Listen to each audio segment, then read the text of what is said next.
They remember stats from 1998. They remember who sponsors their obsession. Audio, video, or online. We've got every angle covered. DenverSports.com. Make your move. Do you know what's accepted at 99% of places that take credit cards nationwide? If you guessed Discover, you guessed right. Based on the February 2024 Nielsen report. KKFN and KKFN HD1 Longmont, Denver. You're listening to Denver Sports 104.3. The Fan. Denver Sports 104.3 The Fan presents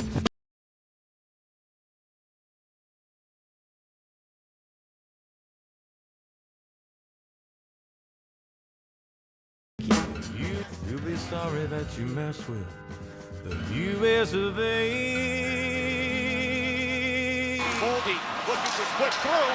Back Boldy to the net. He scores! Now Taves. McCarr moving in. He scores! Cal McCarr ties the game for Canada. Now Jack Hughes puts it around McCarr. United States with numbers. Walk across it comes. Jack Hughes wins it! The golden goal for the United States! For the first time since the 1980 miracle, the United States takes the gold! Jack Hughes beating Jordan Bennington! We'll put a boot in your ass. It's the American way. Hit the sound. Oh, it's beautiful. Hello, beautiful people. And you Canadian chumps. Welcome to a Monday edition of the program. Dover and Cecil rocking with you 10 to 2. That's what we do. And we appreciate you being here with us to start the program. Nice work from Kevin Kistner. Nice touch there at the end, too. Hitting the post the right way. Take that, Canada. It is Dover and Cecil hanging with you 10 to 2 every single weekday. We appreciate you guys being here with us. Part of the tribe, you plus us equals the tribe. And we start the show the same way every single day. Tribe roll call. Who are you? Where are you? What you doing for a buck out there today? Let us give you and your company a little shout out right here on the show. Send that info to 2 different locations. The RamosLaw.com text line's open, 303-713-1043. Put your name on the end of your text so that we can give you that shout out. And then the YouTube page. Cecil's monitoring that thing. Cecil's pretty much built that thing. Go hit him up over there at DenverSports YouTube page, the Dover and Cecil stream. Get in just like that. Be a part of the crew. But yeah, tell us who you are, where you are, what you're doing for a buck out there today, and let us give you a little bit of love. You can also tell us what your reactions are to some of that gold medal game action that happened yesterday. Did you get up at 6 a.m. to watch it, or did you catch it on DVR? Give us some of your feelings about that game, Cease. It was the story of the day, and it never went away because Canadians just kept crying and crying and crying and crying some more. Yeah, the sore losers. Hey, Canada, that crack Mountain that Dew. one for Jack Hughes. That's for you, Jack Hughes. That's for Hellebuck out there making amazing saves for Team USA. It was simply awesome and a great game, and then it's great to see the Canadian tears. Like, that's probably more of the story, and it's the largest story in all of sports. The USA takes down Canada. They get Olympic gold, both the men and the women's team winning Olympic gold for the United States. It's simply fantastic. And you said wake up at 6 a.m., brother. Some of us didn't go to sleep. Oh, really? Some of us just stayed up like, oh, what's going to be at 6 a.m.? Pulled an all-nighter. Just going to play PUBG and drink a bunch of Mountain Dew and then be all jacked up on Mountain Dew to watch the USA get it done. Canada, you got to stop crying. I mean, it's embarrassing now. It is. What a great story, and that's where we should start. We'll make fun of Canada the entire show today because, well, that's what you're going to do. But just that game and the way that they win and the way that they beat Canada, the performance that you needed from Hellebuck, 42 shots? Yeah. Or 41 shots? 41 saves. 41 saves, 42 shots, standing on his head. Are you kidding me? Yeah. The one where Taser is right there and he takes a stick, He got it with the extends smallest part of the stick, too. deflects it, and then goes back behind him. I mean, just incredible hockey. That's a goal. 199 times out of 1,000, that finds the back of the net. A hockey fan, you absolutely love what you saw in this tournament along the way. And it's incredible to have that sort of effort from Team USA. just so very happy to see them get it done, and just the celebration that ensued was incredible. I mean, after Hughes makes the goal and he's skating around and the bench is clear. He gets slammed into the glass. Yeah, gets slammed. I mean, lids off. I think as he's throwing the lid up, he's like, oh, crap, is that going in the stands? Yeah, that's going to come down somewhere. Watch out. And then the celebration, of course, Brock Nelson being a part of that and representing the Avalanche. It's an awesome moment for all Americans. And I love what Tirico was saying afterwards, talking about, man, what's this going to do for the future of American hockey? Right. Is Canada better at hockey overall than the United States? Of course they are. It's their thing. But that day, they were not. And that's been the big topic of conversation. As far as the Av players, well, Cale got that only goal for Canada. That's something else we're going to be talking about as they start to get back on the ice on Wednesday. Now, maybe Cale being a bit more of an offensive-minded defenseman. But maybe. I mean, it's Taser missing that, as you mentioned. The game-winning goal, Nathan MacKinnon just got punked. He got bullied on the block, dude. Yeah. He looked like a JV. I can't believe I'm saying this. Nathan MacKinnon looked like a JV player fighting for a puck in an Olympic gold medal game in overtime and just literally got shouldered out of the way. Right. I'm like, was that? No. It was. It was Nate. How is it Nathan MacKinnon the one? One, the whiff on the far left post. Yeah. And then getting punked like he was a JV hockey player. So out of character for that dude. Really strange to see. But he wasn't wearing the sweater I cared about. Yeah. So all good for us. Yeah, all good for the Team USA out there. And with Nathan MacKinnon, that whiff is going to haunt him forever. How could it not? Forever. Right there, wide open. Hellebuck's on the other side of the net. Like, that's it. That's the game right there. And Nathan MacKinnon choked it away for Team Canada. I'm happy about that. His reaction is what we should expect it to be because it's Nathan MacKinnon. You see when they give him that little stuffed animal? The little stuffed animal, and they did that for everybody, by the way. It wasn't just for him. And then the reaction to that, but it's like, okay, man. You don't have to say after the game, like, you know who the best team was. That's a really bad look for Nathan MacKinnon. That was so weak for Nathan MacKinnon to say that after the game, especially after that sort of contest, that sort of fight that you saw. And by the way, if you want to worry about who's the better team, and 3-on-3 is not really hockey, all right, well, you weren't complaining against Finland when you took overtime to beat those guys. And get to the gold medal game. By the way, when he flopped in that game against Finland. You see the still picture of that? Exactly. It's like, hey, everyone, be careful. He almost died for Team Canada out there. Like, yeah, okay, MacKinnon. Get back stateside, get this Colorado Avalanche team over the top. I did not like his comments. Me neither. I expected his reaction just because he's wired that way. I mean, dude, you just lost an emotional game. You have to stand there. Right. One, watch your opponent win. Yep. That sucks. And then you got to wait to get second place. And again, the medals will mean something as time passes on. Sure. But in that moment, I could actually empathize for Team Canada of like, get out of here with this nonsense. I don't want your silver medal. I damn sure don't want your stuffed animal. Right. I want to go home and probably cry my pillow right now. So I get it from that perspective, but then the nonsense of like, well, the better team didn't win today. Really? The scoreboard says otherwise. Right. I watched a ceremony where they gave you second place necklaces. So I do think that the better team won. Yeah, I think the better team won there as well. And again, the way that they did it, the way that they triumphed, and I guess you just got to turn in a couple of teeth for a gold medal. That's right. That picture Let's is all so do that. sick, dude. With the flag wrapped around him, missing the chiclets. There's Dude, nothing blood more in the American mouth. than that. Blood in the mouth? Yeah. Yes. It was incredible. It was awesome. It lived up to the hype. We got to check in with our resident hockey dude around here in Drew Spivak. He probably hasn't slept since the Drew, game. you were definitely up at 6 a.m. ready for this, weren't you? I was up at 5:30, had a breakfast and a Red Bull, and I was ready to go on the couch, Okay. dialed in with my Team USA jersey on. Nice. There you go. It was awesome. And you don't like overtime shootouts or anything like that, so I'm sure you have a feeling about 3v3. 3-on-3 is the stupidest invention in the history of hockey. Okay? Yeah. It's dumb. It's Yeah. always been dumb. To decide a gold medal in 3-on-3 is just woefully ignorant, awful. I can't say enough bad things about it. And see, look, if that's your opinion, all good.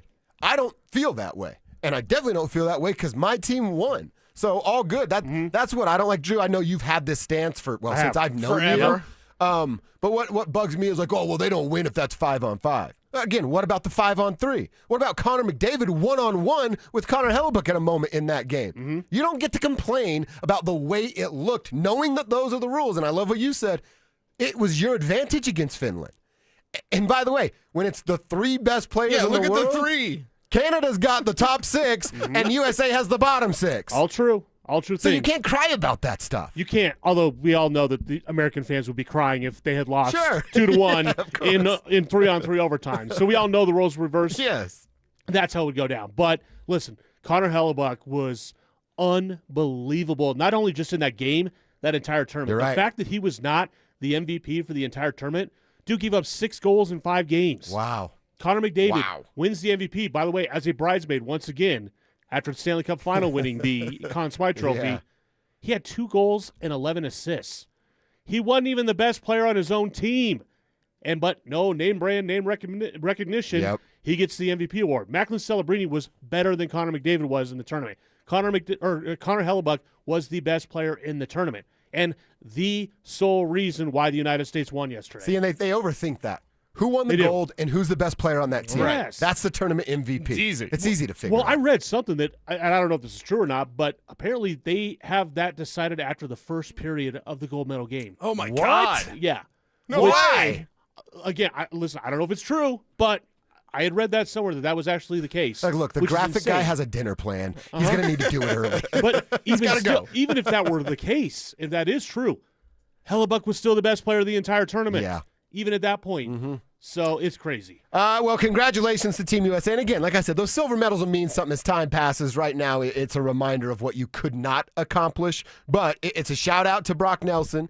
He becomes now a member of Colorado Avalanche players that have won gold medals. He joins Milan Hajduk back in 1998. Rob Blake, Adam Foote, Joe Sakic did it for Canada. Matt Duchene also did it for Canada. And then Brock Nelson now on that list. So congratulations to Team USA. Congratulations to our gold medalist that is Brock Nelson. We're certainly going to continue having these conversations throughout the day because it was a huge story to talk about and battle amongst Canadians on social media yesterday. So fun conversation. Keep them coming. We're certainly going to get to your tribe roll call text as the show goes on. We also have to talk about what else went down this weekend, which was another clutch time loss, another disappointing loss in the Bay on Sunday by the Denver Nuggets. The Warriors, a beat-up and banged-up Warriors team, took advantage of the Denver Nuggets. They're really starting to be exposed, but how big of a concern is it? We'll kick that around coming up next. By flexing their star power on the Olympic stage, do the Avalanche have even more pressure to bring home another Stanley Cup this season? All 8 members of the Avs have scored in Italy. And I think if it was possible to add even more pressure to when they get back stateside and go win a Stanley Cup, if it was possible for them to ratchet up the pressure, they did it in the healthiest kind of way here in Italy. Denver Sports 104.3. The Fan. What's going on, everybody? After that romantic Valentine's, I know there's a bunch of you guys out there who are thinking about popping that question here soon. Am I right? Well, let me save you some time and money by telling you something as simple as this. Whether you're starting your next chapter with your perfect diamond engagement ring, or celebrating a new milestone, or finally just doing something special for yourself for once, this is where it all begins. Imagine the finest jewelry legends all in one store together, making you feel just like family, and their surface is going to reflect that. So come shop the finest Zeus diamonds in Denver. They have every size, shape, and price range you can imagine, and the largest selection of engagement ring settings I've ever set eyes on. And not only are they going to share the secrets of the business with you, they're going to give you the best price in Colorado, guaranteed. So why wouldn't you want to create moments and memories for yourself and the ones you love by going to Williams Jewelers, the official jeweler of the Colorado Avalanche, Denver's first family of fine jewelers, located in Cherry Creek North on 3rd Avenue, and also in Inglewood and Broadway and Bellevue. And don't forget to mention my name, Philip Lindsay, when you step through one of those doors. This is a special alert to all Americans who own a vehicle with less than 200,000 miles with an auto warranty about to expire or with no warranty coverage at all. Due to a decline in the economy, CarShield is announcing a low-cost month-to-month vehicle protection plan that is now available to the public to save any driver out-of-pocket expenses on future auto repairs. Call now to find out how you can pay almost nothing for covered auto repairs. Yes, you heard that correctly. Pay almost nothing for covered auto repairs. An open phone line has been established for all drivers to call for a free quick quote. Call 800-292-4541 now. Drivers who are covered will not have to pay for covered repairs again. This protection plan is at an all-time low. Additionally, drivers who activate this vehicle protection today will also receive free roadside assistance, free towing, and car rental options at no additional cost. Call us for your free quick quote today. 800-292-4541. 800-292-4541. That's 800-292-4541. What do you have to lose? Call 800-292-4541. Again, 800-292-4541. If you owe back taxes, listen carefully to rule number 1. Never go up against the IRS alone. They're cracking down, freezing bank accounts, garnishing paychecks, canceling passports. Even your home or business could be at risk. But here's what they don't tell you. The IRS has powerful tax relief programs that could save you thousands if you qualify. That's why smart people call Optima Tax Relief, America's #1 tax resolution firm. Nobody knows these programs like the experts at Optima. Their team of tax attorneys and licensed professionals have resolved over $2 billion in tax debt for people just like you. The IRS is not stopping, so don't wait. And don't take them on alone. For tax help you need, for tax help you can trust, call Optima today for a free consultation. Call 800-343-6460. 800-343-6460. 800-343-6460. Optima Tax Relief. Some restrictions apply. For complete details, please visit OptimaTaxRelief.com. Are your investments in the right accounts? What's best, traditional or Roth? Are you receiving all available tax deductions? Are you paying as little in tax as you can? These are all questions you can't afford to get wrong. Hi, I'm Jeff Jr., founder of Trajan Wealth, and in many cases, it's not what you make, but it's what you keep that makes the real difference. Trajan Wealth and Trajan Tax work closely together exclusively. No more guessing about whether you should do a Roth conversion, or if maxing out your 401k is really the best option. Our nationally recognized fiduciary advisors and CPA team work in tandem to make sure your tax strategy works with your investment strategy. We'll even do your tax preparation. One team, one strategy. Isn't it time for a second opinion? Call Trajan today, 720-204-8100. That's 720-204-8100. Trajan Wealth, an SEC-registered investment advisor. Additional services through Trajan Estate and Trajan Tax. Additional disclosures and accreditation at TrajanWealth.com. Stream Stokely and Evans with Mark Schlereth, Dover and Cecil, The Drive, and all your favorite shows on the Denver Sports 104.3 The Fan app. Powered by Advanced Tax Solutions. Denver Sports 104.3 The Fan. Denver Sports 104.3 The Fan presents Dover and Cecil.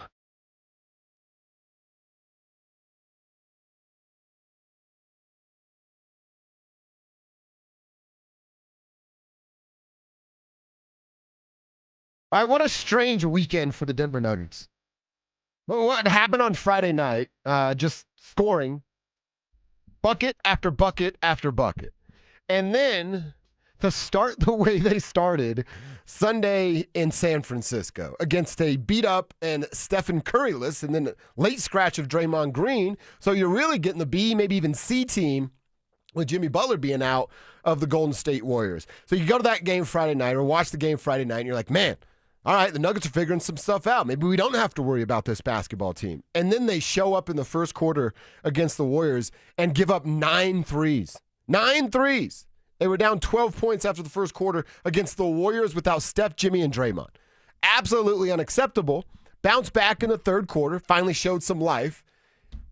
But it was like too little too late. Adelman talked about it. We'll hear from him later. Like the start of that game, they're in this weird situation, and I think you and I have talked about it with the Avs a little bit more even than the Nuggets, of they get in this mode, and this has been a problem from now Malone to Adelman, of they gear down when they think they're just good enough to show up and beat a team. Yep. And then when that other team starts the way they did, hot, making 9 threes in one quarter, they've been punched in the face, and they can't do anything about it. That's what happened yesterday. Yeah, they don't fight back. That's the thing. Like, they collapse in the fourth quarter. We've seen this time and again with this team, and before the All-Star break, we thought, oh, maybe you get to the All-Star break and you come back and things will be fixed. Now it's 2 games and it's not fixed. Yep. It's 2 games, and after the first game, I was like, oh, I'm not going to panic. It's only 1 game. Even if it had been fixed, you'd say, oh, well, it's just 1 game. They got to do it again. Now that's 2 games in a row. I totally changed my mind. I'm completely panicked about this defensive collapse because that's exactly what they're doing. They rest. They coast. They decelerate. They take their foot off the gas. It's obvious. Mm-hmm. You can see it. And this to me, and I said this last week, but this to me is on Coach David Adelman. Like, you're either being allowed to do it or you're being coached to do it. He never coached that, so you're being allowed to do that? Why are you being allowed to do that? Yep. At least Michael Malone would do something, call a timeout, get a technical, throw something. Like, we all know what Michael Malone would try to do. And David Adelman, you can't let this continue because this is obvious what the problem is. I think there's something with Malone that we always said, man, he went to that pretty quick. Yeah. And then would go to it often. Yeah. The soft card, right? My guys didn't have it tonight. My guys weren't interested. And he used different words to call them soft, but that's what he was doing. Yeah. And he was doing it probably too much. Yes. Now here we are on February 23rd, and I was thinking back on Sunday watching the game, and certainly in that first quarter, because I'm like, man, what's the message here from David Adelman? And not specifically just to his guys in the locker room, because he can dog cuss those guys, and you can say a little bit more when it's a private setting. I'm talking about post-game press conference when they're in Oakland and it's only the team media, so they're not going to ask him tough questions anyway because they're not allowed to, and that's not how team media works. Sure. And it's not their fault. That's just the structure of it now. But I thought to myself, man, am I ever going to hear David Adelman hold guys accountable? Like name a guy. Yeah. And like I said, Malone kind of did it as a whole. Right. And if that's what David wants to do or does it on his own way, I'd kind of like to see something like that. Why didn't David Adelman go there and go, hey, he's our best player, but Nicola's got to be a little bit better in those rotations on defense. And if you can say that about Nikola, it's the Tim Duncan effect, right? Right. Remember Tim Duncan and Popovich and Pop going, I'm going to be hard on you. Brady and Belichick had it. Yeah, I'm going to be same hard thing. on you. I'm going to make an example out of you because if you allow me to coach you, the rest of the guys don't have a choice but to allow me to coach you. Yep. And I wonder when David Adelman's going to get that, or it's just not his coaching style, and I think that's actually a fault. You can't just be butterflies and rainbows all the time. Right. The people that you're around the most, us four on this show, we have the most uncomfortable conversations because you have to. If I'm sucking it up, I need you guys to tell me. If you're sucking it up, I'm going to let you know. Right? Like Drew's going to let me know. Oh, yeah, Drew. Drew will be first to let us know. He's the first one to Then let we'll me know. talk about it, right? Right. Where's that from Adelman? And again, you don't have to come out every day and call somebody out. But again, like I said, hey, if Nicola's a little bit better on those rotations, we're probably not chasing the three-point line the way that we were. It's as simple as that. And then the team goes, oh, damn.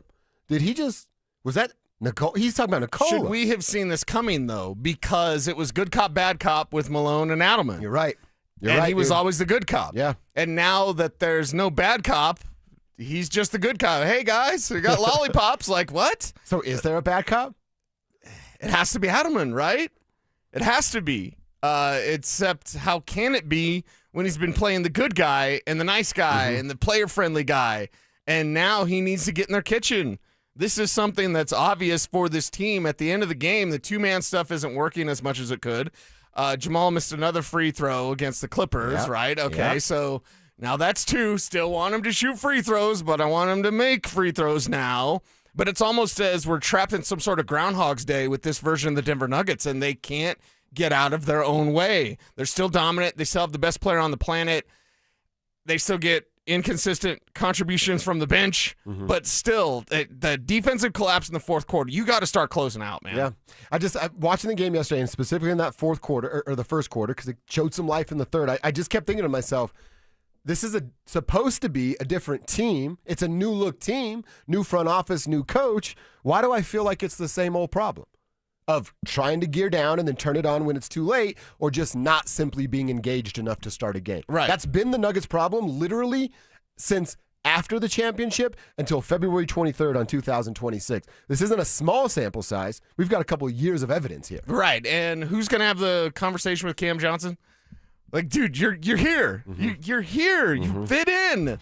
It's so awkward with Cam Johnson. We're back to the beginning. Play basketball. Exactly. You just be you. The reason they signed you is because of you, not for you to be some sort of awkward misfit. I think I can fit in. Or no, just fit in. Do what you do. Somebody needs to have that conversation with him. Somebody needs to have the conversation with Nikola about turning the ball over.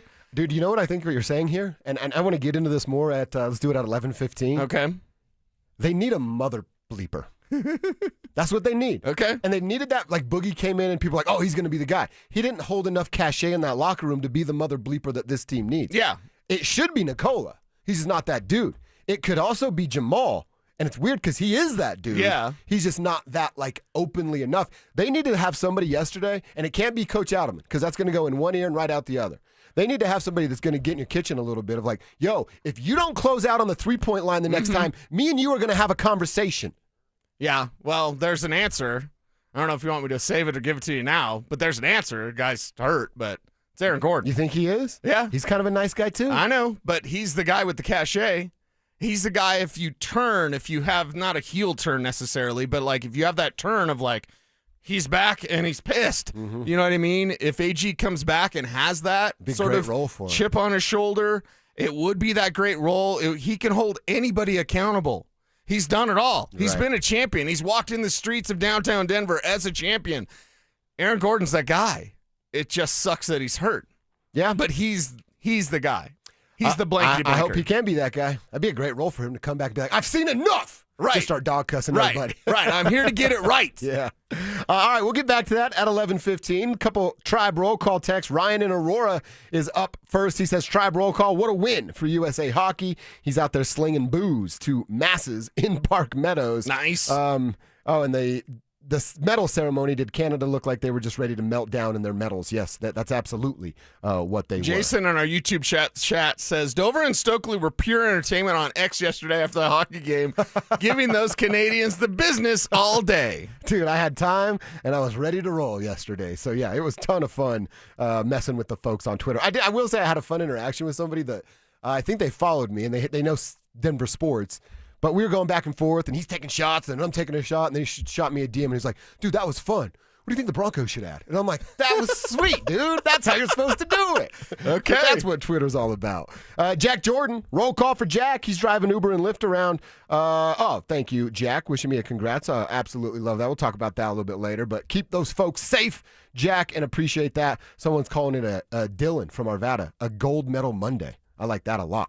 He's stocking parts for Honeywell, manufacture massive pumps and compressors for the oil and gas industry.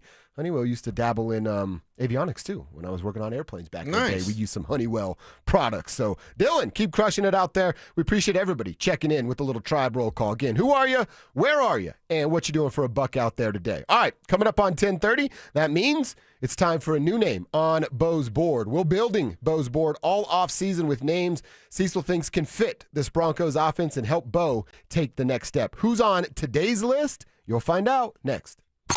Bonneville International Radio Station contests are open to participants at least 13 years of age and older that are residents of the state of Colorado. Unless otherwise specified, employees or agents of the station, Bonneville International Corporation, other area radio stations, or an entity associated with the contest may not enter. Full general contest rules are available at DenverSports.com. Never have I ever called my sister from the finish line of my first marathon. Hello? You won't believe where I am. Are you running? Mile 26. I'm gonna make it. Switch to T-Mobile's 55 Plus plan and get iPhone 16e with its advanced camera system on us. Plus, 2 lines for just $30 a line. Guys, I can't believe it. I knew you could do it, babe. That was amazing. Mom, how do you feel? I feel great. I can't feel my feet. Let's take a picture, and then you may carry me to the car. Share every stride, every mile, every memory on America's best network. Switch to T-Mobile's 55 Plus plan and get iPhone 16e on us and 2 lines for just $30 a line. With 24 monthly bill credits and 2 eligible port-ins on Essentials 55 Plus for well-qualified customers with autopay plus taxes, fees, and $35 device connection charge. Credits end and balance due if you pay off early or cancel. Contact us. Finance agreement 128 gigabytes, $599.99 required. Best mobile network in the U.S. based on analysis by Ookla of Speed Test Intelligence data 1H 2025. Visit T-Mobile.com. Hey, what's up, guys? It's Zach By here. For 5280 Exteriors, Colorado homes face more risk than ever from intense weather, including wildfire exposure. 5280 Exteriors prioritizes fire-resistant, non-combustible, low-maintenance exterior upgrades with reliable quality installations. Protect your home with James Hardy siding, TimberTech decking, and Pella Impervia fiberglass windows, all designed to stand up to heat, weather, and time. They also offer 60 months no-interest financing. 5280 Exteriors, the altitude of quality. At Belco Credit Union, we want to make your dream renovation a reality.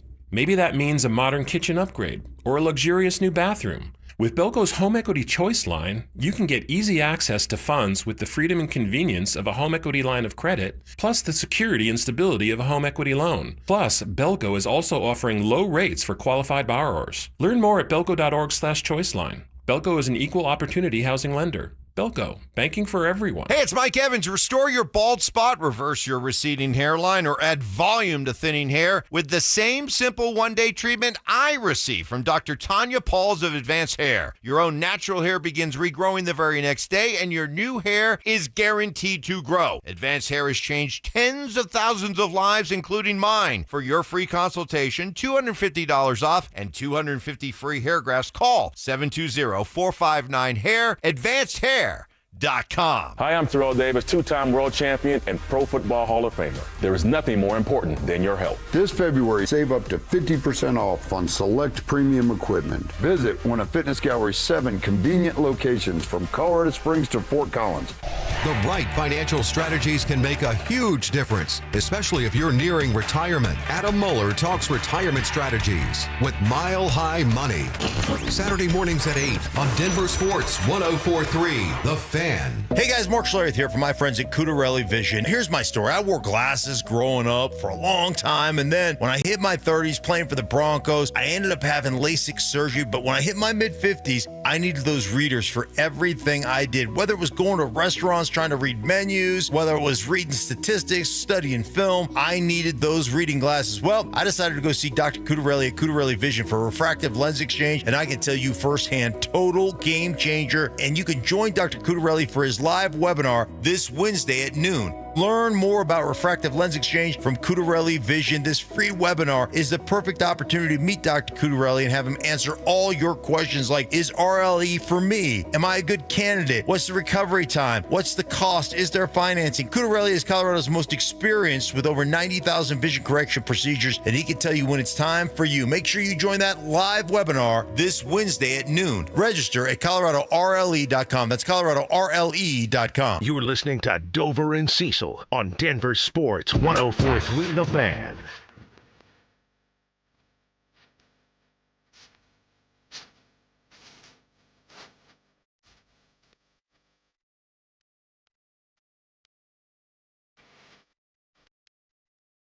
All right, we're rolling through our first hour. We like to call it the first quarter as we play 4 quarters every single day. 10:30 and 12:30 every day. We're talking about the new name on Bo's board. Free agency is going to be a couple of more weeks away, so we'll be able to really dive into this for a couple of weeks, figure out where the Broncos should spend some of these dollars that they have in free agency, and it's all about Bo Nix. Help Bo take the next step. They can do that by adding this gentleman.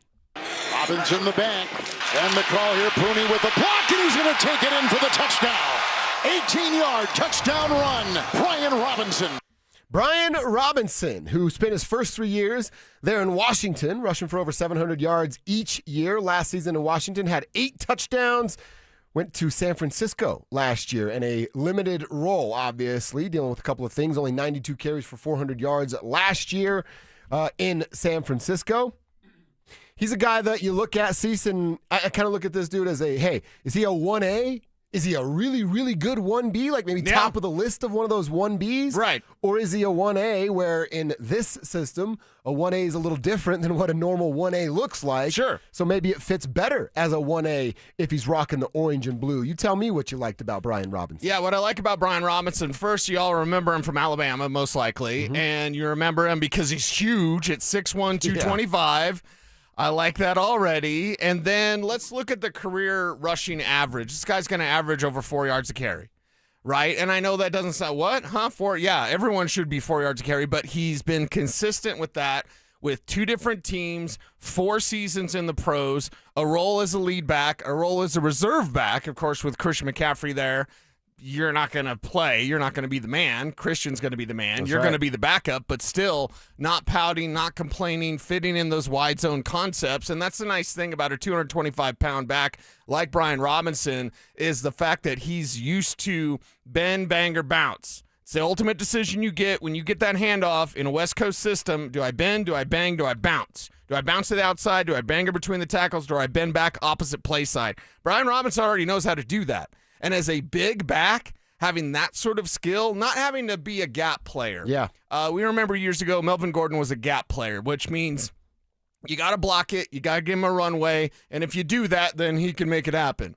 The nice thing about West Coast backs You got to do all those things, and if he holds onto the ball, he's going to make it happen. And then he'll be okay if he holds onto the ball. The nice thing about West Coast backs like Brian Robinson is that it can be cluttered, and he can find a way through that mess, kind of navigate it, let kind of blocks develop in front of him, and then, boom, hit it. And, again, with that size, the ability to work within a committee and not have to be like, I'm the man, I got to get the ball. No. He knows, he'll understand if he was added by the Denver Broncos. And I go back to that size. This Brian Robinson reminds me of what Javonte Williams was before the Cowboys. Because everyone, look at the Cowboys now paying Javonte, and Javonte's a 1,000-yard rusher finally. And I know Javonte was 9-something as a rookie, so he was close enough there. And it was always one of those things. And by the way, he was less than 4 yards a carry for Javonte. Mm-hmm. But I look at Brian Robinson as that big back. He's always going to get you 4+ yards a carry. He's, not going to be used as a receiver out of the backfield. That's not his role. So a clearly defined role for a big back, got a little bit of speed, but definitely has the nuance to work within a zone concept. Okay. I mean, I love all of those things. And by the way, now you don't want to have too many tells, which we've talked about a lot with Jaleel being on the field. Right. But it's you have a guy that can run between the tackles, can show a little patience to wait for something to open up, follow that lead blocker, be a fullback, swinging guard, tight end, whatever it may be. We'd love to see a wide receiver come and block a little bit in some motion.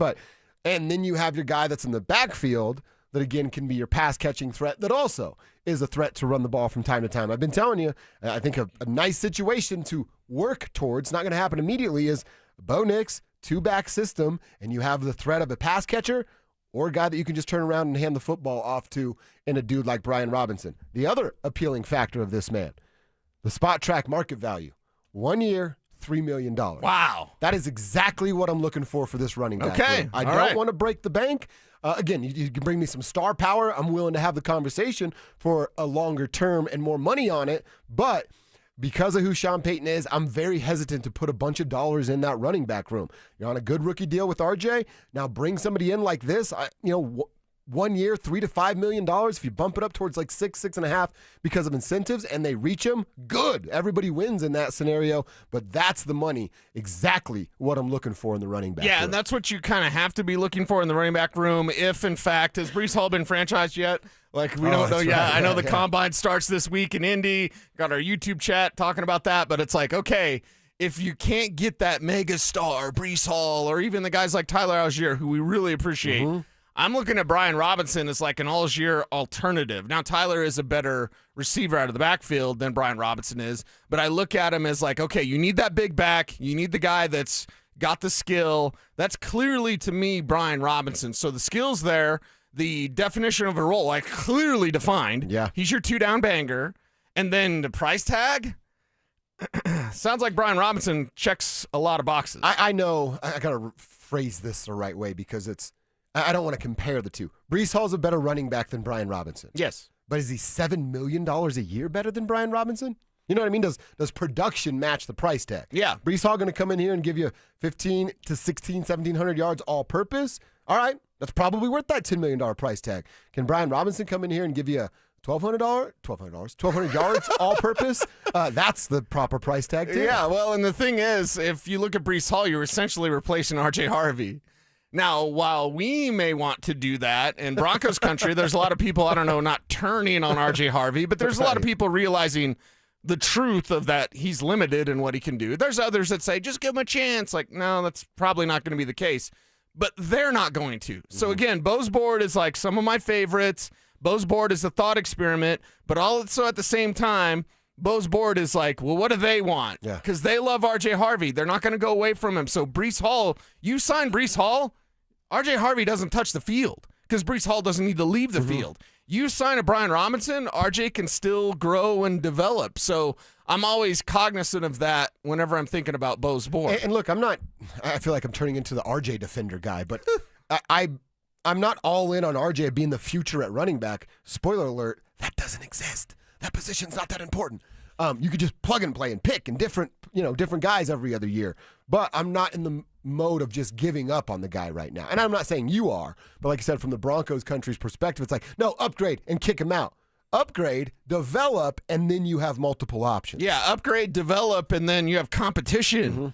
I love the competition. So I'm thinking about some of my favorites. I appreciated Brian Robinson. We just do with the Commanders, basically, and then a backup with the 49ers. I try to take into account what they want to do, and then I've got the devil on my shoulder. His name's Kevin Kistner. Yeah, you're the devil, Kevin. And it's always like, okay, I kind of like this idea, but what does Kevin think as the protector of Bo Nix? Yes, just I'm the blue. You're like Garrett I'm the blue devil on your shoulder. Shout out, big win against Michigan. Take that, Adam Schefter and Tom Brady. Gross. No, I really like this move. Oh, I've been a big Brian Robinson fan since he was in Washington. Kind of blew my mind that they would get rid of him. It was like they traded him last year. Yeah. They traded him for a 6th-round pick, and it was like. You brought in Eckler, and you're drafting guys in the 7th round. Like, you got a guy who's getting you 700 yards a year, and he's not the standard one guy for you. I liked him when he was with Gibson and McKissick back in the day. So I don't think he fit really well in San Francisco. I don't think he was, you're playing behind McCaffrey. He played all 17 games for you. So I think this is a guy who kind of had a year off, technically. Fresh legs. I like the fresh legs. Fresh legs. Look at it. For $3 million, like, I think this guy, if this guy was in the AFC Championship for the Broncos, they definitely win. And this is a guy, he's tall. He's a power guy. That pile always moves forward. Always moves forward. And there were so many times last year we talked about this. Broncos 3rd and 1, can't get the 1 yard. 3rd and 2, they can't get 2 yards, they get 1 yard. It's like, I need that guy who can just kind of carry that pile. At 6'1", and he's big, I think he can carry that pile. And I think he can catch out of the backfield a little more. He had 368 yards in 2023, so I think that's something there. It's not a complete tell if Robinson's out there, because he's not a great receiver, but he can catch. He's not McCaffrey or Saquon out of the backfield, but this is a guy who's like, he can make some tackles. He can break some tackles. Well, you know what? I love the fact you're talking about the wear or lack thereof on his legs. And then you think about, hey, everywhere I go, they've tried to replace me. That creates a chip on your shoulder. So you go, hey, he's cheap. He's got a chip on his shoulder. Yeah. And the mileage isn't what you might think it is when you look at his NFL tenure. Right. Those are 3 pretty positive things we just said about Brian Robinson. It's very intriguing. I feel like he's one of the most underrated backs in the NFL. He's definitely one of those under the radar. If you gave him an opportunity, he would be that 1,000-yard guy. It's like Javonte was when we went to the Cowboys. It's like, okay. And by the way, Brian Robinson over the 3 yards of carry that we saw with Javonte here. Yeah, I don't hate the idea at all. I love the price tag, and I think that the production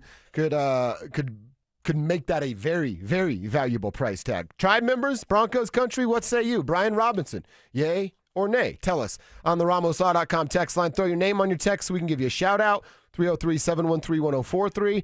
The RamosLaw.com text line, plus the same deal over on our YouTube page. I got to read one quick text from Steve when we were opening the show talking about Team USA winning the gold. Listening in from Kansas, at home with our newborn daughter. Nice. What a time, or newborn, he didn't specify. What a time to come into this world for a newborn. Go USA. Imagine that, you're holding your little baby, chanting USA, drinking Canadian tears out of a mug. Right. I think Steve had the best Sunday of all. The baby's like, what are you doing? But then falling in love with hockey. That's awesome. Wrap her up in a little American flag. A little baby in the flag would be pretty sweet. All right, we'll get back to that at 11 because I want to talk more about what went down with Team USA and Canada. In the meantime, let's finish off our first quarter with bold predictions. I read this on Sports Illustrated, Cecil. They did bold predictions for every NFL team. The prediction for the Broncos, it's certainly bold, but it feels very unlikely. But maybe one of the things could come true. Details coming up next. Is health the only thing holding the Denver Nuggets back from another title run? If these guys are healthy, they can make that run. They can take it to OKC and win in 7 if everybody's healthy. Denver Sports 104.3. The Fan. Still haven't filed your taxes? Hey, you're not the only one. A lot of good people fall behind. But here's the thing. The longer you wait, the harder the IRS can hit back. Penalties stack up. Interest piles on. The letters get more aggressive. None of it magically disappears. It's why I always tell folks, call my friends at Advanced Tax Solutions. These are not generalists. They don't dabble in tax problems. They live in this world. Resolving IRS issues is all they do. Maybe you're 1 year behind. Maybe you're 10. Maybe you've got unfiled returns, wage garnishments, bank levies, or you're just losing sleep street wondering what the IRS is going to do next. Their licensed tax professionals can step in fast, talk to the IRS for you, stop the stress, and start putting a real plan in place. And listen, waiting never makes it better. Every day you delay is another day the IRS gets to tighten the screws. One quick call to Advanced Tax Solutions, that could be the start of a quick resolution. So take control of your tax situation before the IRS does. Reach out to Advanced Tax Solutions today and breathe again. 1-877 Cards for Kids. KARS Cards for Kids. Call 877 Cars for Kids to reach a friendly live agent.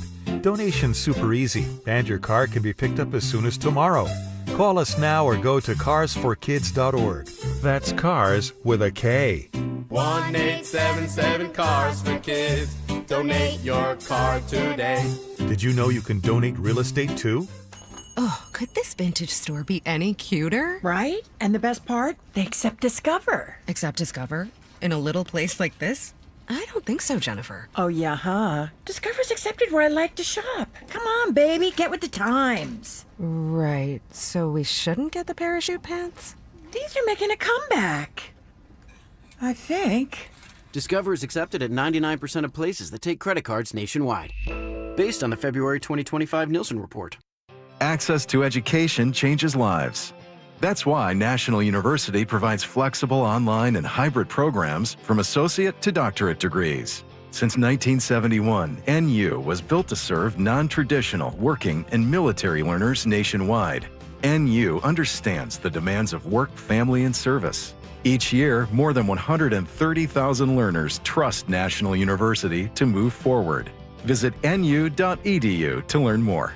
Imagine finding your dream home and moving in right away.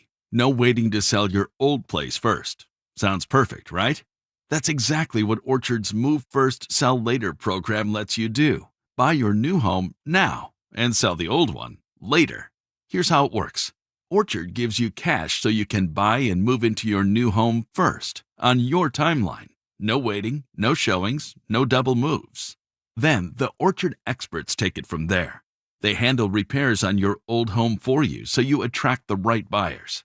Once they're done, a local Orchard agent lists and sells your home for top dollar. Orchard's Move First program gives you the freedom to buy and move into your new home first and sell your old home later. Buy before you sell and get top dollar for your home with Orchard. Ready to find out how much your home is worth? Visit Orchard.com to get your free home valuation. That's Orchard.com. President's Day means all 2025s need to go at Ziltahar Motors. This month, get up to $10,000 off or 0% financing for 72 months on all remaining 2025 Ford F-150s. Search all available 2025 inventory and pricing at sghmotors.com and get an instant quote for top value for your trade-in. Ziltahar Motors is Colorado's most trusted dealer for over 66 years. No cutting corners, no corporate games, just real deals from real people. $10,000 off your next F-150 at Ziltahar Motors. Get everything you want out of a dealership. Every now and then you find a deal where you get more and pay less. Now that's a good deal. That's Straight Talk Wireless on Verizon's 5G network. Find it exclusively at Walmart and straighttalk.com. Follow us on YouTube, Instagram, and TikTok at Denver Sports 1043 to stay up to date on all your local teams. Denver Sports 1043. The Fan. It's Dover and Cecil on Denver Sports 1043 The Fan.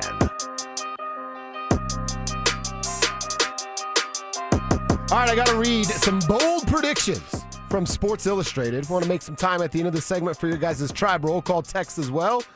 Don't forget to hit us up with those. RamosLaw.com text line, 303-713-1043. Who are you? Where are you? What you doing for a buck out there today? Same deal on our YouTube page. Find the Denver Sports YouTube, click the Dover and Cecil stream.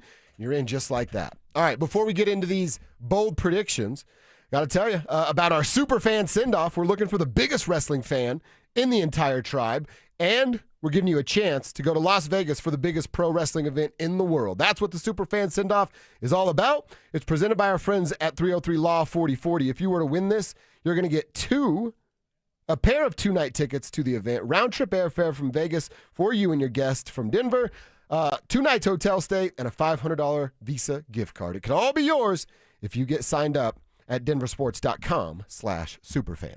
All right, see, so it's that time of the year, right? We're going to get all the mock drafts, and we'll pay attention to the ones that we respect. You're going to get the bold predictions of what you should do throughout this offseason, and that's what Sports Illustrated has for us today.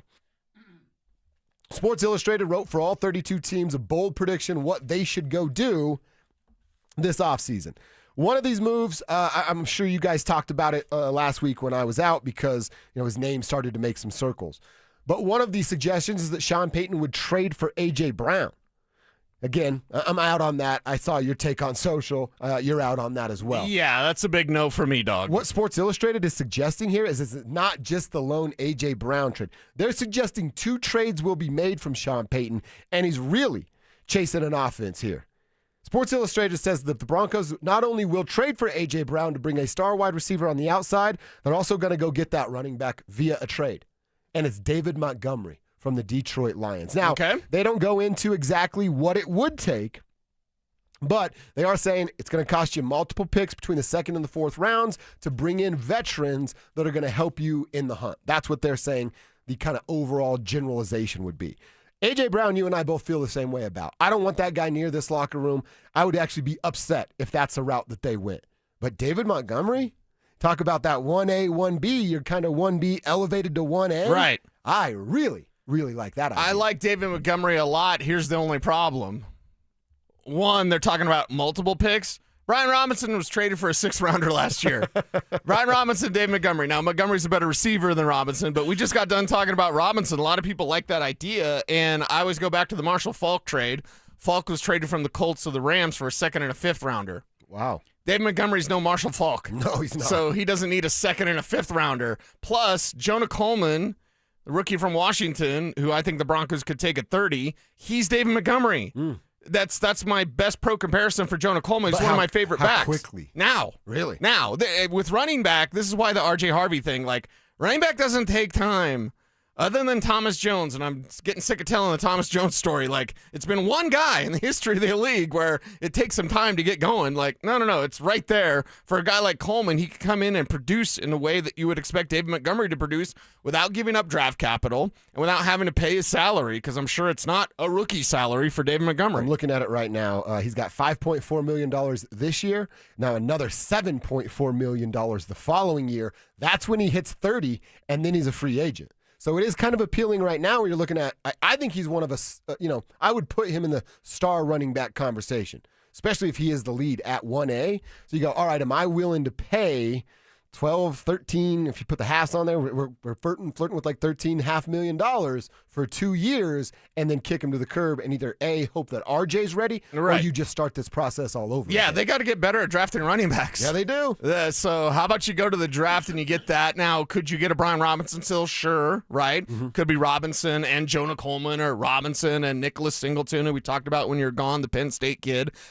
There's many options for the Broncos out there. And while I really like David Montgomery, a lot, I don't like the idea of giving up multiple picks for a running back, and I don't like the idea of having to pay that inflated price for 2 years and then just lose him. You could draft Jonah Coleman and have him for 4 years. If he's a 1st-rounder, you got the 5th-year option. Yeah. You got a back tied up for 5 years on a rookie deal. Bo Nick's still on his rookie contract. I like all of those ideas. Okay. I thought you'd be more into the David Montgomery. I really like David Montgomery. Yeah. I guess I got offended. Get as offended as you like when they're like, it would take multiple picks for David Montgomery? And especially the running. It's a running back, guys. Come on, man. I'm giving you a pick, and it's probably a 4th-rounder. So a 4th-rounder for David Montgomery, and then you have to pay $13 million over the next couple years. Sure. Yeah, it's not a terrible idea. No, but I don't like the multiple picks. And no, baby. There's so many backs this year that could do what Montgomery can do immediately. You don't need to wait when you get a good running back. And Dave Montgomery is a good running back right now, but I'm telling you, there's rookies available in the 1st and 2nd round, maybe even in the 3rd round, that you could still get that production from. I'm seeing an interesting text on the RamosLaw.com text line here. I don't think you threw your name on here. Don't forget to do that so we can give you a shout-out. If we got Brian Robinson, going back to your name on Bo's board, JK needs to come back. Feels like a room full of number 2 RBs, and that fits into what we're talking about right now of David Montgomery.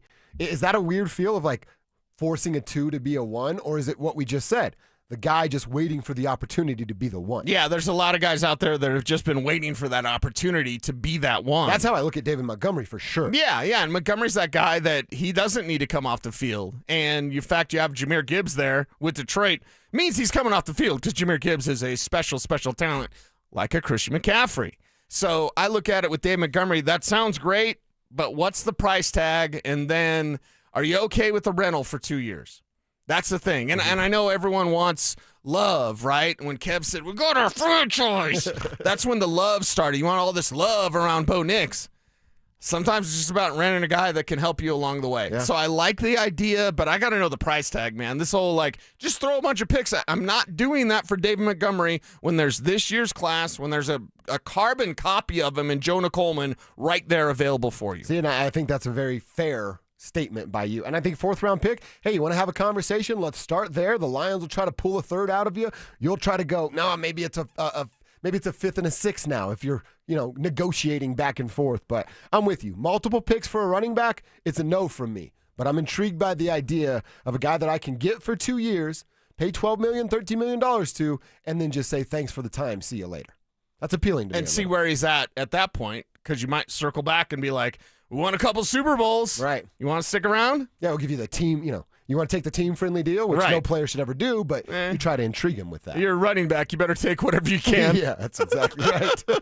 Our buddy Sean's checking in. He's with Aurora Maintenance, doing Aurora Maintenance for a nonprofit. Great game yesterday. Go USA. Got the gold. And loving Canada crying. Sean, I think that's what, not only were we brought together as Americans with them winning the gold, then we were brought together once again with them being the Canadians crying about not winning the gold. So yeah, it was a double dip for all of us. I want to get back into that conversation to kick off hour and quarter number 2. They won the gold. Canadians cried, just like we talked about. I want to get into that 3-on-3 format. There's little ground to stand on there with me. I still think they sound like sore losers. And the biggest thing they said about the 3-on-3, it's for television, they're actually right about. And I'm going to tell them why they sound foolish when they blame it on that. Coming up next. Does Sean Payton need a home run hitter in the running back room? Travis Etienne is the type of playmaker that the Broncos need on their offense. He's a guy that gets to top speed instantly. He gets to and through the hole quickly. He explodes on the linebacker level, and he's got the long speed that you could have a simple handoff for Travis Etienne, and all of a sudden it's a 60-yard run. Denver Sports 104.3. The Fan. Cecil Lammy here for SodaWeightLoss.com, and they changed my life so much. I know how to eat, what to eat, and when to eat thanks to SodaWeightLoss.com. I lost over 60 pounds a few years ago, and I'm never going back. Having my own nutritionist made all the results. A real person, so I could go with questions, concerns, and maybe just even sometimes just need some encouragement. Join Soda Weight Loss for a short time to have results that last a lifetime, just like me. Call them up at 1-866-800-SODA, SodaWeightLoss.com. Soda Weight Loss is, say it with me, state-of-the-art. Hi, I'm Terrell Davis, 2-time world champion and Pro Football Hall of Famer. There is nothing more important than your health. That's why I made the smart move to invest in fitness equipment with Fitness Gallery. It's a game changer. This February, save 25% off all primetime functional trainers, home gyms, and racks. Work out on your schedule on the equipment you choose from the safety and comfort of your own home. Save up to 50% off on select premium equipment. Visit one of Fitness Gallery's 7 convenient locations from Colorado Springs to Fort Collins. Jackson Hewitt knows taxes are complicated, and with multiple jobs and tax forms, they're like Sonata complicated. Our no surprise pricing keeps things simple. Jackson Hewitt does your taxes for only $149 or less. And since we know all the new tax codes, you could get thousands back. So what are you waiting for? Hurry. File with Jackson Hewitt today for only $149 or less, guaranteed. Limited time offer for new clients on federal returns. Participating locations only. Terms at jacksonhewitt.com/149. Need life insurance but have diabetes, high blood pressure, or on anxiety meds? If you're a 50-year-old male, even porky, or with type 2 diabetes, $1 million of life insurance may only cost you about $200 a month. For affordable term life insurance, call Term Provider and speak with Big Lou at 800-777-1225. 800-777-1225 or visit biglou.com. Remember, Big Lou's like you. He's on meds too. 800-777-1225. Indeed presents hires you can't afford to get wrong, like nuclear reactor safety expert. I disabled the backup cooling system. It was making such an annoying noise. You heard it, right? It was like, We're on a countdown to core failure. And you're saying we don't want that? This is your job for sponsored jobs. This is what happens when you don't sponsor your job on Indeed. Next time, get matched with quality candidates with Indeed sponsored jobs. Visit Indeed.com/hire now and sponsor your job today. My name is Whitney Allen, and I'm a widow. My husband, Ryan, died. We never thought we'd ever have to use life insurance, but the unexpected happened. With Ethos, signing up was fast and 100% online. You can get a quote in seconds, apply in minutes, and get same-day coverage. No medical exams, and you can get up to $3 million worth of coverage. I'm grateful we were prepared. Get your free quote at ethos.com/game. That's ethos.com/game. Logan Fury did something smart. He saved hundreds on auto insurance switching to Progressive. With that money, he bought a mini treadmill. Is walking on it during video conference calls more distracting than he thought? Yes. And is that because he overestimated his foot-eye coordination? Definitely. But it's Logan's savings, and if he wants to burn calories and any chance at a promotion, we say, good for you, Logan. Switch and see if you could save with Progressive and treat yourself. Progressive Casualty Insurance Company and Affiliates. Jackson Hewitt knows taxes are complicated, and with multiple jobs and tax forms, they're like Sonata complicated. Our no surprise pricing keeps things simple. Jackson Hewitt does your taxes for only $149 or less. And since we know all the new tax codes, you could get thousands back. So what are you waiting for? Hurry. File with Jackson Hewitt today for only $149 or less, guaranteed. Limited time offer for new clients on federal returns. Participating locations only. Terms at jacksonhewitt.com/149. Your air duct cleaning experts, Ductworks. So you dust the mantle on Monday, and it's covered again by Tuesday. It's frustrating, right? But don't just look at the mantle. Do me a favor. Remove one of your vents and take a look inside. You see that buildup? That's where the musty smell of dust is coming from. Your home system is just recirculating that dust over and over again until you finally press that reset button on your home's air quality. Mark Schlereth there. You need to call my friends at Ductworks. Ductworks sets the standard for clean air in Colorado. In fact, they are NADCA certified, which means they're insured and you're receiving quality through knowledge. And they don't just blow the air around. They use specialized scraping system to scrub the walls of your air ducts, removing years of grime. Call them today at 303-425-0985 for a free estimate. Commercial or residential, get a fresh start today. Call 303-425-0985 or visit them at ductworks.com. 303-425-0985. KKFN and KKFN HD1 Longmont, Denver. You're listening to Denver Sports 104.3 The Fan. Denver Sports Snapshot. Tuesday on ESPN Denver 1600. CSU basketball faces Fresno State with pregame starting at 6:30. 104.3 The Fan. We are Denver Sports. Denver Sports 104.3 The Fan presents Dover and Cecil. Can I kick it? Yes, you can. Can I kick it? Yes, you can. You'll be sorry that you mess with the U.S. of A. Boldy looking to split through. Back Boldy to the net. He scores! Now Taves. McCarr moving in. He scores! Cale McCarr ties the game for Canada. Now Jack Hughes puts it around McCarr. United States with numbers. Knocked across it comes. Jack Hughes wins it! The golden goal for the United States! For the first time since the 1980 miracle, the United States takes the goal! Jack Hughes beating Jordan Bennington!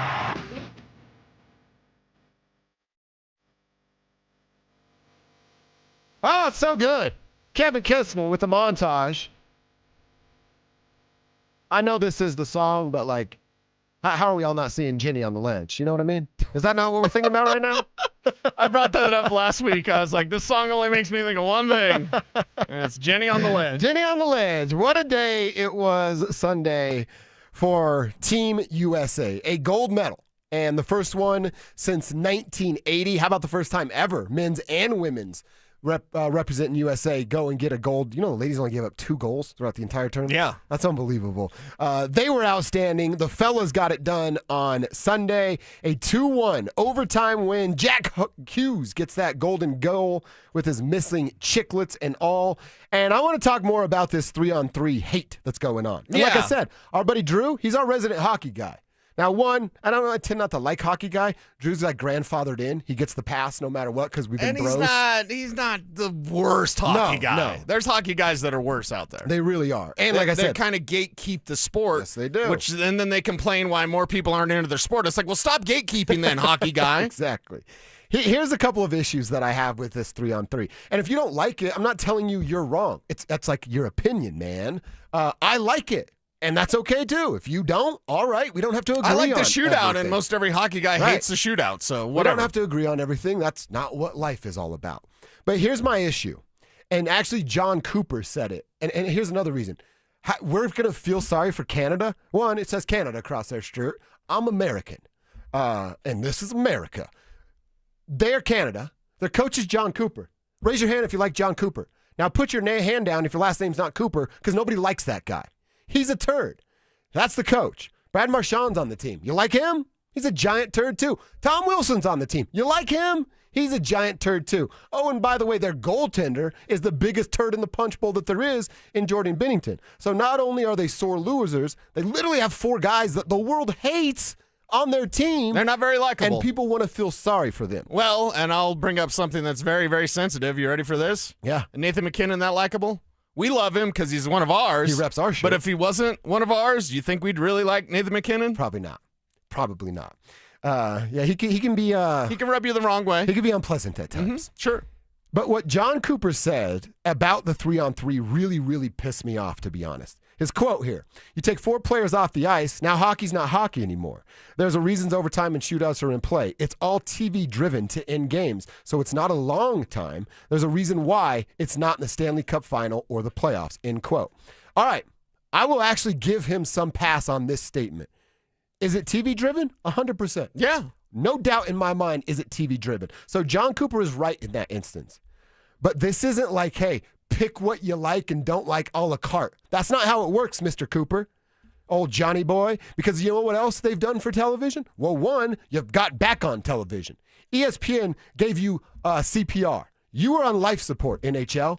And the 4-letter network, that again, we can have some problems with some stuff that they do, but they came in, they gave you mouth-to-mouth, they're giving you the chest compressions, and you're alive again because of TV and ESPN. Right. And then you know what in turn that did? ESPN partnering back up with the NHL.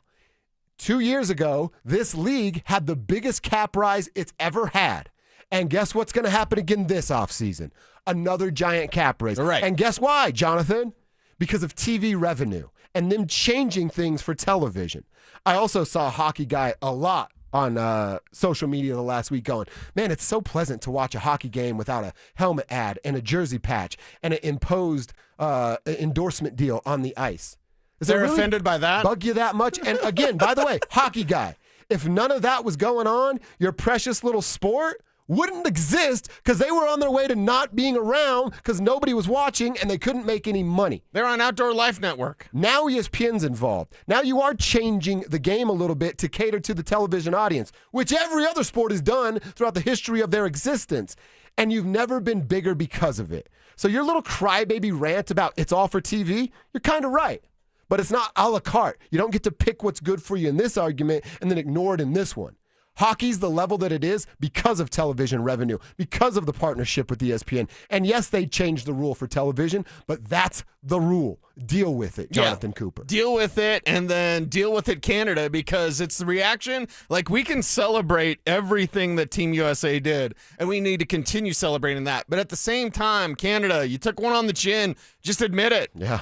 Just admit it. Nathan McKinnon and the misquote, because the longer quote, I don't care. He said, oh, you see the better team on the ice. You can make that decision. The better team on the ice had the gold medal. Yeah. That was it in that one instance. So, Nate, hey, don't miss a wide open net if you want Canada to win the gold medal. Like, there's all these things revolving around Canada, plus a lot of younger hockey players have said how, they grew up and they've been kind of almost hazed by Canadian hockey players just because it's like, well, you don't get it because it's not your sport. Stop. They're a hockey guy too. It's a world sport. Yeah. It's a world sport, and it's a tremendous sport. And think of how Four Nations kind of propelled this national spotlight. Everybody's talking about it. The Olympics, world spotlight. Everyone's talking about Four Nations was a world spotlight as well. But you have all these things to help grow the sport, to grow interest, to get excitement, and then you've got Canada guy, hockey guy, complaining about it. Well, you can't ride two horses, one ass, Sugar Plum, and you can't talk out both sides of your mouth. Like, why don't more people watch hockey? Why are you all watching hockey? Like, we're watching hockey because they made it for TV. And yes, is 3-on-3 for TV? Yep. But you know what the best sports do? And that's what they do. They set up their game for television, for the audience, for people on their phones, for streaming services, everything that sports fans are used to. Why is football king? Because it's freaking sweet to sit your ass at home on your couch and watch football for 12 hours on Sunday. They have catered and created an at-home audience, and that's what matters to them. The NHL can learn something from the NFL catering to the television audience. Oh, yeah, and it's an exciting product that's actually better in person than it is to watch a football game. Go to an NFL game, you see a bunch of guys standing around all the time. Go to an NHL game, and it's action, skating all the time, speed, skill, it's everything. You can highlight that on TV. You can get more people to love this game, and after that Team USA performance, you're going to see a growth in youth hockey even more than we've already seen. Yeah. Right? They've said since the 70s, since I was a kid, soccer's going to be big, and no. It never will. Hockey. Yeah. Hockey's the sport that is growing. And hockey now, with that Team USA getting the gold medal first time since the 80s. 1980. There you go. I mean, that's just going to propel more young Americans to go, you know what? I'm going to check out that hockey thing. And save your pennies, parents, because that's not cheap. It's expensive. And by the way, we said it before, the Avs and the Pios have a really good junior program. Yes. We don't have to buy pads every year. If your kid's into it, start there and see where they go. Yeah, start there and see where they go. And here's the thing, Canada, you just created a monster because now these American kids are going to grow up and they're going to try to take it to you. Yeah. Right? If our best athletes start playing hockey, look out. Yeah. Look out. Yeah. So look out, world. And yeah, Canada, we took your sport. Yeah. I loved everyone. Right. Everyone dunking on Justin Trudeau yesterday. Everyone dunking on all the Canadians yesterday. Like, Canada, so stop. awesome. You're making yourself look even worse than you already do. All right? so Just awesome, stop. Drink dude. your Molson and stop. Yeah. Stop complaining about the USA beating you down, especially when you played Finland. You had to go 3-on-3 overtime. And by the way, your three's the best in the world. Yeah, did the Finns have a bunch of complaints about losing in overtime to Canada? Right. Or did they just go, hey, we lost to the better team today? How it's supposed to be. Also, shout out to the Broomfield Locomotives. That's where my nephew Karsten plays. They just finished third in their tournament. Dude's turned into a little goal-scoring machine during the playoffs. Nice. So shout out to you, Karsten. Shout out. Keep it going. You got another tournament Our coming up hockey here. lady, Mel, says, I would love a parade for both the women and the men's hockey teams. They should do this summer after the NHL season. That's a great idea. Now, from where Mel. would the parade be, though? I mean, it should be in you would Washington, think, but the yeah, climate you'd think may suggest Washington, otherwise. D.C., you'd say, okay, that's where the parade should be. But I'm just like, maybe it's a traveling parade. Oh, they do like Savannah Banana stops? Yeah. Like tour stops? Yeah, well, maybe if you had an Olympian on your team, and, of course, the Avalanche there, like Brock Nelson. Yeah. Okay, maybe that's what comes around. Like, everyone that had a guy that plays for your team, you get a stop. It's like when the Cup comes to your hometown, you're like, hey, you could go see it. Go check out the gold medal for the day. Yeah. Maybe Brock Nelson should come in studio and let us try on the gold medal. I'm in. I just want to try it on. I think I would want to try it on, too. Kevin touched I'd the want to cup. bite it. Yeah. Did you see the picture of Brock, like, grasping that thing and not letting it go? That was a cool... Dude, when he went to go get his kid, the first thing I thought, because they're like, he's a third-generation gold medalist. I'm like, the pressure on that 6-year-old. Unbelievable. He's got to now perform. Oh, and by the way, we haven't mentioned, we'll do more of this when we dive back into it, the Johnny Gaudreau stuff. Yeah. Johnny Hockey. Yeah. The sweater, his kids. Dude, that's waterworks watching that stuff. So really, really good touch from Team USA. All right, want to get back to the Nuggets. We talked about the Nuggets losing yet another clutch game in the first hour. I want to get back to that. Also talk about what this team needs. We kind of mentioned that, and I want to dive deeper into that. Do they need a bad guy on the team that's not a coach? We'll get into that next. The champ! Are you ready? Do you consider yourself a super fan? Well, now's your chance to prove it.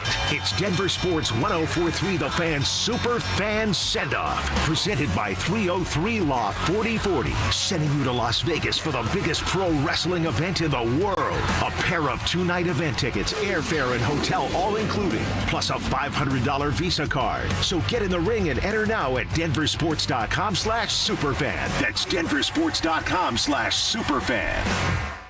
Well, you need new windows. How do I know? Well, I live in a windy area of the state in Roxborough, and guess what? New windows are a must. And if your heating is running nonstop, your windows are probably to blame. When window insulation fails, your warm air escapes, the cold gets in, and your energy bills, well, they go through the roof. That's why my friends at WindowNation.com, they're here. They can fix that. Right now, WindowNation.com, they've got buy 4, get 4 free sale, making it easier than ever to replace every window in your home with beautiful, energy-efficient, custom-built windows, and you can get them with 0 down, 0 monthly payments, and 0 interest for 2 years. Window Nation, they don't cut corners. They measure 3 times for a perfect fit, and their expert crews, each led by installers with 10-plus years of experience, complete most jobs in 1 day or less. This is a company you can trust. It's WindowNation.com. A-plus rating from the BBB. 50-point inspection before your windows leave the factory. Are you kidding me? Window Nation. I want you to check them out online, WindowNation.com. Proud to support the Wounded Warrior Project, and as a military family, I certainly appreciate that. Also, when you schedule your quote, you can even get a pair of Icon Pass 2-day sessions. Hurry, sale ends soon. Stop wasting heat. Stop dealing with drafty windows. Schedule your free estimate today at WindowNation.com. You know what it takes to win: the preparation, the game plan, the refusal to quit when things get hard. You bring that same mentality to your business every single day. But even the best teams need fans in the seats. At Denver Sports, we put your business in front of Denver's most passionate, loyal audience, on air, online, and on the big screen. You've got the drive, we've got the reach. Visit us online at DenverSports.com.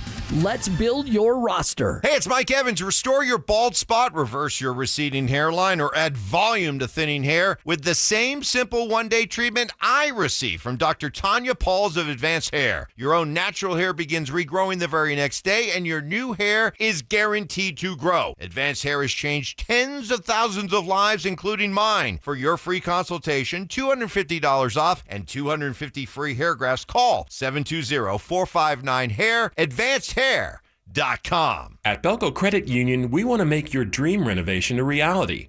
Maybe that means a modern kitchen upgrade or a luxurious new bathroom. With Belco's Home Equity Choice line, you can get easy access to funds with the freedom and convenience of a home equity line of credit, plus the security and stability of a home equity loan. Plus, Belco is also offering low rates for qualified borrowers. Learn more at belco.org/choiceline. Belco is an equal opportunity housing lender. Belco, banking for everyone. Hey guys, Mark Schlereth here from my friends at Cudarelli Vision. Here's my story. I wore glasses growing up for a long time, and then when I hit my 30s playing for the Broncos, I ended up having LASIK surgery, but when I hit my mid-50s, I needed those readers for everything I did, whether it was going to restaurants trying to read menus, whether it was reading statistics, studying film, I needed those reading glasses. Well, I decided to go see Dr. Cudarelli at Cudarelli Vision for a refractive lens exchange, and I can tell you firsthand, total game changer, and you can join Dr. Cudarelli for his live webinar this Wednesday at noon. Learn more about refractive lens exchange from Cudarelli Vision. This free webinar is the perfect opportunity to meet Dr. Cudarelli and have him answer all your questions like, is RLE for me? Am I a good candidate? What's the recovery time? What's the cost? Is there financing? Cudarelli is Colorado's most experienced with over 90,000 vision correction procedures, and he can tell you when it's time for you. Make sure you join that live webinar this Wednesday at noon. Register at ColoradoRLE.com. That's ColoradoRLE.com.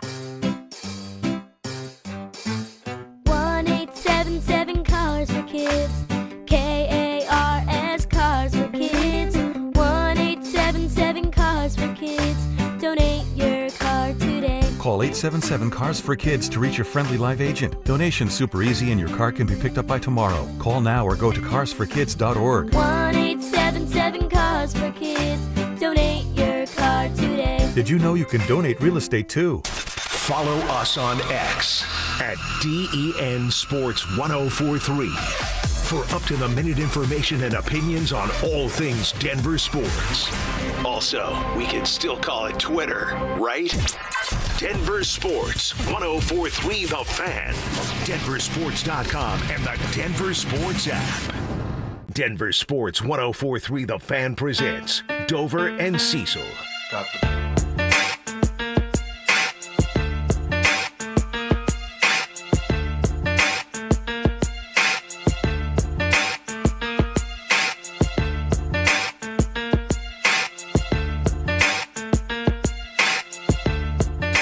All right, Nuggets fans, you tell us, where's your worry meter? 1 through 10. You're worried about their lack of clutch? No clutch gene with this Nuggets team as they are struggling in those games. And more importantly, who's going to be the one that kind of steps up and plays the bad guy?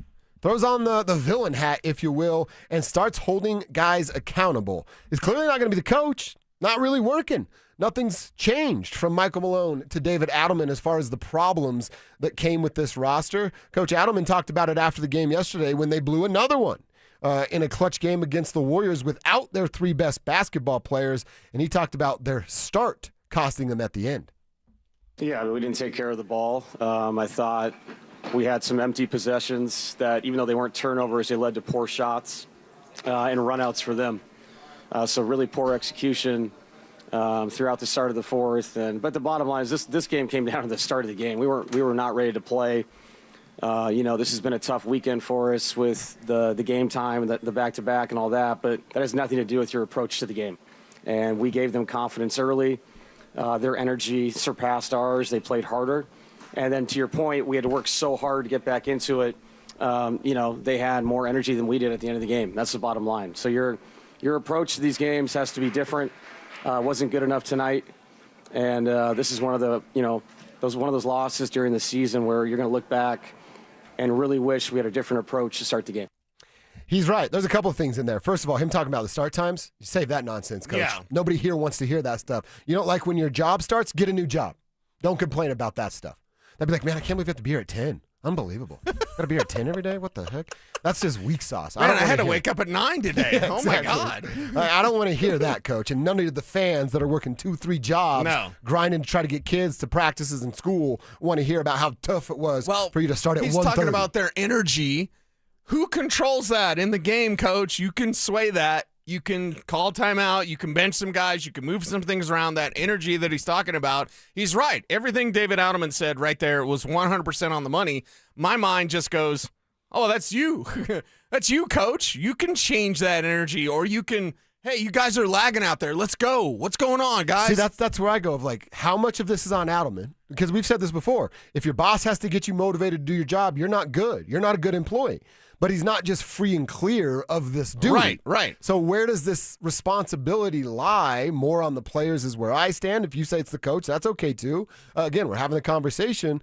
But now it's the whole tenure of Malone, and now the first year of Adelman with the same problem with this roster. I know some of the faces and names have changed, but the core remains the same, as do the issues. So who do I need to point my fingers at? The coaching staff or the players? Or is there this combination of, we talked about it earlier, and I want to give you more room here. If it's Aaron Gordon that comes back, who's going to be the guy on this team that, and I know it's different today, so you're not going to grab nobody by the collar and go, what the bleep are you doing? But, right. Hey, bro, we need to have a conversation, and I'm going to get a little animated because I'm not okay with what you're doing as a basketball player right now. Yeah, I mean, it's AG and it's Jamal. Those are the two guys that could do it. I think Jamal would be great at it. I don't know why he doesn't take that responsibility. Well, if he's going to look around, everything that he did in the offseason, right, and you end up in the direction you're going, that's why we're seeing Jamal star, because of the hard work that he put in the offseason, and then it's paying off on the court. If I'm Jamal Murray, I look at everyone else being a little slappy out there at times, and I'm going to get in their kitchen, because you don't put in that extra work so that you can go out there and get beat in the second round. You put in that extra work so that you can be a champion again. So this team is falling short of playing championship basketball right now.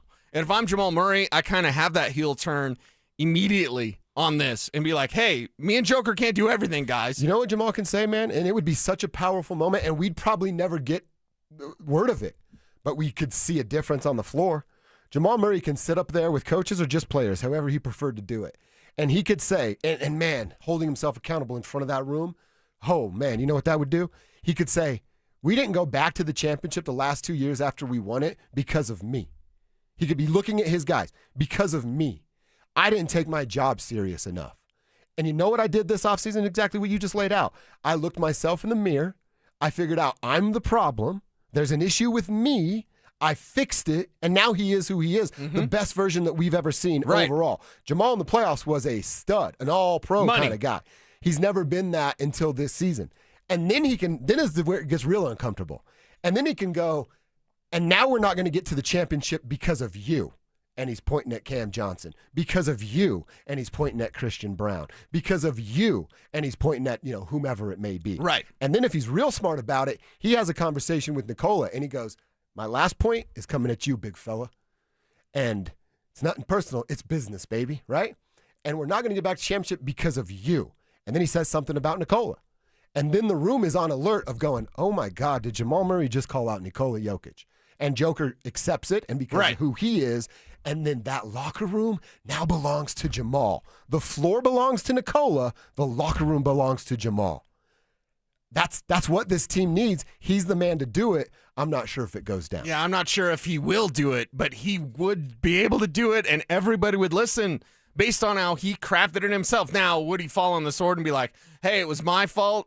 Probably not. I think he's changed a lot. He has changed? I really Okay, well, if that's the case, then that would be even more overwhelming to that locker room. We'd be like, that guy just admitted he had a problem, and then he fixed it, and now I'm the problem. I've got to fix it. I haven't even told you this. But we learned about some things about how Jamal treated ball boys and equipment managers and media admins and things like that. He's done a 180 on everything down there. How he treats social media admins, team photographers. I'm playing my hand now. But you know what I mean? Like, it's been a different version of Jamal. Okay. So he can do that. He can be like, I was the guy. It was my fault. But I've changed it. Why can't you? Yeah, and now it's time for you to change it. And we're running out of time.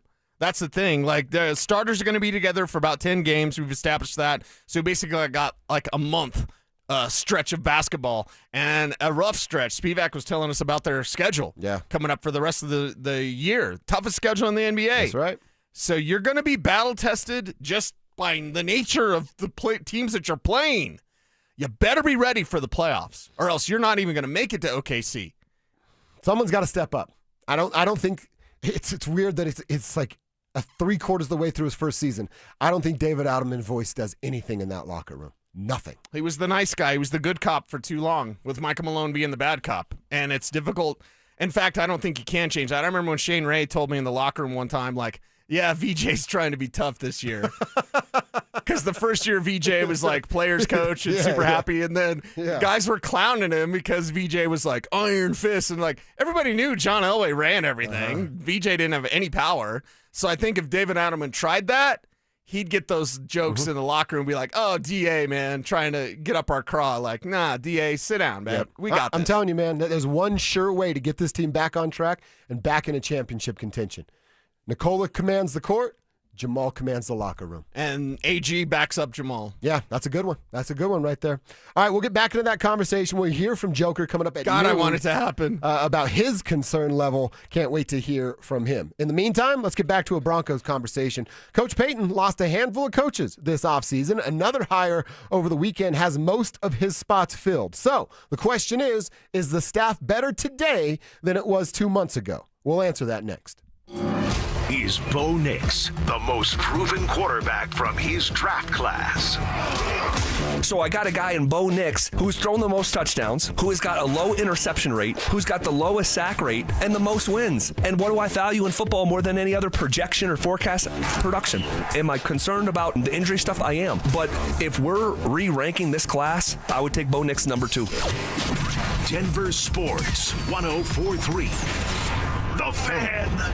Hello, Colorado. It's David Szymanski with U.S. Mortgages, and we're celebrating 30 years. Make 2026 your best year ever. Eliminate all your high-interest debts, saving you $500 to $1,000 or more every month. Worried about approval? We have recently expanded our guidelines to help even more people qualify. If you've been told no, we can help say yes with bank statement loans, asset-based loans, non-traditional credit, debt to incomes over 50%, loan to values up to 95% and more. At U.S. Mortgages, you don't need perfect credit either. We help down to a 580 score and even lower case by case. Call now to get a no-risk, no-obligation quote from a BBB A+ rated lender and also get our exclusive lowest rate for life. Our number says it all, 303 low rate. That's 303 low rate or online at usmloan.com. All loans subject to approval and change. Equal housing lender. License 392126. High five!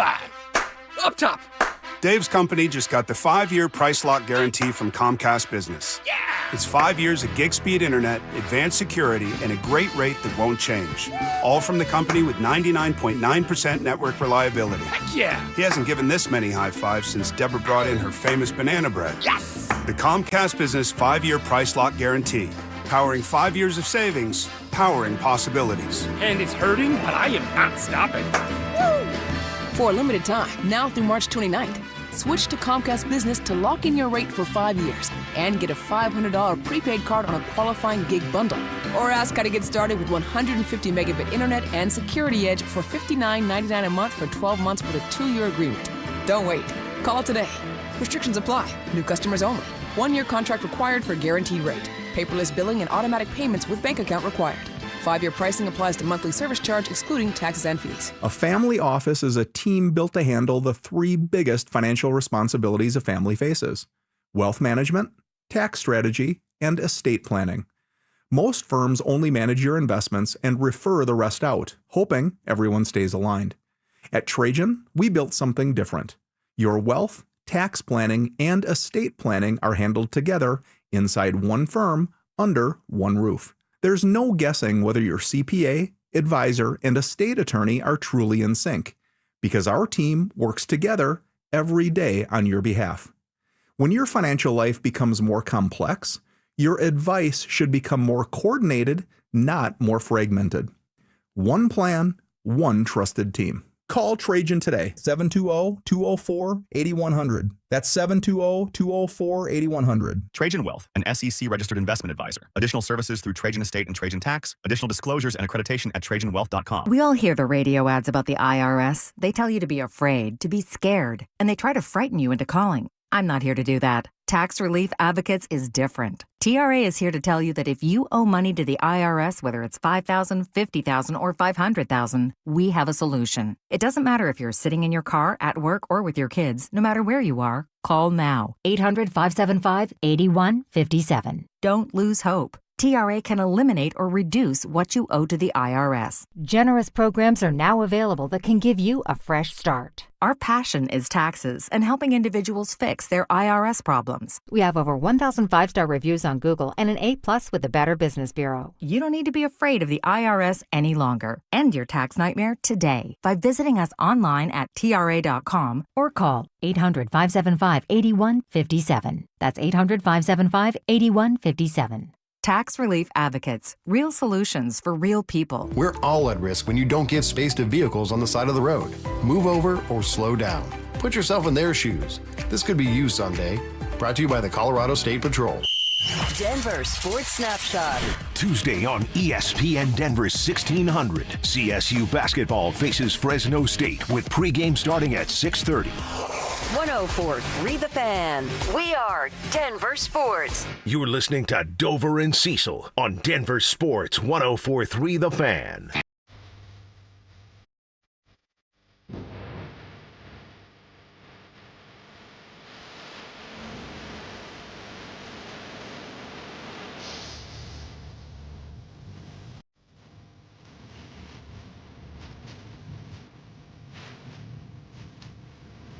All right, I want to get into some changes on Sean Payton's coaching staff Before we do that, let me remind you guys about our super fan send-off. This thing is going to be sweet if you're the winner. Shout out to 303 Law 4040 for getting it done. We're looking for the biggest wrestling fan in the tribe. We're going to give you a chance to go to Las Vegas for the biggest pro wrestling event in the world. If you win, you get a pair of 2-night tickets to the event, round-trip airfare for you and a guest from Denver to Vegas, 2 nights hotel stay, and $500 preloaded on a Visa gift card. You can't win prizes if you don't play the game. How do you play the game?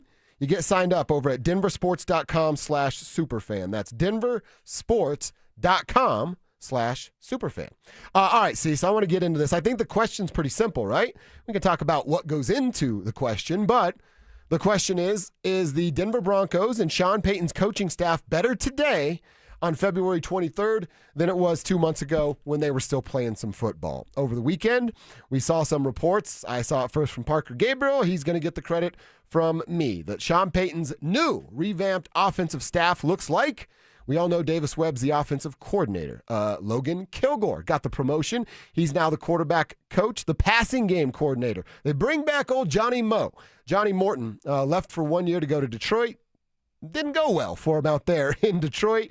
He came back. He was consulting for the Broncos a little bit in the postseason, just giving some notes and ideas to Coach Payton.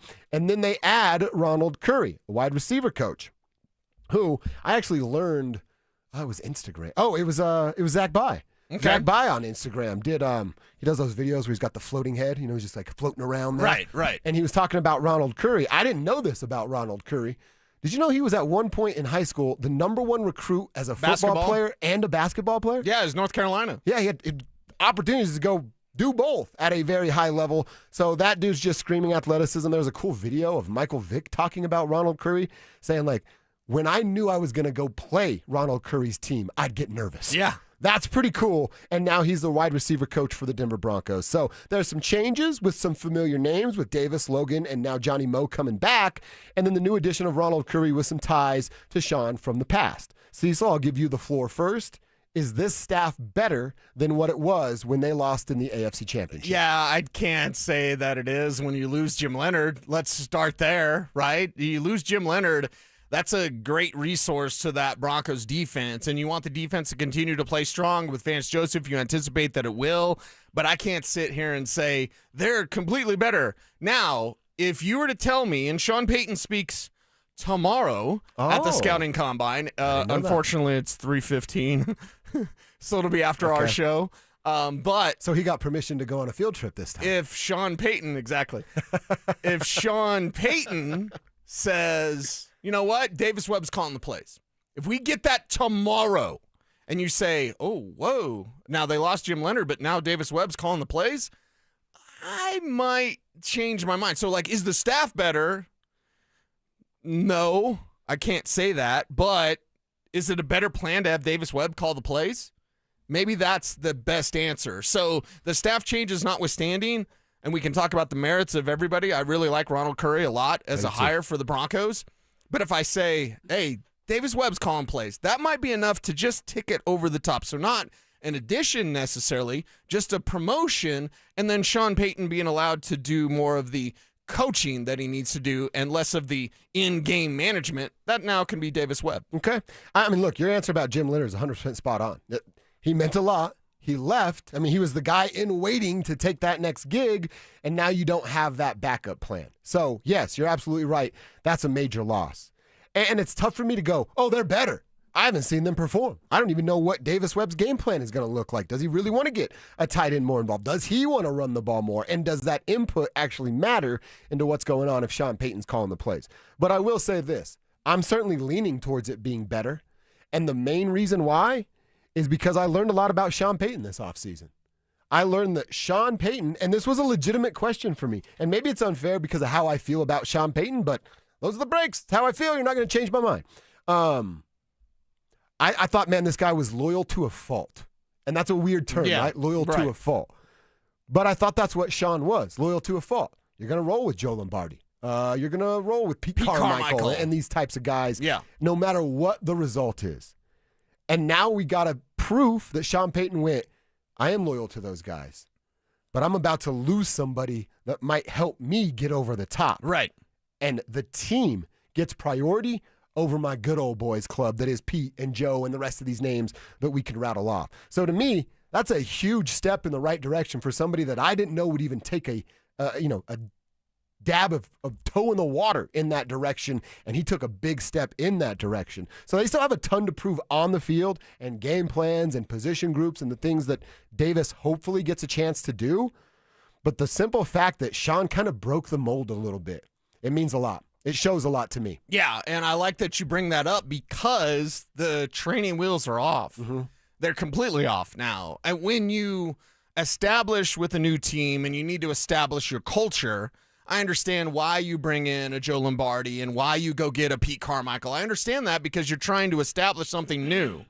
Now that the Broncos are firmly established, we need less of the Saints connections. We need less of the Saints players. Adam Troutman, talking about you. We need less of that Saints influence because it's not about New Orleans anymore. It's about what happens in the Mile High City. It's not about like, hey, I need to teach guys my system. I need to bring in my guys. Your system's already known. Your system's already respected. Your culture is infiltrating that entire building at Broncos Park powered by Common Spirit, and it's glorious. So I really appreciate that because it's almost like, I feel like Vince Vaughn and Swingers, like he's all grown up. I'm standing on the table. You're eating breakfast. Yeah. He saw that Sean Payton. He's all grown up. Maybe Sean would be the one standing on the table. I don't know. It's Indianapolis. It's a scouting combine. Things might get a little loose. I'm sure he's going to have a good time in the evening. I'm pretty sure that's what happens starting tonight. Oh, it goes down tonight. Rumor has it. Okay. Let's just say that. Let's just say that. Tribe members, you tell us. Again, I don't think that there's a wrong answer because it's very difficult to know what the offense is going to look like without anything on paper, and they haven't even got to OTAs. But just Sean doing something that I always question whether or not he would do, it allows me to give him the good faith that I think everybody needs to have throughout the offseason. Yeah, it's almost in a way addition by subtraction, but to me it's just a maturity. You don't need Pete Carmichael anymore. You don't need Joe Lombardi anymore. You did at a time. You did. And now you're different. Now you're better. Now you've outgrown that. And you're growing something else, growing something different here in Denver that can be even more glorious than the Super Bowl achievement he had in New Orleans. He had one. How about you build something in Denver and you get more than one? Mm-hmm. How about you get 3? How about you get 4? What's the number? I don't know. But more than one? That's what's bound to happen with Bo Nix as your quarterback. I hope so. Let's see what this staff will look like. And I had not realized, honestly, that Sean was going to talk as early as tomorrow. If that goes down, I mean, the question's going to be asked. I actually already saw it on his Twitter. Chris Thomason's en route. He's going to ask the question about calling plays. So there'll be a soundbite at some point Tuesday afternoon. The Drive will be able to get it to you live. And, of course, we'll react to it coming up on Wednesday. All right, we'll get back to that conversation a little bit later on. You know what it is around 11:45. We check our Twitter timeline that we want to share with the Tribe. First up is a awesome message from Mike Tirico, something he said after Team USA won and what it means for the next generation of hockey players in this country. Wait till you hear from Tirico next. By flexing their star power on the Olympic stage, do the Avalanche have even more pressure to bring home another Stanley Cup this season? All 8 members of the Avs have scored in Italy. And I think if it was possible to add even more pressure to when they get back stateside and go win a Stanley Cup, if it was possible for them to ratchet up the pressure, they did it in the healthiest kind of way here in Italy. Denver Sports 104.3. The Fan. You've been sharing your wish for happiness. You've learned that life offers different pathways. But what if your pathway is filled with fire? This is Glenn Jameron, Chairman of Alpine Bank, member FDIC. Let's be frank, life isn't always happy. You can feel real pain, real fire, like the loss of a loved one. But know this, fire can change you for the better. Just like iron must go through fire to become steel. So it is with each of us. Look back over your life. You may discover that the most painful things giving you empathy, new perspective, and a new realization of how precious life is. You have countless pathways ahead. Some bring pain, others happiness. It's what you do afterwards that counts. Alpine Bank, committed to Colorado, and you.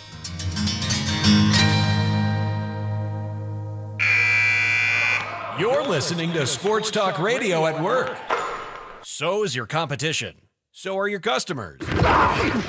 Denver sports fans don't half listen. They argue. They text in. They remember stats from 1998. They remember who sponsors their obsession. Audio, video, or online. We've got every angle covered. DenverSports.com. Make your move. Hey guys, Mark Schlereth here from my friends at Spine One. Let me ask you a question. You live with back pain, neck pain. Well, my guys at Spine One, they're an emergency room for back pain with same-day appointments. They'll see you and they'll get the journey started. And that's exactly what I did. Whether it's chronic pain, acute pain, work-related, sports-related, doesn't matter. All you got to do is pick up the phone and start your journey just like I did toward pain-free. 303-367-2225. That's 303-367-BACK. Or as always, you can find them online at SpineOne.com. So, you're ready to propose, huh? Yeah, man. She's definitely the one. What are we thinking about the ring? I got my wife's at Hellsberg. I couldn't recommend a better jeweler. I could use some help with that. Man, go to Hellsberg. I had no idea how many details you need to consider. Did you know you can get a natural or lab-grown diamond? I didn't. Figure out what she wants. Trust me, they'll make it happen. Start your story with Hellsberg. Shop in store or at hellsberg.com. Hey guys, Mark Schlereth here from my friends at Cudarelli Vision. Here's my story. I wore glasses growing up for a long time, and then when I hit my 30s playing for the Broncos, I ended up having LASIK surgery, but when I hit my mid-50s, I needed those readers for everything I did, whether it was going to restaurants trying to read menus, whether it was reading statistics, studying film, I needed those reading glasses. Well, I decided to go see Dr. Cudarelli at Cudarelli Vision for a refractive lens exchange, and I can tell you firsthand, total game changer, and you can join Dr. Cudarelli for his live webinar this Wednesday at noon. Learn more about refractive lens exchange from Cudarelli Vision. This free webinar is the perfect opportunity to meet Dr. Cudarelli and have him answer all your questions like, is RLE for me? Am I a good candidate? What's the recovery time? What's the cost? Is there financing? Cudarelli is Colorado's most experienced with over 90,000 vision correction procedures, and he can tell you when it's time for you. Make sure you join that live webinar this Wednesday at noon. Register at ColoradoRLE.com. That's ColoradoRLE.com. A careless driver caused your crash. Medical bills are piling up, and you might not be able to work. Life just got a lot more expensive, and you don't know what to do. At Berg Simpson, your consultation is absolutely free. We'll explain your legal options at no cost to you. Help starts with a phone call to us. If you've been injured, call Berg Simpson for free now at 303-790-2525. 303-790-2525. BergSimpson.com. Good lawyers changing lives. It's not just a slogan, it's who we are. Stream Stokely and Evans with Mark Schlereth, Dover and Cecil, The Drive, and all your favorite shows on the Denver Sports 104.3 The Fan app. Denver Sports 104.3 The Fan, DenverSports.com, and the Denver Sports app. Don't at me, bro. It's time to check your ex. Why are you stalking me? No, not that ex. Twitter, unfollow. Here's Dover and Cecil to help you swipe, scroll, and screenshot your way through today's top headlines. Power of social media. I'm on Team Gets It.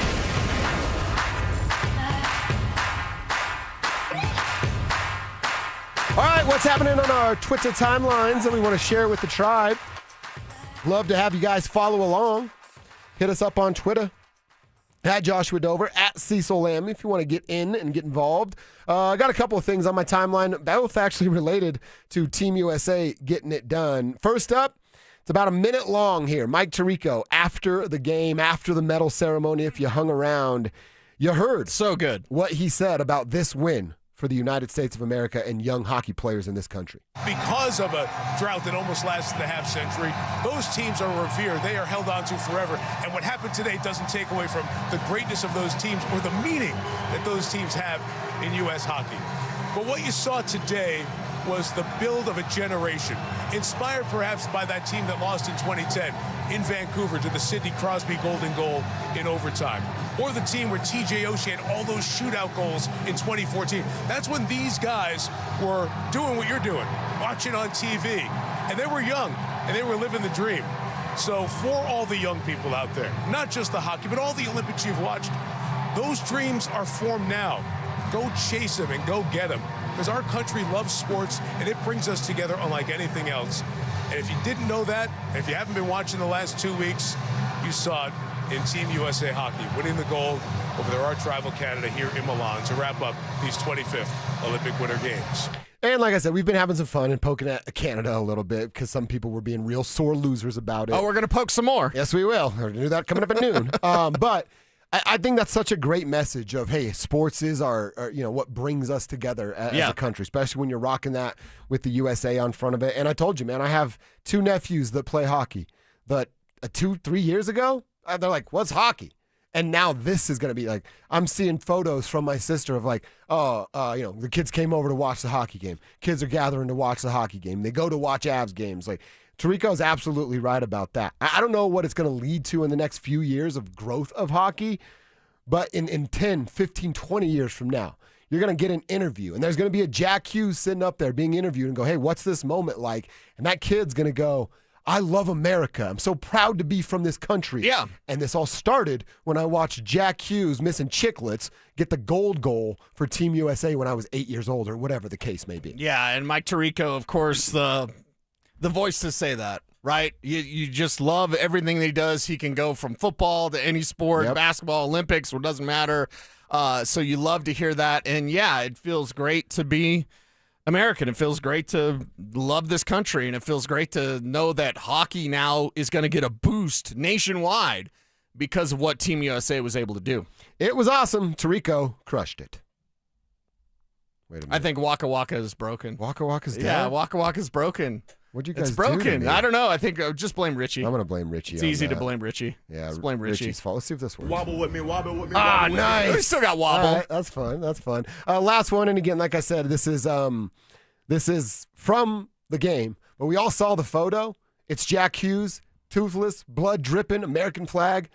Love it. Wrapped around his shoulders. Love it. The first thing I thought when I saw that was, I'm going to screenshot this and get this tattooed on me. I couldn't. That's the only thing I could think of. Oh, my It's like, God. I'm going to get that tattooed on my body at some point. My boy Dom with 303 Boards crushes it over there. Nice. He's like, you're not going to do it. And I'm like, I'm a few drinks away from doing pretty much anything. So, yeah, that one, next time I cut loose, I may be showing up with a Jack Hughes toothless tattoo somewhere on my body. Yeah, you're the type of guy I would never say, you're never going to do that. No. And especially because you're proud of having some bad ink. Yeah. Like, The that's stories. it. I'm proud of the stories. You're proud of the stories, Yeah. right? So, yeah. That'd be a heck of a story. Jack Hughes, I might be on the way, my man. Wobble with me, wobble with me, wobble with me. All right, Cease, what's happening on your timeline? Is it a big deal that the Avs tweeted about Cale Makar's goal during that game? I don't think so. Well, a lot of people took issue with it. Because And I they just have to do like the screenshot, right? Because you can't do videos. they just put something out about Makar and like, hey, Team Canada or whatever, and they got worked Really? on Twitter because everyone's like, why are you doing this? And I was like, okay, let me put it out there to the tribe. Is it a big deal that the Colorado Avalanche's Twitter account was tweeting about Team Canada, like promoting it because, well, Cale Makar, right? Is that a big deal or no? I guess I could. You get offended at what you get offended at. I'm not going to be mad about people getting mad. I'm not. He plays for the Avalanche. I would assume. Now, again, I was just gone for a week, and spoiler alert, I turned off sports for 6-7 days. I would assume they were kind of doing that through. I saw other teams tweeting screenshots of like guy scored or but guy this is Team USA. and it's the gold medal. Team Canada. It's gold medal. Like, read the room. I guess I'm not offended, but I could see why people are. How about you? I always say get as offended as you like. I kind of figured it was standard, right? Team accounts usually are pretty lame anyway, pretty boring. Yeah. So they're really restricted to what they can and can't do. Right. So I didn't take a whole lot of issue with it. I try not to burn calories over silly stuff like that, but I know the internet responded, and it was not kind to the Avs on Twitter. All right, I didn't Give me that, see Jameis. that, but all right, yeah, get mad, I guess. Wobble with me, wobble with me, wobble with me. Speaking of Matt, did you see Jimmy's famous seafood? No. So at Jimmy's Seafood, and that's Jimmy's and then seafood, so there's 2 S's there. The Huff Post was like, hey, if you hear chanting USA and it makes you upset, you're not alone. And then Jimmy's famous seafood tweeted back, go blank yourself. It got 195,000 likes so far. So wait, people were upset that folks were chanting USA? Of course. Dude. Of course. The United States of America. Yeah, of course. It's Huffington Post. And then so they tweet out, for bringing home the gold and delivering an overwhelming sense of pride throughout America, we hereby grant free crab cakes for life Oh, yes. to all members of the 2026 USA men and women's Olympic ice hockey teams. This applies to both dine-in and shipping for all time. God bless America. Wow. Johnny Hockey forever. Dude, that's Johnny Hockey forever is a beautiful touch. Johnny Hockey forever. Now, I did happen to look up and I saw some people that I know had already started following Jimmy's Famous Seafood. But I was like, family owned since 1974 and serving America's favorite crab cakes. We ship nationwide. Hello, Jimmy's Famous Seafood. The lady really loves some seafood. I might be having to make an order If from you Jimmy's. got a Canadian friend in your life, maybe you order some crab cakes and be like, hey, here's a peace offering. Beat you down in Olympic gold, so here's some crab cakes. And then you show them that whole tweet thread after they've eaten it. Free crab cakes for life. Can you imagine? Dude, that's a sweet And deal. they'll ship it to you. That's a great If you're a setup. member of the hockey team, I'm like, where's every week? Yeah. Where's my crab cakes? Especially, right? like I said, if the missus or someone in your family loves it, you're like, just keep shipping it. Yeah. Yeah, I'm pro Jimmy's. Yeah, Jimmy's Famous Seafood, they went viral yesterday. It was Good one of for those them. moments, like, and a few people did, again, on the Justin Trudeau tweet, like Robert Griffin III did that, where he's carrying an American flag running out in his Washington uniform. It's like, we took your sport. You know, it's like, yeah, we took Canada's sport. America is the best team in the world when it comes to the Canadian sport that is hockey. We beat you guys at what you do best. Ah, that's just It's beautiful. glorious. It's just beautiful. Wobble with me, wobble with me, wobble with me. All right, you got one more? Since another Canada one, since booing the USA national anthem, remember that? Yeah. Remember that? I remember. Remember how Canada was like, feeling themselves booing the United States national anthem? Well, since they've booed the USA national anthem, Canada has lost the Stanley Cup, the World Series, because Stanley Cup Edmonton lost in 6 games, World Series Toronto lost in 7 games. The 2025 IIHF Championship, Canada lost 2-1 to Finland. Okay. Women's Olympic hockey, men's Olympic hockey. I really like where this is going. So I happen to like that tweet. I was like, since booing the national anthem, Canada's lost pretty much everything. Everything. So take that, Canada. Yeah. And again, we're not going to dive deep into stuff, but the folks that I was seeing on social media trying to tie politics into that game, let me just say this really clear. Shut up. We're watching sports. And it was glorious. Save that stuff for your other group of friends. We do sports over here. Yeah, that's one of my don't be that guys, because I've got too many friends, by the way, on both sides that just, can we just talk normally without you having to inject that into That's the everything other you thing. say? I don't care what side you're on. Right. And it's none of your business what side I'm on. How about we talk about the game? Yeah. Let's talk ball. That's what you always say. How about we talk ball? Let's talk puck. Yeah. Because that was a hell of a game. And that was a 100%. hell of an Olympics. The entire hockey product was glorious during the Olympics. So, yeah, have some fun with it. Our boy Laddie. You got to love sports and sports fans because of moments like this, the traditions, the history, the emotions.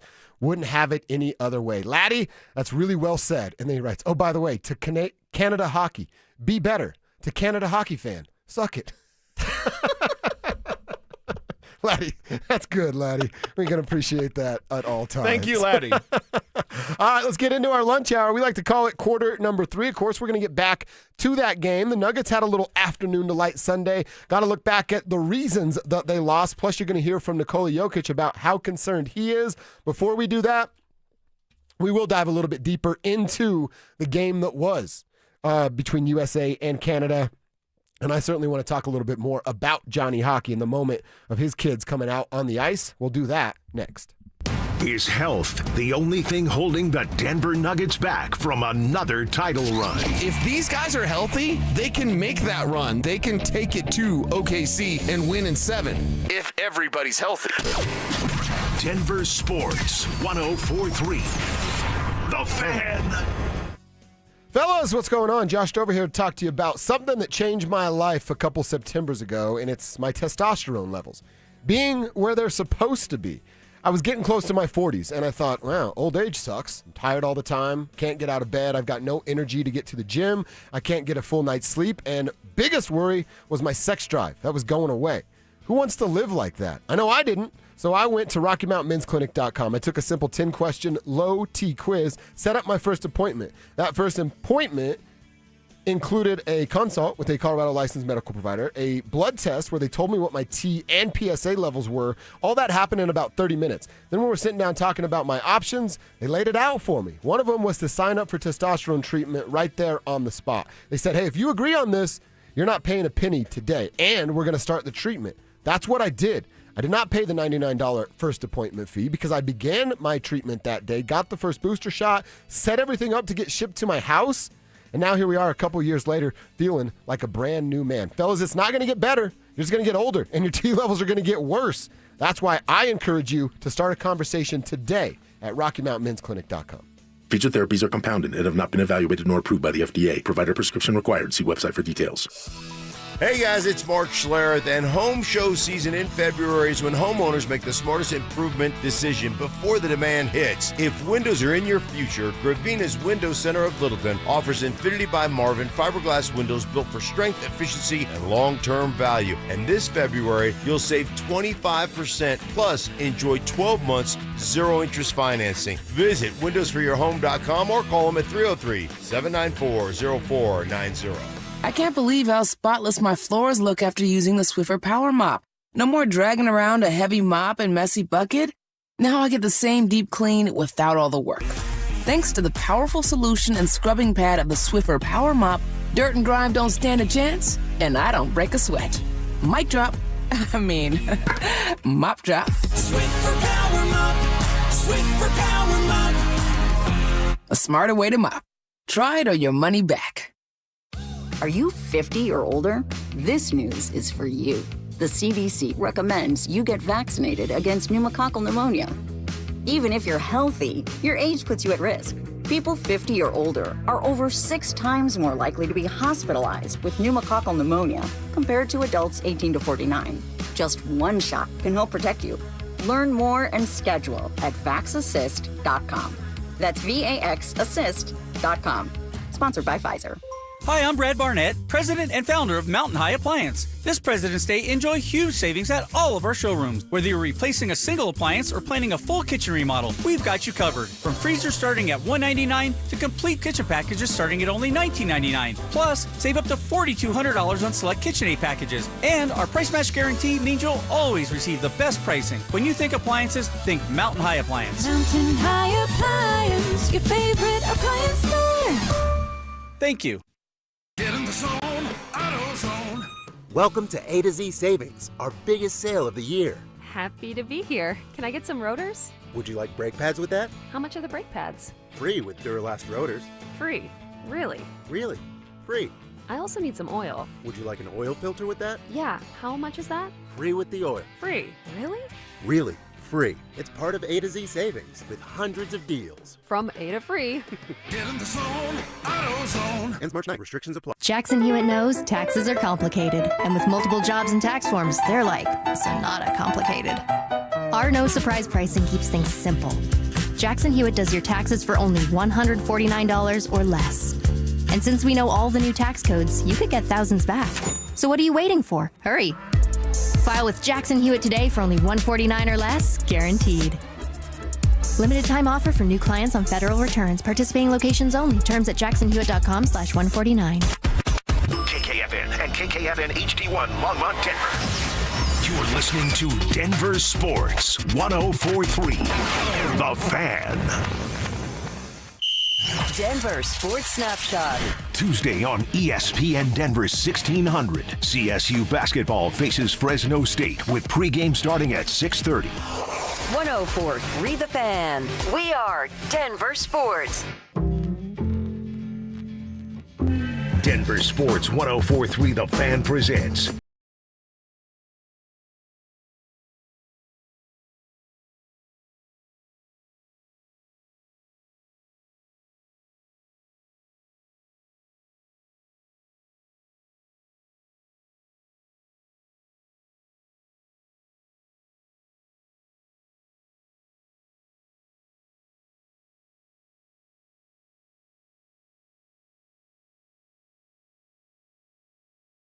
get a chance to read your text, resend that bad boy. Let's give you a shout out on the show.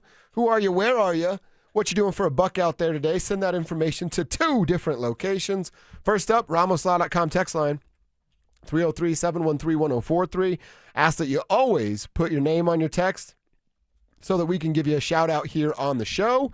And then over on YouTube, Cecil's monitoring what's going on YouTube, and we'd love to hear from you over there. Go to Denver Sports YouTube page. Click that subscribe button while you're over there. That'll go a long way for us. And then get on the Dover and Cecil stream, and you are in just like that. We'll get to some Tribe Roll Call text coming up at the end of this segment. But we do want to start with what we all watched yesterday, getting up at 6 a.m. Maybe you stayed up all night to watch Team USA beat Canada and get a gold medal for the first time since 1980. I do want to get this question out there to the Tribe, and then you and I kick it around too. Shout out to our boy Drew Spivak for this one. He asked what meant more to I don't know, everybody has their individual answers, but maybe overall, that 1980 medal, and of course, the way that it went down and the miracle that was, right? And of course, the speech of 9 times out of 10, they beat us, but not tonight. We skate with them, all the things that came. Or this one, where, the Four Nations a year ago, the turmoil, I guess, between the two clubs. What meant more, this one or that one 46 years ago? I think it has to be the Miracle on Ice. Probably, right? It just does. Now, Canada, powerhouse. We were literally at war with the other team. Yeah, and Canada, absolute powerhouse. Not the Russians. Yeah. Not what that was in 1980. So that just, I think culturally it was different. Obviously, being a rival and a nation that you were in a Cold War with, I think that one, Canada is our, annoying neighbor. That's what Canada is, basically. So you beat your annoying neighbor who invented the sport, and it's glorious. Is it better than 1980? No, I don't think anything Olympics-wise can beat the Miracle on Ice. Yeah, just the climate of everything. And it's probably tough to ever be better than that moment. Because as we were just talking about, hey, let's keep it on hockey. Back then, it was so much more than hockey. Mm-hmm. Yeah, and Russia was that powerhouse, right? They were a machine. Literally a machine. We saw it, Von Drago, right? Yeah. So I think 1980 will always live on forever and ever and ever. It's just weird to think. And it's weird to think, by the way, NHL, we got hockey fan complaining about made-for-TV stuff, which we can get back into. But then the NHL not allowing players into the Olympics the last couple times around. Like, the best on best, Four Nations was awesome. This was a notch above. Oh, yeah. Best on best includes NHLers. And to see the NHL product on display on a world stage in Italy, it was fantastic. It was great for that sport. And it makes you go, I hope it's not 46 years between the next one. Yeah. Well, we should get, maybe it'll come this evening, tomorrow for sure, some ratings numbers, what it actually looks like.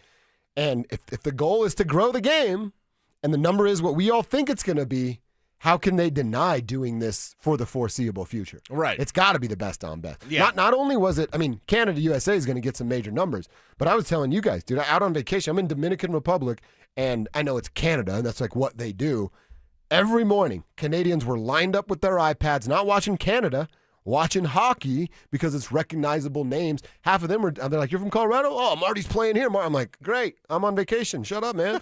But you know what I mean? They're like locked in. Right. So I imagine all the numbers are going to be pretty good, amplified by, of course, the gold medal game. Yeah, and I think just the being able to witness that sort of skill on Olympic ice anyway, which is usually about letting the skater skate, taking away the fighting, it's although much USA more and display. Canada wanted a little bit. They did. They wanted a little bit, but it's much more of a display of the athleticism that makes hockey and hockey players the most athletic players in sports. Mm-hmm. I've always said that. Basketball players, pretty athletic. Football players, kind of athletic.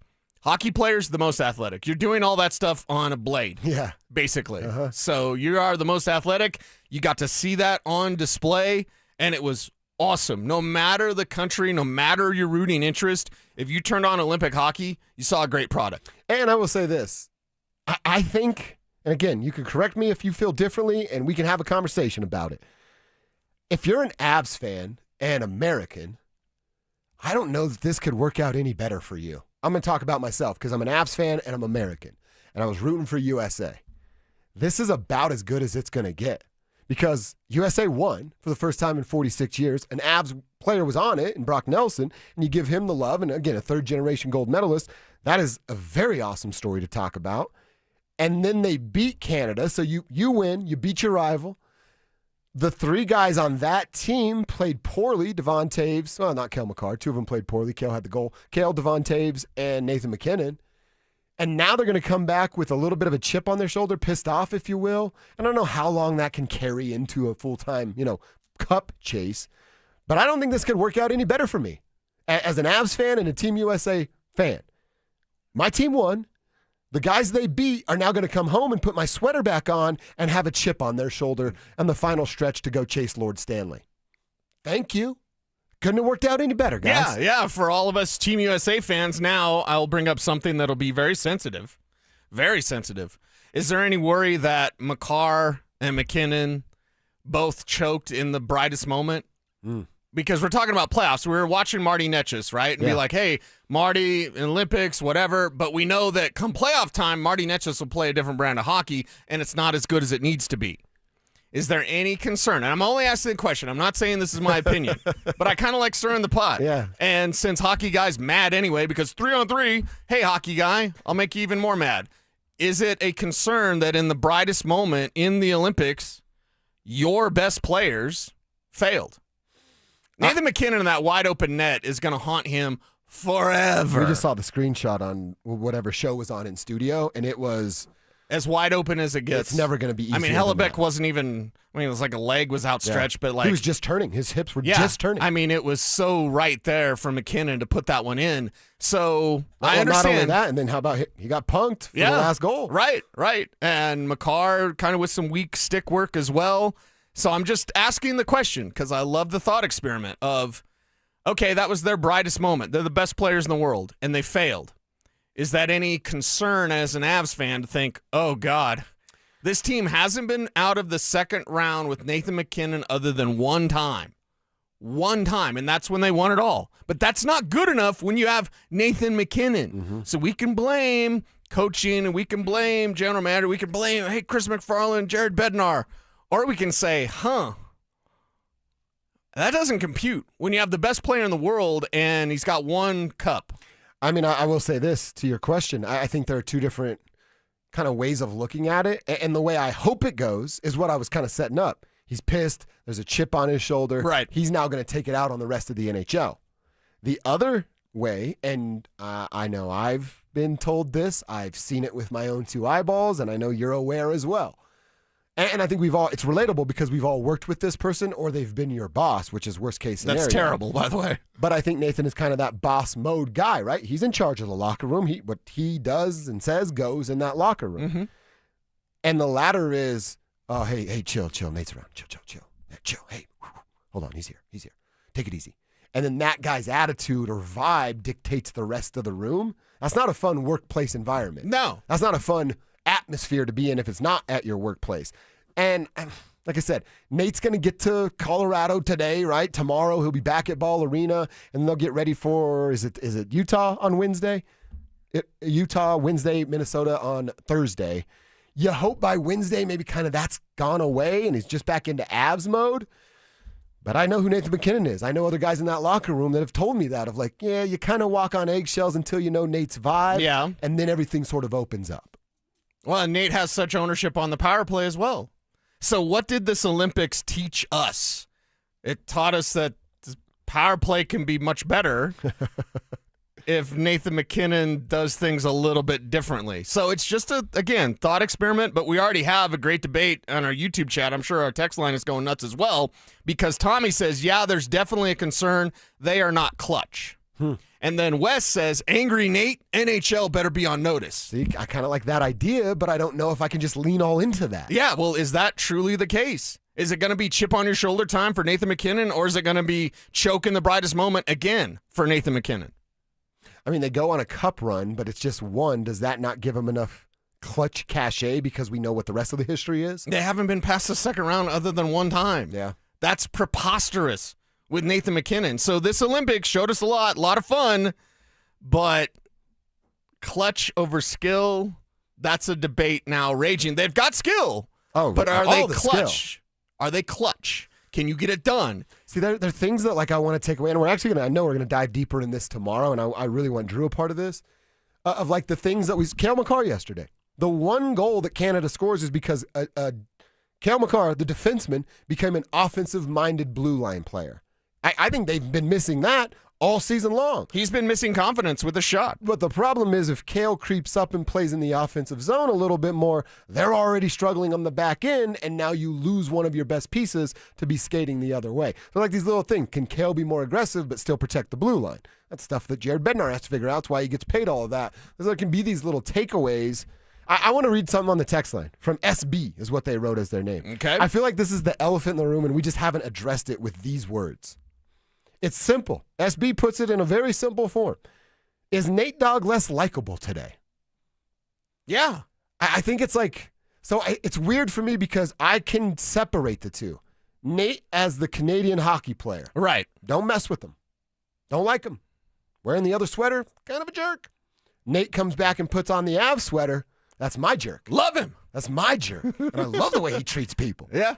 But, like, if I'm separating him, I think SB's onto something here. Mm-hmm. He's a little less likable when he's on the other team. Yeah, and when it's Team Canada and he's playing Team USA in the gold, yeah, it's going to be, you're not our guy. Avs sweater on, you're our guy. But is he less likable today? Yeah, but he's our guy, so we love him up, right? I've always said that. Jordan was unlikable. Let me ask you this, because we're not saying these things about Devon Taves, who Devon Taves is responsible for Team USA's first goal.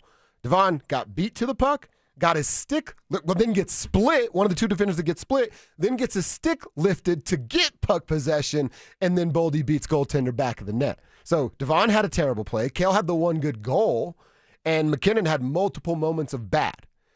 If he didn't say what he said, are we still feeling the same way today? Are we just going, ooh, he had a bad game? The only player, and Spivak will have to back me up in case I'm wrong, because I read this on Twitter, so it totally has to be true. But I think it was Sportsnet that had it. The only player on Team Canada with a negative plus-minus was Nathan McKinnon. Wow. It's more than just the gold game. It's more than just the gold game.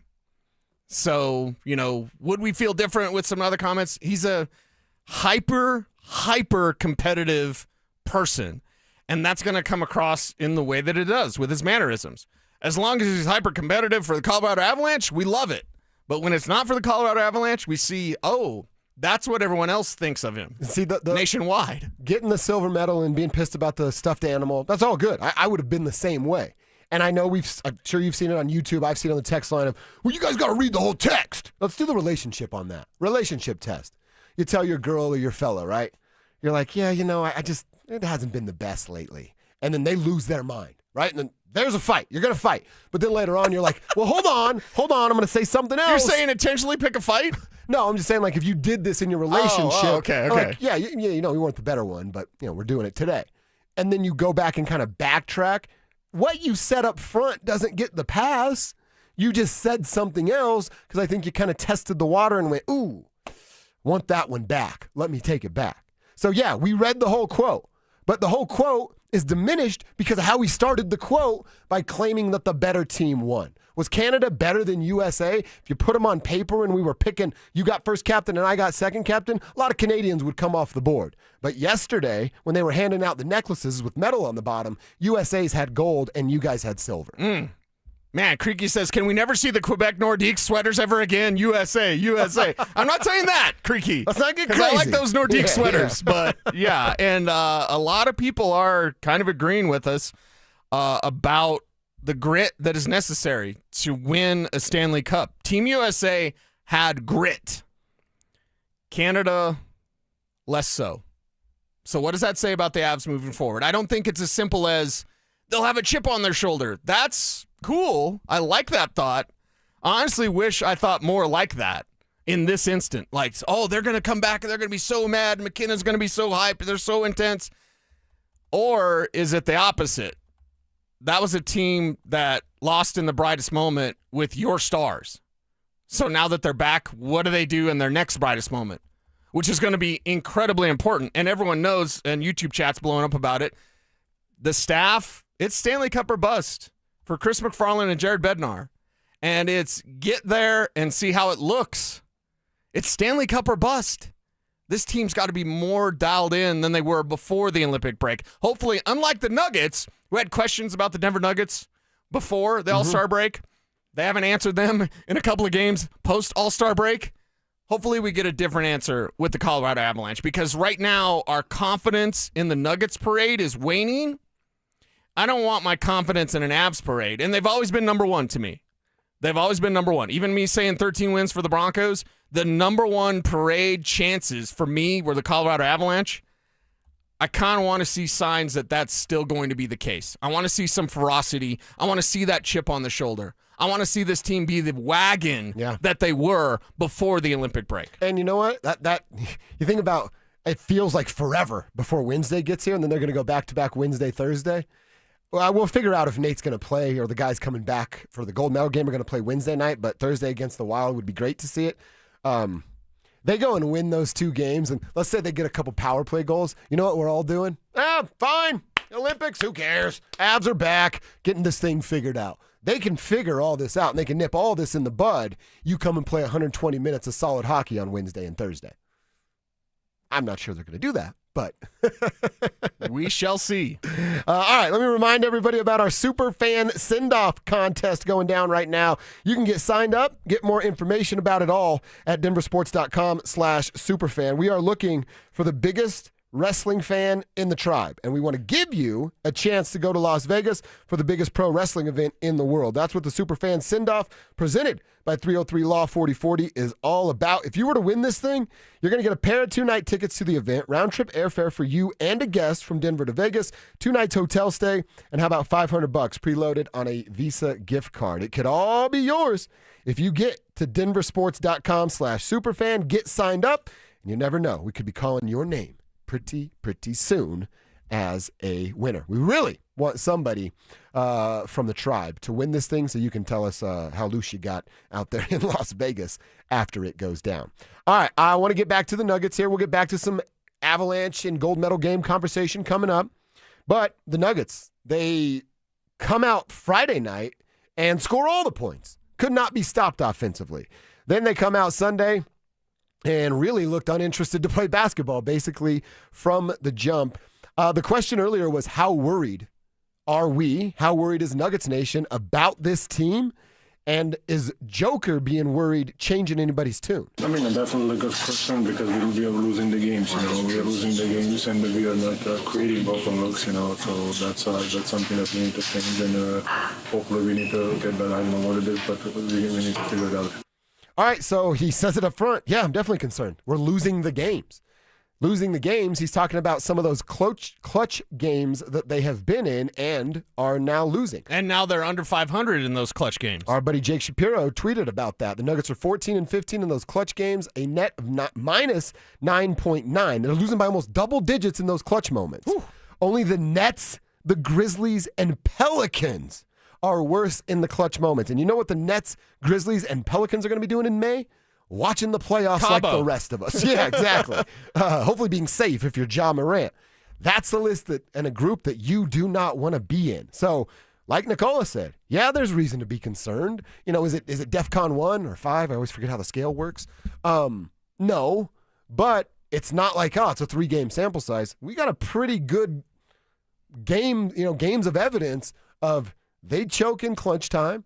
They don't come out with intent, and they put themselves in a position like they did last night where Golden State starts making 9 threes. They go on a stretch where they miss 13 in a row, but they're still getting the open looks. So nothing changed from the Nuggets' perspective. Right. They were just missing shots, and everybody thinks it's all good because they fought hard and made it a close game in the third quarter. It's not all good, dude. No, that's not all good, because you've got to have better closing. You've got to finish games better. And the problem with the Nuggets recently is the fourth quarter collapses. The times in the crunch where you knew they would come through, now they're not. Either the missed shots, missed free throws at the end, sorry Jamal, and just not playing the type of defense. Now, there's certain players, and yeah, I'm kind of making excuses for my guy, but like Julian Strawther, I saw Strawther getting worked by some people on Twitter. He's never going to play defense. Yeah. That's not what he does. He's so skinny. He's such a little guy. Like, that's not his game. His offense needs to be better. It needs to be on point. It needs to be less inconsistent. Those things are all true. But there's certain guys you look at and go, well, you're never going to be that defender. There's other players. I'm looking at Cam Johnson and be like, what do you do? What would you say you do here? If you're Cam Johnson, you give him the Office Space treatment of like, Hey, what are we're gonna lay him off, right? Good luck with your layoffs. Like what? Like what is he doing if he's not hitting threes, if he's not moving without the ball, and just a little bit more defense? Like I'm not asking for wholesale changes. I'm just asking for a guy to get a hand in your face. Yeah. Something like that. Get your hands up defensively, like show effort, and they seem to almost, I don't know if it's a switch or if they just go into this malaise. There's this haze over the Nuggets late in games where they're just out of sync, out of sorts. There's no properly placed timeout from David Adelman. So is it the players? Is it the coach? I'm probably more on David Adelman, just kind of reading the room, reading the vibes of his team, being able to adjust that in game in the moment. That's a skill. It is. That's a skill. And even Michael Malone, it would be a little ridiculous at times when he'd intentionally get the technical and he would, do something to kind of get his teams alert. David Adelman's not doing that. So for me, players need to hit those open shots. They need to play better defense. And at the same time, Adelman needs to be dialed in with their emotions and their energy levels. He talked about that after the game, like, oh, well, the energy's off. The energy's off. I think he said it 3 times in one quote. You can adjust that energy, coach. I'm not saying orange slices or whatever, Red Bulls on the sidelines, but like you can mess with the energy. You can mess with the lineup. You can call these timeouts at a more appropriate time. You can stop runs. You can get your team's attention. And he's really not doing that as good as he could. I'm going to try to tie this together, and I hope that it works. But there is something that Adelman could do. And I've thought about this, and I've shared it a few times, and it's the lay of the land in the NBA that you switch everything, right? So it's, hey, my guy's going to come set a screen on you. Switch. Take my guy. It's easy that way. That's what, chumps like me in my 40 and over leagues do because I don't want to shuffle my feet. And I know Cheeto's going to go that way. You know what I mean? Like, I know what that is. It's easy to do. If you're David Adelman, maybe that's something. Hey, you guys have lost the luxury of switching. How come the Warriors can make 9 threes and you still don't close out at the 3-point line?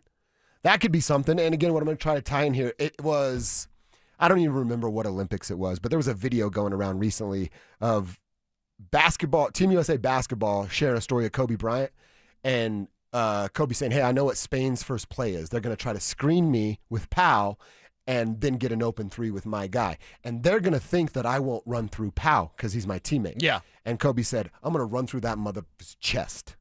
And it's like Dwayne Wade and LeBron, they're cutting, and everybody's like, he's not going to run through his chest. That's his teammate. They just won a championship that year. Cut to, play coming up, Kobe called it, and he runs through a mother's chest. And they all said, that set the tone. We knew exactly what that was. Maybe that's something of David Adelman. You go, hey, your lazy-ass defense, not shuffling your feet, getting lost in a rotation, and I'm the last one to blame Nikola for stuff. You want him to be the best defensive player too? You know what I mean? Like, he can't do everything. Right. But him getting lost in defensive rotations is getting everybody to chase. So is it as simple as that?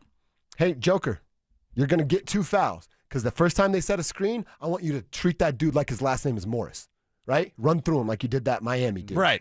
Send a message, and you start to go, okay, we're really going to try to run him through screens at the 3-point line? Because he's going to run through me, and he's 7 foot tall and 300 pounds, and it hurts a lot. Right. That's what David Adelman can do. Yeah. You want to be known as that team that kind of punks and bullies people?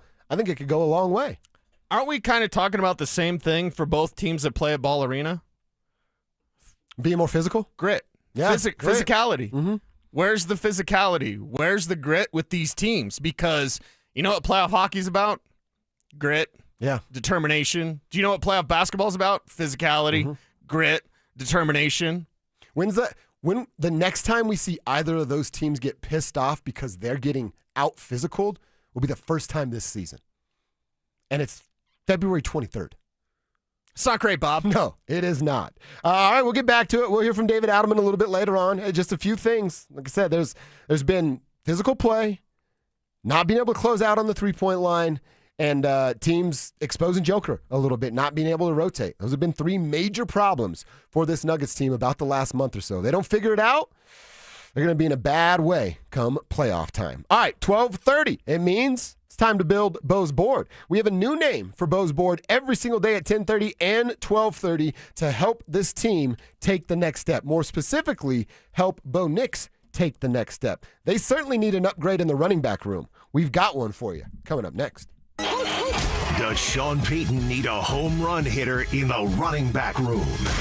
Travis Etienne is the type of playmaker that the Broncos need on their offense. He's a guy that gets to top speed instantly. He gets to and through the hole quickly. He explodes on the linebacker level, and he's got the long speed that you could have a simple handoff for Travis Etienne, and all of a sudden it's a 60-yard run. Denver Sports 104.3. The Fan.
Men. It causes poor sleep patterns, decreased energy, low sex drive, and it makes it really hard to stay in shape. And as we all know, a healthy body is very important to our overall health and well-being. This is Jeff for the Rocky Mountain Men's Clinic, and if some or all of these symptoms sound like you, we can likely help you be done with low T. We can also help you lose weight, support your metabolism, improve your gains in the gym, and more with our new targeted body composition plans featuring GH peptides, NAD+, GLP-1s, PDA, and more. Our low T protocols, applied in conjunction with our body composition plans, will help most men see real improvements, true weight loss, higher energy, improved sleep, stronger workouts, and a renewed sex drive as well. Your initial visit is just $99 and includes blood work and a medical consult. And if you start on treatment the same day, your visit is free. Call 720-440-7900 or go to RockyMountainMen'sClinic.com. Featured therapies are compounded and have not been evaluated nor approved by the FDA. Provider prescription required. See website for details.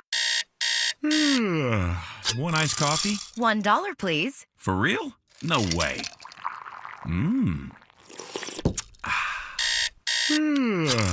One iced coffee? $1, please. For real? No way. What a deal. Your new morning groove. Iced coffee from McDonald's, any size for just $1 until 11 a.m. Price and participation may vary. Cannot be combined with any other offer.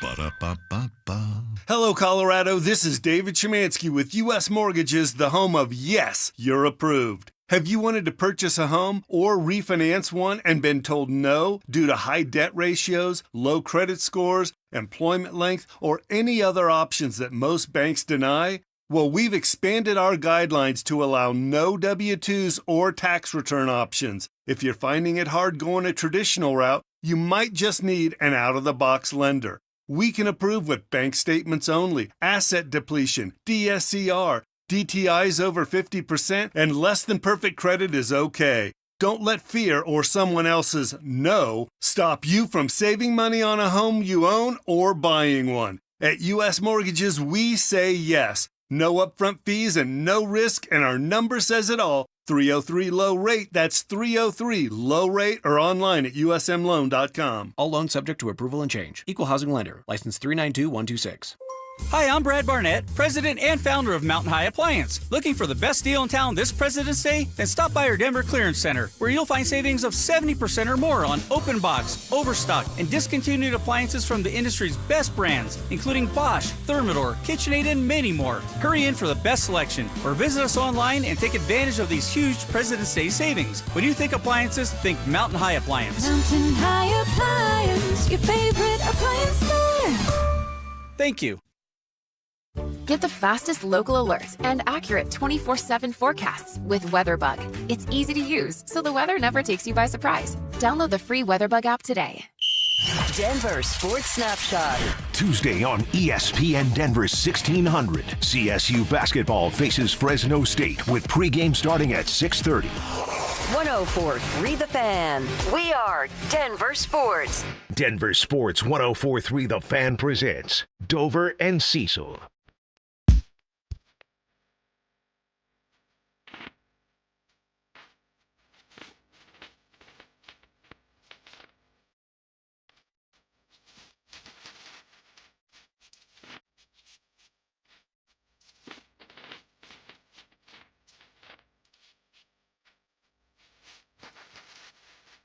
Who are we adding to Bo's board today? New name for you guys every day at 10:30 and 12:30. Cecil's got a big list where basically we're just putting our George Payton hat on today, right? This is what they've been doing down there, Cece. You have a guy, a scout, a coach, somebody amongst the staff that goes, hey, I got an idea. What if we went after this guy? And then they present reasons why, and other guys go, I kind of like that idea. Or a guy goes, you're an idiot. We're never going to do that. Whatever the case may be. That's sort of what we're doing with Bo's board. Yeah, and it's a daily exercise we do right here exclusively on Dover and Cecil, and it's a thought experiment. It's some of my favorite players that could be available for the Broncos, and it's really examining what does this team truly need to help Bo Nix put them over the top. Well, they need help in the running back room. Could this gentleman help that room? Robinson the bank, and the call here, Pooney with the block, and he's going to take it in for the touchdown. 18-yard touchdown run, Brian Robinson. Brian Robinson is today's name for Bo's board, the running back who's been around for a handful of years, had a few years in Washington, rushing over 700 yards in each of those seasons. Last season in Washington, added 8 touchdowns to that as well. Was traded to San Francisco for a 6th-round pick, and then was, of course, second and even third fiddle at times there. With the 49ers last year, just 92 carries for 400 yards. Did get over that 4 yards per carry at 4.3. I like this idea, Cease. I like it for a couple of different reasons. One, the biggest one, and it stands out. I'm staring at it right now. Market value, according to Spot Track. It's only a 1-year deal for $3 million. That's exactly what I'm looking at. I want whatever they go chase at running back, be it bring J.K. back, Tyler Algier. I really like that name as well with the addition of a draft pick. I'm kind of at like $5 to $6 million of what I'm willing to spend in that running back room. Now, you want to tell me they're in the Breece Hall sweepstakes? I'll entertain the idea, and we'll have a conversation about denying $10 million because of who the player is. But I'm telling you, man, what the production I believe can be when he's not second fiddle, he's kind of 1A here in Denver if he gets the opportunity, and that low price tag, this is exactly what I'm looking for. Yeah, and the first thing with Brian Robinson is 6'1", 225. There you go. The first thing out of the books, out of the gate, is he's huge. And the second thing, usually a power back there, sometimes can be plotters. Sometimes I always look at their feet. I've had great conversations with Terrell Davis about the keys for a running back and their success, and that footwork is so very key. Robinson actually has like dancer's feet, which is really good for that size. At 6'1", 225, you usually get guys that are heavy-footed, that when they make a decision, I'm going this way, that's the way they're going, and you really can't do anything about it. The nice thing about Brian Robinson is he's able to kind of know and have that patience and timing in a West Coast system like he operated in with the 49ers of when he gets a handoff, is he going to bounce it outside, he's going to bang it between the tackles, or he's going to bend opposite a play side. He can do any 3 of those things at the moment he gets the ball, or he can even wait a little bit and let those blocks develop. He's very good at being patient. He's also very good at moving the pile and keeping the chains moving, and at 4 yards a carry, his career average 4.1 to be exact. I love that because you're never getting a guy that's going to give you a negative play. It's not the long runs. You look with the 49ers, his long run this year was probably like 20 yards, top of my head. So he's never going to be the 70-yard rip-off a play, and here's this big play. But it's a fact that you can constantly keep chopping wood with a guy like Brian Robinson to continue to lean on an opponent, to wear them down, to basically hammer them. And you're telling me a guy that has already worked in a committee like he did in Washington, and then as a backup, he was clearly the backup to Christian McCaffrey. So don't really look at his 49ers numbers and think he didn't do anything. Christian McCaffrey, everybody. Brian Robinson's not going to do that. But what he is going to do is be that 2-down thumper for you, continue to move the chains. If the Broncos have a short yardage situation, you have a Brian Robinson as it's easy as no longer the Bo Nix quarterback sneak, although that could be part of it. It's just turn around and hand off to the big fella. And Brian Robinson can help move those chains.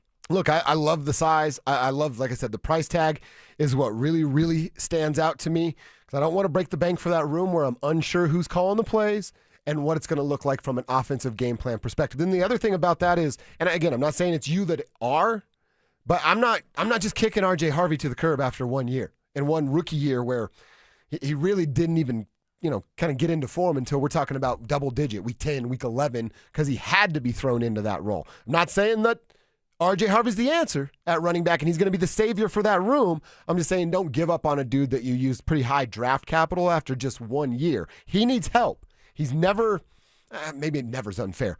I don't see him in the foreseeable future being the lead back ever. So get him somebody that can take some responsibility off his plate. Good coaches can highlight what a player's good at. Let Sean do that with R.J. Harvey. Yeah, and then it's clearly Robinson as your banger.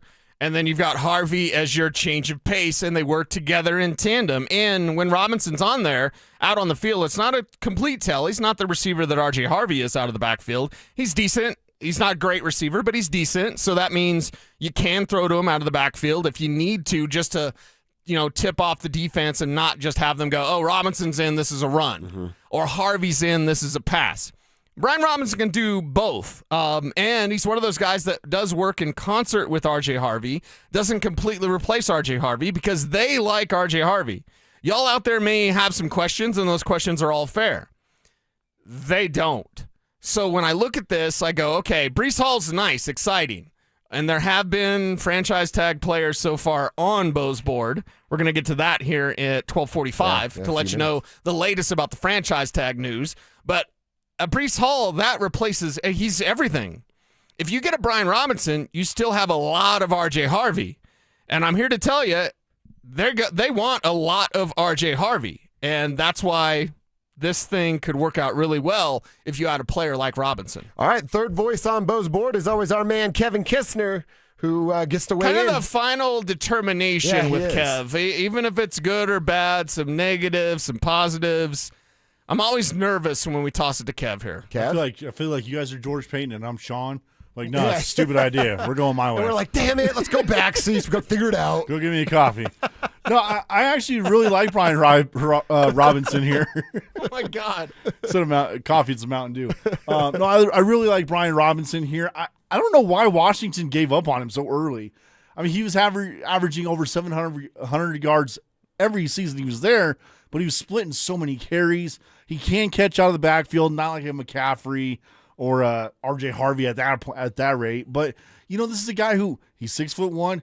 Every time he hits that pile, it goes forward. How many times do the Broncos need? 3rd and 1, they don't get it. Because they put R.J. Harvey in the game, or it's 3rd and 2, you need 2 yards, you get 1. And then it's flipping the field and giving the other team good field position. I really like this move. He didn't play that much last year in San Francisco. The wear and tear, he kind of had a year off last year behind McCaffrey, so I wouldn't mind. I would still shoot for the stars in Breece Hall, but if this is a second or third option, I wouldn't mind it at all. It's basically a Tyler Algier replacement. If you don't get Tyler Algier is better. He's a better player. He's a better receiver. But if you don't get him, Brian Robinson's right there, and it's like he's, 85% of Tyler Algier, which is pretty nice. As far as San Francisco, let's make this, put a pin in this. Adam Peters is the Commanders' GM. Adam worked here in Denver. I know Adam a little bit, and then he was with the 49ers. Real easy to do that sort of deal. Plus, they had a historic running back draft class, which every team should have been taking 2 backs. The Broncos took R.J. Harvey. It was a mistake they didn't take Ja'Cory Krusky-Merritt, who Adam Peters did in the 7th round. And they have Chris Rodriguez, who is their banger, their power back. So if I'm to get into Adam's head a little bit, he's probably doing a favor to Kyle and John Lynch and saying, okay, here's a guy, if Christian gets banged up. If Christian McCaffrey got banged up, Brian Robinson, not the receiver, of course, that McCaffrey is, but Robinson could have helped him get all the way through the playoffs like they did. Like that's the type of player. So it's probably Adam doing a solid to John Lynch and Kyle Shanahan for a cheap price. And then 2, open it knowing that the draft coming up had great running backs. Last year was a great running back. This year a little bit less. Last year was the year. And plus they had the banger and Chris Rodriguez, who, Robinson at the end of the day, that's unfortunately he's going to be typecast. Oh, you're just a 2-down banger. So I think it might have been Adam Peters doing his buddies a little bit of a solid there. Okay. Kev, real fast, you all right with the $10 million price tag on a running back?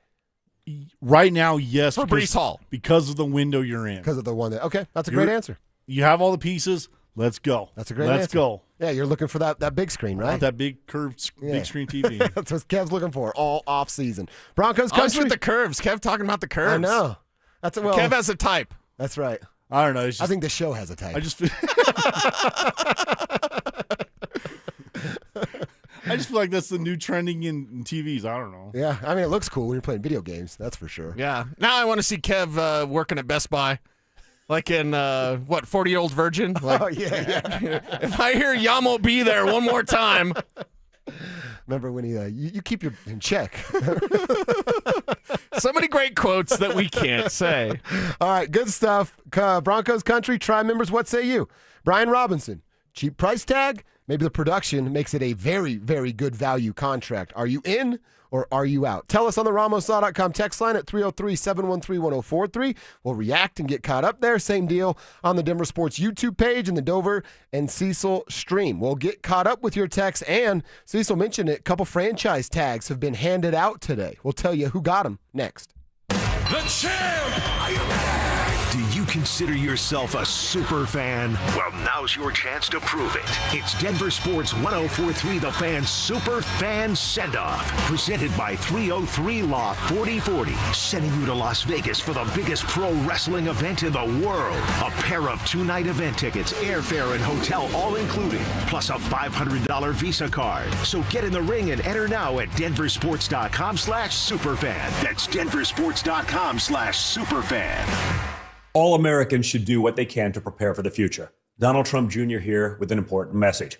More and more Americans are looking for ways to diversify their hard-earned money, and gold is the perfect solution. For example, a gold IRA from my trusted friends at the Birch Gold Group lets you diversify your IRA or 401k into physical gold with zero taxes and zero penalties.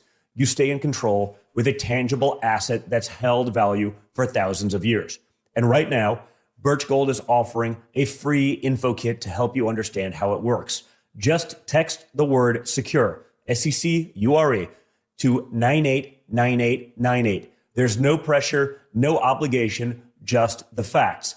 You can't predict the future, but you can be prepared, but only if you educate yourself. So take that first step right now. Text SECURE to the number 989898 today. That's SECURE to 989898. For many of us, it's happened before. Your hair is thinning, crowns disappearing. Maybe the hair loss has you feeling your identity is lost altogether. The solution that worked for me, it's an incredible yet simple one-day treatment that starts growing your own natural hair the very next day. And it's guaranteed to grow for life. It's the Advanced FUE from Advanced Hair. We've all seen the pills and lotions that come with monthly subscriptions. They help retain what you have, but what if you want your own natural hair permanently in specific areas? From Advanced Hair's state-of-the-art facilities to world-class Dr. Tanya Paul's, it's not maybe your hair will regrow, it's guaranteed that your new hair will grow. You decide how much, how thick, and where. It's why Advanced Hair is the winner of Westward's Best of Denver. For your free consultation, $250 off and 250 free hair grafts,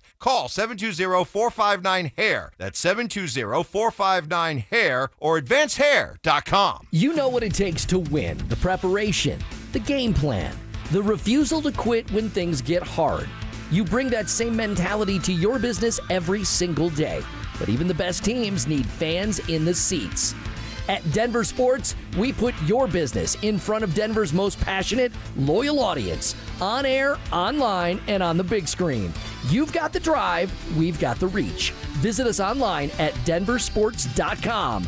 Let's build your roster. Looking for the best deal on TRT? Don't pay hundreds of dollars out of pocket for a franchise or settle for one of those one-size-fits-all from your doctor just because they take your insurance. At Synergetics and Low T Center, you can get powerful TRT dosed to your body and get it covered by insurance. Synergetics and Low T Center work with your insurance plans and customize each dose of TRT for maximum effectiveness and safety. It's TRT that actually works with your body. And this February, they're offering free testosterone tests and discounted peptides and GLP-1s to make getting your life back as easy as possible. Don't miss this opportunity. Go to Synergetics.com or LowTCenter.com to book an appointment online. The AutoNation flash sale is on for 1 week only. Drive with 0 down plus 0 payments till June. Don't wait. Save on thousands of new cars and trucks. All your favorite makes and models. 0 down plus 0 payments till June. We'll even buy your car and pay you top dollar on the spot. Don't miss this limited time event. Hurry to your nearest AutoNation. Appraisal subject to verification. 60-month max term financing on approved credit. Interest accrues from date of purchase. See store for details. Expires 2/28/26. At Belco Credit Union, we want to make your dream renovation a reality. Maybe that means a modern kitchen upgrade or a luxurious new bathroom. With Belco's Home Equity Choice line, you can get easy access to funds with the freedom and convenience of a home equity line of credit, plus the security and stability of a home equity loan. Plus, Belco is also offering low rates for qualified borrowers. Learn more at belco.org/choiceline. Belco is an equal opportunity housing lender. Belco, banking for everyone. Stream Stokely and Evans with Mark Schlereth, Dover and Cecil, The Drive, and all your favorite shows on the Denver Sports 104.3 The Fan app. Powered by Advanced Tax Solutions. Denver Sports 104.3 The Fan. You're listening to Dover and Cecil on Denver Sports 104.3 The Fan.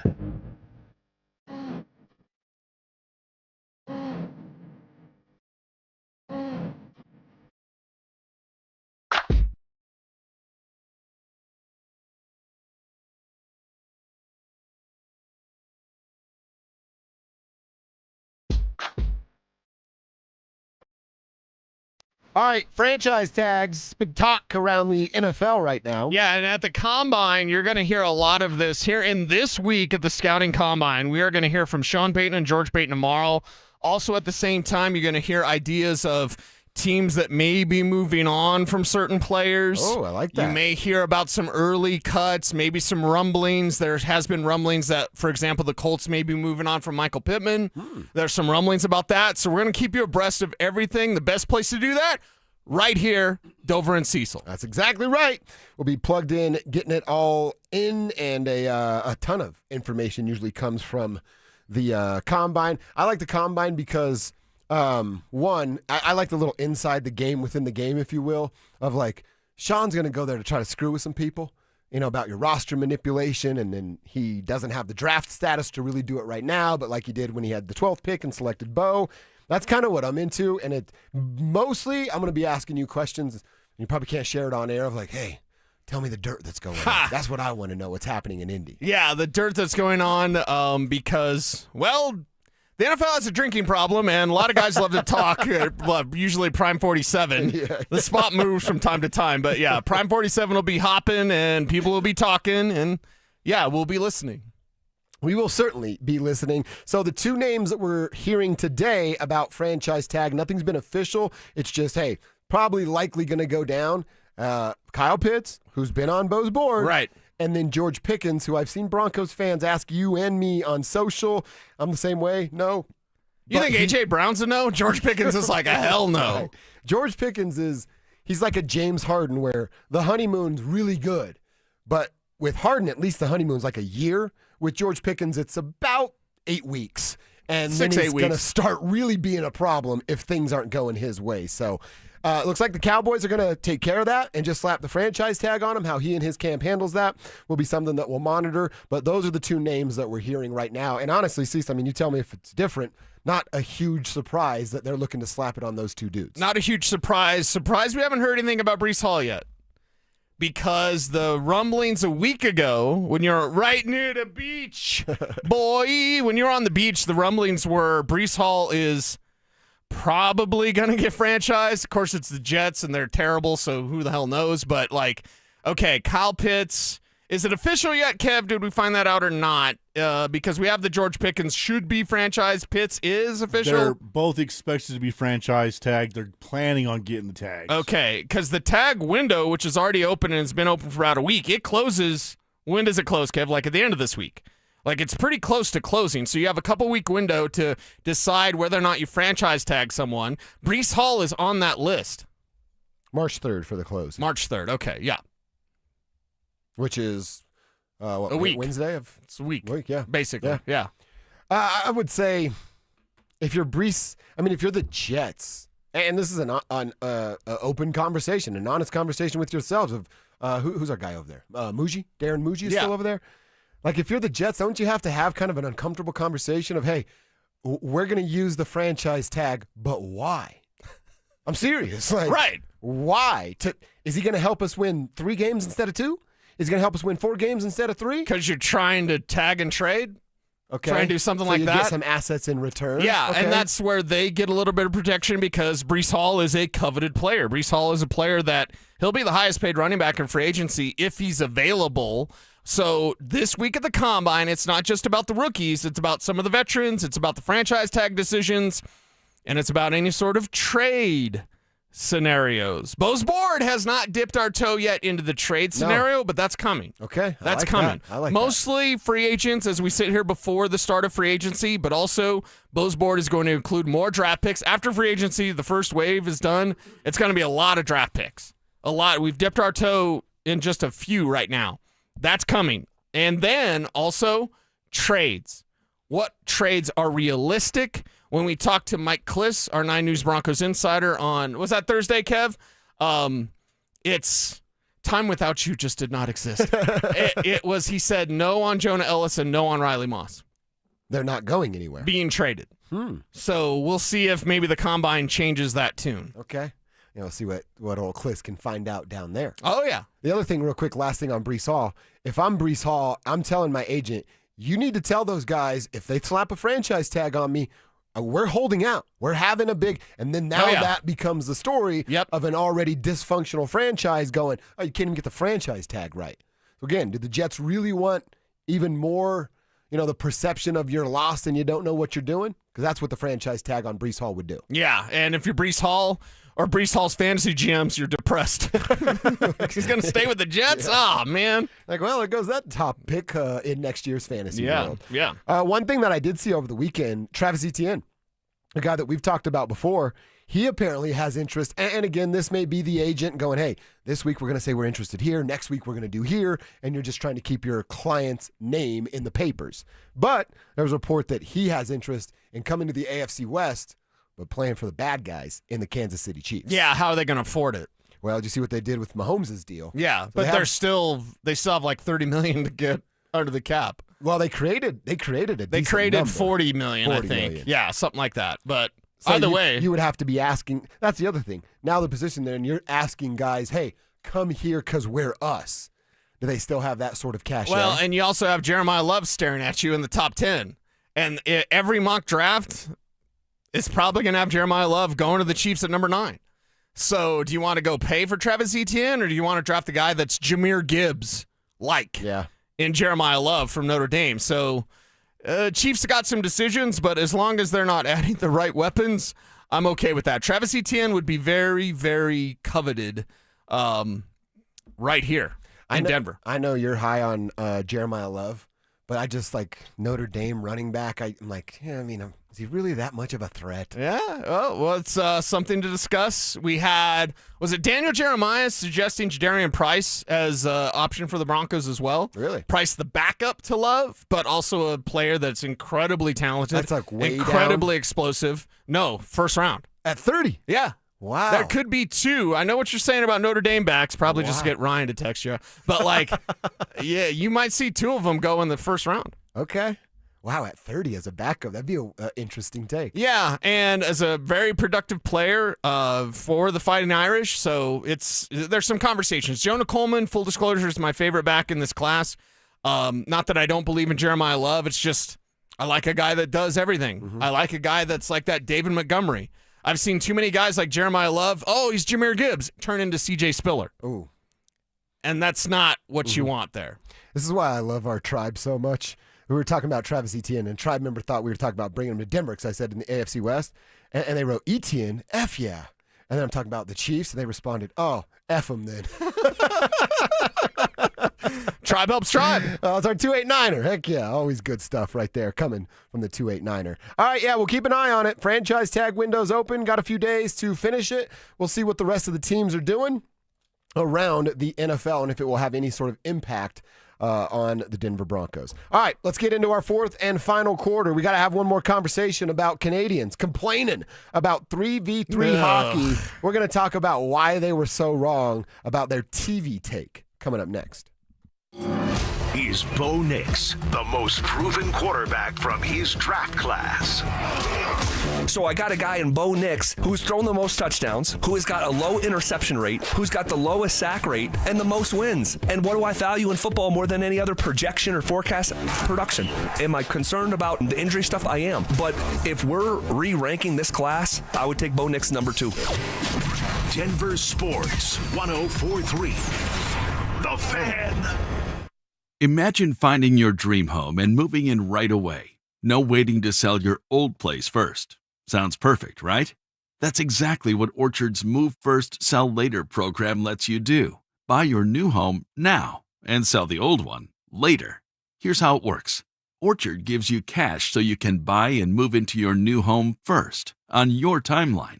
No waiting, no showings, no double moves. Then the Orchard experts take it from there. They handle repairs on your old home for you so you attract the right buyers. Once they're done, a local Orchard agent lists and sells your home for top dollar. Orchard's Move First program gives you the freedom to buy and move into your new home first and sell your old home later. Buy before you sell and get top dollar for your home with Orchard. Ready to find out how much your home is worth? Visit Orchard.com to get your free home valuation.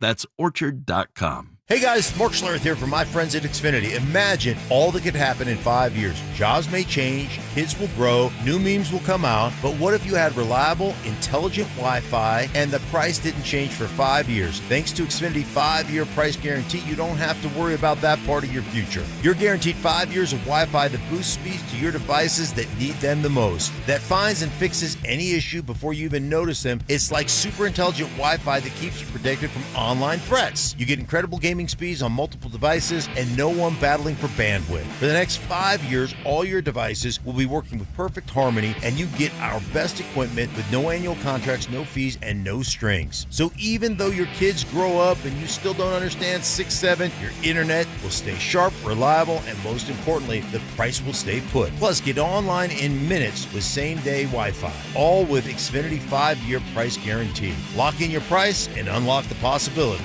Xfinity. Imagine that. Restrictions apply. Select plans only. Okay, does this happen to anybody else? You sit down with a juicy QPC, some McNuggets, and those golden fries from McDonald's. Then you take a long sip of your Sprite because you can still hear your mama saying, "Don't fill up on that drink before you eat your food." But you're grown now, so you do what you want. Share and share alike with the 20-piece McNuggets from McDonald's for just $6. Limited time only. Price and participation may vary. Cannot be combined with any other offer. Ba-da-ba-ba-ba. President's Day means all 2025s need to go at Ziltahar Motors. This month, get up to $10,000 off or 0% financing for 72 months on all remaining 2025 Ford F-150s. Search all available 2025 inventory and pricing at sghmotors.com and get an instant quote for top value for your trade-in. Ziltahar Motors is Colorado's most trusted dealer for over 66 years. No cutting corners, no corporate games, just real deals from real people. $10,000 off your next F-150 at Ziltahar Motors. Get everything you want out of a dealership. Sex, intimacy, love. These three things are critical to a good relationship, and that's the problem with erectile dysfunction. It often destroys sexual enjoyment and intimacy. It stresses the love between partners, often to the breaking point. This is Jeff for the Rocky Mountain Men's Clinic, and if you're suffering with ED, you likely know exactly what I'm talking about. But I also want you to know that ED doesn't have to impact your relationship anymore. At the Rocky Mountain Men's Clinic, we're ED experts with our focus on men's sexual health. We've treated tens of thousands of men and have treatments that are effective in well over 90% of cases. I promise you, if you're like most guys, you can get your sex life back, perhaps even performing like you haven't in years. So if ED is affecting you, it's time to get back to better sex, better intimacy, and deeper love. Call us. Just $99 gets you blood work, a medical consult, and if medically advised, a test dose. And if that test dose doesn't work in the office, your visit is free. Call 720-440-7900 or go to RockyMountainMen'sClinic.com. KKFN and KKFN HD1 Longmont, Denver. You're listening to Denver Sports 104.3. The Fan. Denver Sports Snapshot. Tuesday on ESPN Denver 1600. CSU basketball faces Fresno State with pregame starting at 6:30. 104.3 The Fan. We are Denver Sports. Denver Sports 104.3 The Fan presents Dover and Cecil. Can I kick it? Yes, you can. Can I kick it? You'll be sorry that you messed with the U.S. of A. Boldy looking to put through. Back Boldy to the net. He scores! Now Cage. McCarr moving in. He scores! Cal McCarr ties the game for Canada. Now Jack Hughes puts it around the corner. United States with numbers. Back across it comes. Jack Hughes wins it. The golden goal for the United States. For the first time since the 1980 miracle, the United States takes the gold. Jack Hughes beating Jordan Bennington. We'll put a boot in your ass. It's the American it feels so good. 46 years in between those celebrations. 46 years. It was a great Sunday, man. Did you wake up at 6 a.m. and take it in? Did you stay up all night waiting for it? How'd you watch that game, and what did you make of the 3-on-3 overtime victory for Team USA? Answer those questions over on our YouTube page. Just get to Denver Sports YouTube, click the Dover and Cecil stream, and you are in just like that. Would you have been complaining had Team USA lost about 3-on-3 overtime hockey? Because I personally wouldn't have. I am not a hockey guy. I don't take offense to, I like shootouts, 3-on-3 overtime. I know hockey guy doesn't like either one of those things. But Canada, they're kind of making themselves look even worse by this nonstop, almost aggression about Team USA beating them. And they're sore losers. If you look them up in the dictionary, picture of Team Canada. Probably a picture of Nathan McKinnon. It's Nathan McKinnon just pissed. Yeah. Somebody Getting looking a at that stuffed animal. I will say, like, Nate didn't help himself out anyway yesterday, but why do they do that? Does anybody know why they give those stuffed animals out? Is it like a Beanie Baby that's going to be a collectible in 20 years and you'll see some crazy folks on I-25 full of their back windows full of Beanie Babies and you're like, whoa, can't imagine what their house looks like. Like, why do they give those out? Yeah, no idea. None whatsoever. All I know is Canada is not taking this kindly. Here's where, and like I said, the 3v3, if you don't like 3-on-3, that's cool. I'm not telling you have to like 3-on-3. It's just the way that hockey guy presents it. And you just come off, for lack of a better term, you come off smug. Yeah, and arrogant and really punchable, to be honest. Like, you're not. I know more about my sport than you do. Like, don't mispronounce that Russian's name. It's the same standard stuff, but hockey is so exciting. Hockey's for everybody. Well, and this is the thing. On a day like yesterday, dude, it was Sunday in February, a couple weeks removed from the Super Bowl. And the story in the, really not even the sports world, the world was Team USA winning hockey. Yep. And then it comes about Canadians crying about what's going on or what not going on. And then Americans trying to throw a political conversation into it when we want to talk about hockey and sports. And it's just like, man, this sport that is growing in a rapid rate right now really missed the boat because some of their fans are smug jerks. And that's kind of the way that they approach hockey because it's their sport.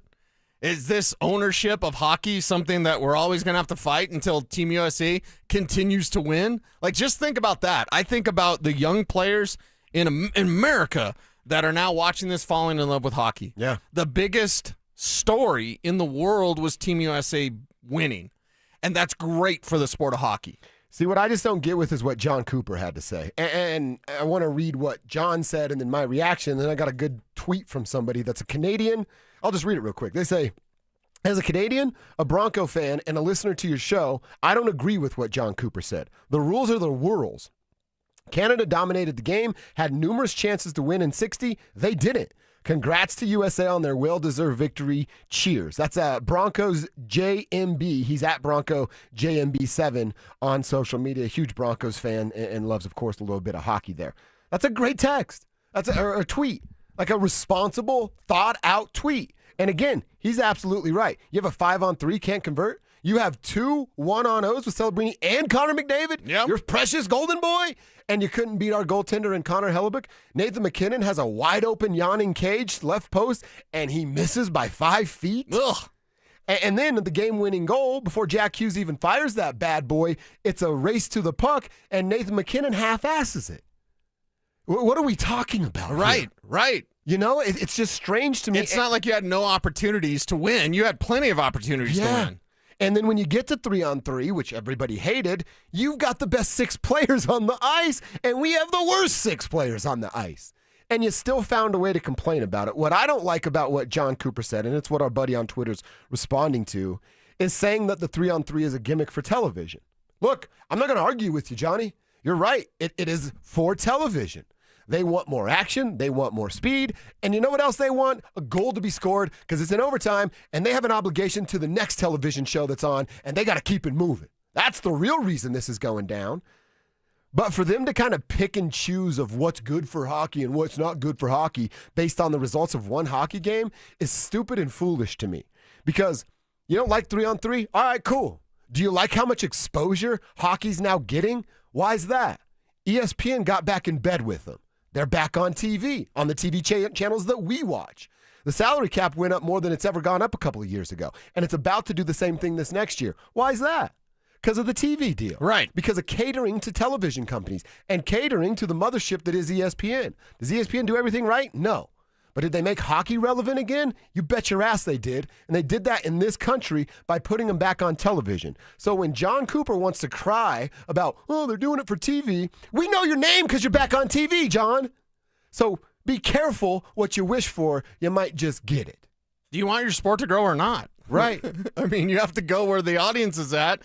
One, it's on your phone. It's on YouTube. What's up, YouTube? And you've got to have made-for-TV stuff. You just do. Now, maybe that's the purist being like, oh, the made-for-TV. Yeah, that's what it is.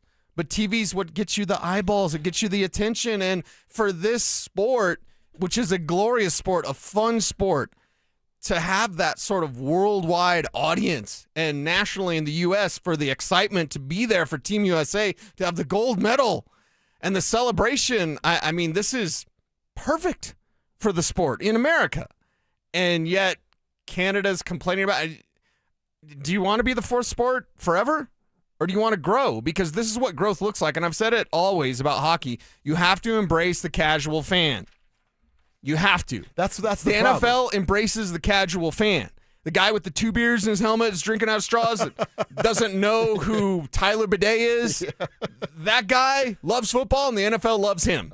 Hockey, you better embrace the TV, and you better embrace more of the casual fan, because that's how your wonderful sport grows. See, that's kind of what I tweeted somebody this yesterday, and I can't remember who because I was going at everybody, but it was a... You were. It was like... Are you trying to prove how hardcore you are with your hockey fandom? Do you get mad when your favorite band gets popular? Like, I love Metallica. You sold out, man. I love Metallica, right? And when I listened to Metallica in the 80s, yes, the 80s, people thought it was like weird and devil music and all that, and I took so much grief. And then in like 1991, when the Black Album hit, and all of my friends who hated Metallica all of a sudden like, Enter Sandman, and I'm like, You said I was a devil worshiper for listening to Master of Puppets, and now you're listening to the Black Album.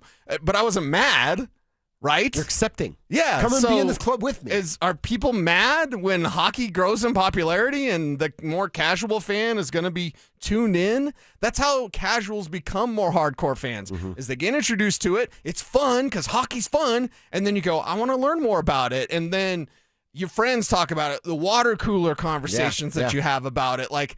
That's how you grow a sport. I mean, just to put it as bluntly as I can, like hardcore hockey fan, I'm not sure I like. I'm not sure I just don't like you. You know? Like you're too much. Too much. Too insecure about their sport? I don't know. So. Yeah. I don't know. It's just weird. It's weird that you would behave that way when you have a great sport, you love it, we love it, we want to see more of it. Oh, dang it. Now you're going to play that. Yes.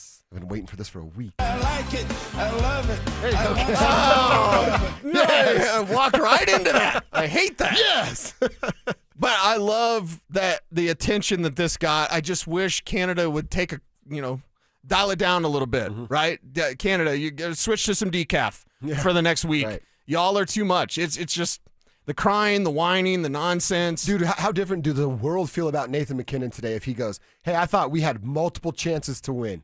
And we blew it. Congrats to those guys, but in 4 years, I can't wait to be back in this spot and get what's ours again. And now we're analyzing his quote like it's the Zapruder film.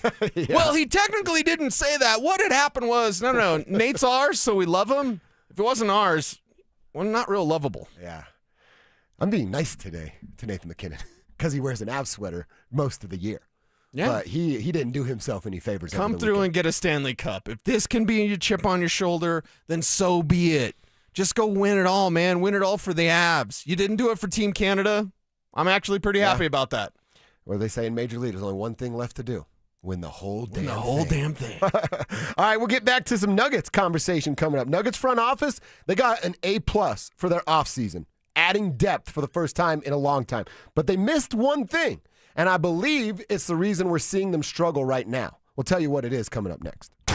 By flexing their star power on the Olympic stage, do the Avalanche have even more pressure to bring home another Stanley Cup this season? All 8 members of the Avs have scored in Italy. And I think if it was possible to add even more pressure to when they get back stateside and go win a Stanley Cup, if it was possible for them to ratchet up the pressure, they did it in the healthiest kind of way here in Italy. Denver Sports 104.3. The Fan.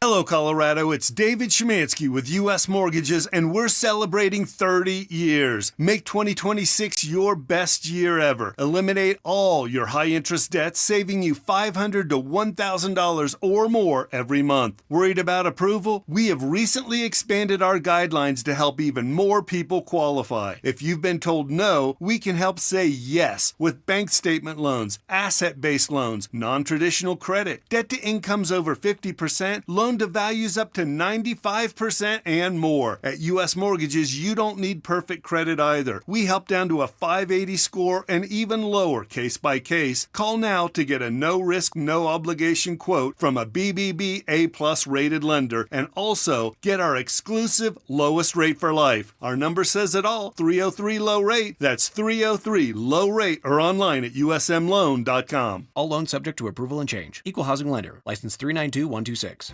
Hey, Brandon Stokely here from my team, ROX Rocks Heating and Air. Does the air in your home feel like the desert? You don't have to suffer any longer. Get a brand new humidifier for the lowest price of the season. Everyone should breathe easy and healthy in their home. What are you waiting for? Call Rocks Heating and Air for a free, no obligation estimate. Now play that jingle. HVAC service, installation, repair, ROX, Rocks, Heating and Air. Jackson Hewitt knows taxes are complicated, and with multiple jobs and tax forms, they're like Sonata complicated. Our no surprise pricing keeps things simple. Jackson Hewitt does your taxes for only $149 or less.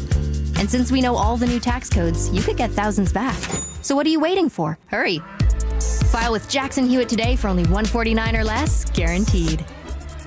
Limited time offer for new clients on federal returns. Participating locations only. Terms at jacksonhewitt.com/149. Get in the zone, AutoZone. Jeff's day is off to a slow start. So he heads to AutoZone, America's #1 battery destination, where Sammy, a local AutoZoner, tests his battery for free. Looks like he just needs a charge. And Sammy does that for free too. In no time at all, Jeff is back on the road, ready to finish the day strong. Free battery testing and charging at every store.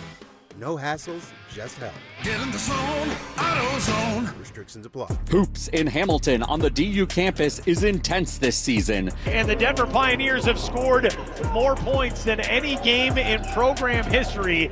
The threes are flying and the atmosphere is electric. Join us to create a home court advantage as conference play heats up. Goes down low, feeds Wysocki, up with a two-handed dunk. Group discounts and one-of-a-kind experiences await.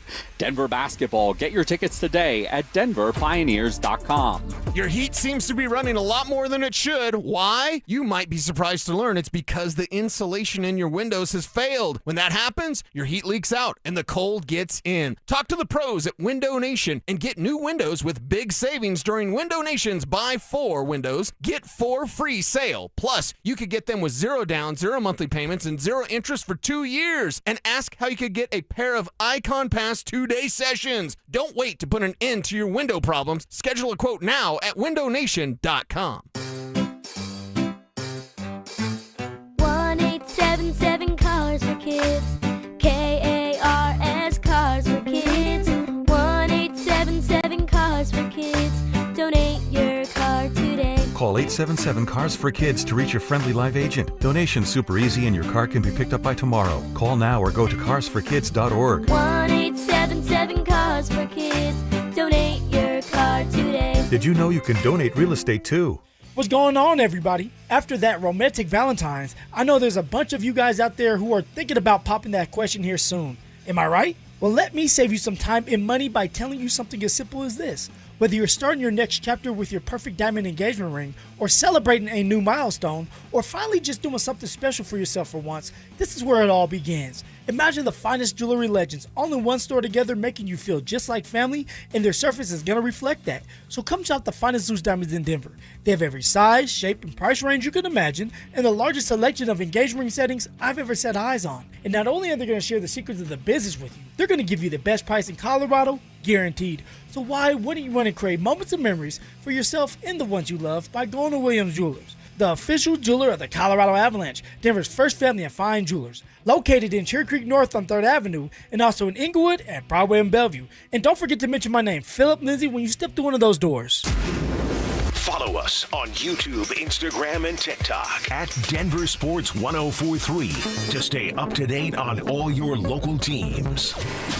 Denver Sports 1043. The Fan.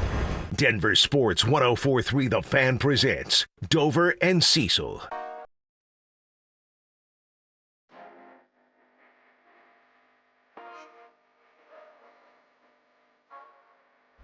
All right, I want to talk about a couple things with some Nuggets' recent struggles. I want to talk about something I think they might have missed with some roster construction. Maybe it's out there on the buyout market, but highly unlikely. And I also want to answer a question that was thrown at us on the Ramoslaw.com text line. I didn't throw their name on it, but I tried to respond and said, it's easier to explain. Someone said, why are they so bad at chasing out the three-point line? Closing out on the three-point line. Yeah. And, I mean, the simple explanation is one guy specifically gets lost in a rotation, and then guys are kind of chasing their tail the rest of the way. That's why I said if you fight through some screens, send a message, you're going to have to do less of that. But in the NBA, they call it the ball popping, right? So the ball's popping. It's popping around the perimeter. And I'm over here on the elbow. I swing it quickly to Cecil, who's on the elbow. He swings it quickly to Kevin, who's in the corner. And then we keep popping it around the perimeter, trying to get your defense to get lost in the shuffle and go, oh, two guys went to the top of the key. Corner's wide open. Boom, you got your wide open three. That's what teams are doing. And when they start to get them chasing, as good as Nikola is, he's slow to shuffle his feet, and then you have to have somebody making good for that rotation. And if all five guys aren't working on the same page, somebody's lost, which means somebody's butt naked wide open to make a three. Right. In today's NBA, we all know it. Even the 7-footers are knocking down the You're threes. gonna drain it. So you can't leave anybody open. That's the biggest problem right now. You get lost when the ball starts to pop around the perimeter. Yeah, and you've got to be able to have that defensive focus late in games. Because when you have a lead, and we've seen this Nuggets team in years past, when they have a lead, they just choke you out, essentially. Now they'll have a lead, and someone can charge back. They'll have a lead, they'll drop their hands from a fighting standpoint. Like, they'll just put their hands down. They'll drop their hands, they'll drop their effort. I don't think it's necessarily flipping a switch off. They just start coasting. You saw that against Golden State. You just start coasting, and that's not how you play winning basketball. Because the team, especially Golden State, you know how they're going to get back in? Start launching stuff from the arc. You've got to be prepared for that. You've got to be prepared to stop that. And right now, David Adelman doesn't have the answers that his team needs to have. And without Aaron Gordon, ESPN just threw something up there. Yeah, this was interesting. I'll replay or quote the stat. Aaron Gordon on the court, defensive efficiency this season, 108.9. That would rank third in the NBA with AG on the court. Without AG on the court, it's 117.6. Doesn't sound like a lot. You're like, oh, what, 11 points difference? Whatever. But Gordon off the court, defensive efficiency ranks 27th. Wow. So they go from a top 5 team in defensive efficiency to the bottom 5 teams. That's pretty telling. Now, you can't just wave a magic wand and AG will be back. Right. You've got to operate without him. And maybe, and this is dangerous if he's doing it. If he's doing it. Maybe David Adelman's thinking, like, well, hey, and we'll just get through and get by, and I'm going to continue coaching them my way, and then AG's back, and we'll be fine, everybody. You've got to put yourself in the best position, and that's now without Aaron Gordon. Mm-hmm. And I personally believe that David Adelman could be better in terms of feeling his team's energy, feeling the vibe from his team, and being able to adjust it, either by a timeout, maybe even a fake technical like Michael Malone would get, just something to try to steer the ship a little bit better than David Adelman has been doing. Mm-hmm. Big Perm's right, too. They play zone too much. And again, he's right. That's David Adelman letting his guys take the easy route out. Stop giving them that. That's what I'm telling you. You tell them, you're not switching. And if I see your ass make a switch, you're on the bench, and I'm going to get somebody in there that's willing to fight through that screen. Right. That's the only thing, the power that Adelman can have. Yeah. And I'd love to see him do that. Well, and man-to-man would show you exactly where your weak spots are at. Yeah. Instead of just being the entire defense is weak, you'd have a specific player right. you Which could then go to. every team does. Exactly. I think there's another thing, too, here. And maybe it is Aaron Gordon. I know you kind of mentioned this earlier. Does he have it in him? Yes. I just don't really. I keep going back to this Payton Watson thing. Remember a year ago when him and Payton Watson were getting into it? And that was when Payton Watson was a nobody. And Aaron, instead of like really getting in his face, turned and went, all right, good luck, young fella. I'll just get rid of you. I'll turn you off. And what I'm talking about here is how good Ben Tenzer and John Wallace did. They added more depth than this team's ever seen with Nikola Jokic and Jamal Murray leading the charge. But did they miss one big piece? Did they miss that? I think it's a vet because it's probably somebody that has some skins on the wall, to steal a Foxy term. Or is it a guy like Jamal that can do it? Somebody that really holds his teammates accountable. And how many times, if ever, have we heard, ooh, the Nuggets called a players-only meeting? I don't know if I've ever heard that. And I worked for the team for 8 years. Players-only meeting? I actually would encourage that. I think we're kind of close to that. I think it would be great. And I told you earlier, I think who Jamal Murray has become has been a huge change. And I've got some information from folks down there. He's treating people better. He's more, outgoing. He's more sociable. He's more approachable as just a dude. I think if Jamal Murray sat up there and had a real players-only meeting, get the hell out of here, DA. Get your coaches out of here. And Jamal sits down and has a real honest conversation. There's some emotion tied to this. And you're saying, hey, we didn't go to back-to-back championships because of me. We didn't get back to the championship that second year because of me. I changed everything about my game, who I am as a basketball player, who I am as a human being, to get ourselves back to a championship. Because you and I talked about it. I think Jamal realized the responsibility that falls on his shoulders to cement the legacy of Nikola Jokic. Yes. Couldn't Jamal Murray sit down in that locker room and call guys out by name? Christian Brown, you got to figure out your role, man, or you're going to be the reason we don't win. Cam Johnson, you got to stop trying to fit in and just play basketball, or you're going to be the reason we don't get to the NBA Finals. Bruce Brown, can you do something, please? Those sort of kind of conversations have to be had, and I don't think there's anybody better to do it than Jamal Murray because he was the problem and is now the solution. So he has the real-life evidence to go show those guys it's all up to you how far we go. Does he say anything to Nikola about the turnovers? Yeah. The turnover rate has been way too high. If Nikola Jokic shows he's coachable from either DA or accepting of criticism from a teammate, how can anybody else fall out of line? If you can't do what Jamal and Joker are doing, take that shirt off and get out of the locker room. I think it's as simple as that. Yeah, I think it's as simple as someone needs to set the tone. And the best tone setter outside of David Adelman, who doesn't seem like he's going to be doing that because he was the good cop when Michael Malone was the bad cop. And that works. Unless you're always the good cop and never the bad cop, and you don't have a bad cop on the staff. Jamal Murray could be that. He could be that motivator. He could be that tone setter, and he's got the guy. He's the one with the experience. He's the one with the hardware, and he's the one with the reshaped game. To say that, look what I did. I didn't do all this so that you guys can mess it up. Yeah, that's a good way to put it right there. And they better listen. I didn't work this hard for the rest of you to screw this up for us. Right. I mean, AG is a guy that can do it, but I think what Jamal's transformation has been, he's the perfect candidate to do so. And if AG and Jamal both did, I think you need a lot of that. You need a lot of kick in the pants right now. You need to see better closing, better motivation. I'll use the David Adelman term, better energy from this Nuggets team. Jamal, AG when healthy, can be the guys to propel that. How about that? We're calling for a players-only meeting. Usually that's disaster. That ever happen? Yeah.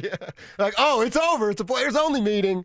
Maybe it's something that group needs on the back half here of this unofficial second half of the game. They're off until Wednesday. We'll be talking a ton about their holes and solutions tomorrow right here on the show. Speaking of holes, there was some to fill on Sean Payton's coaching staff. He's done that.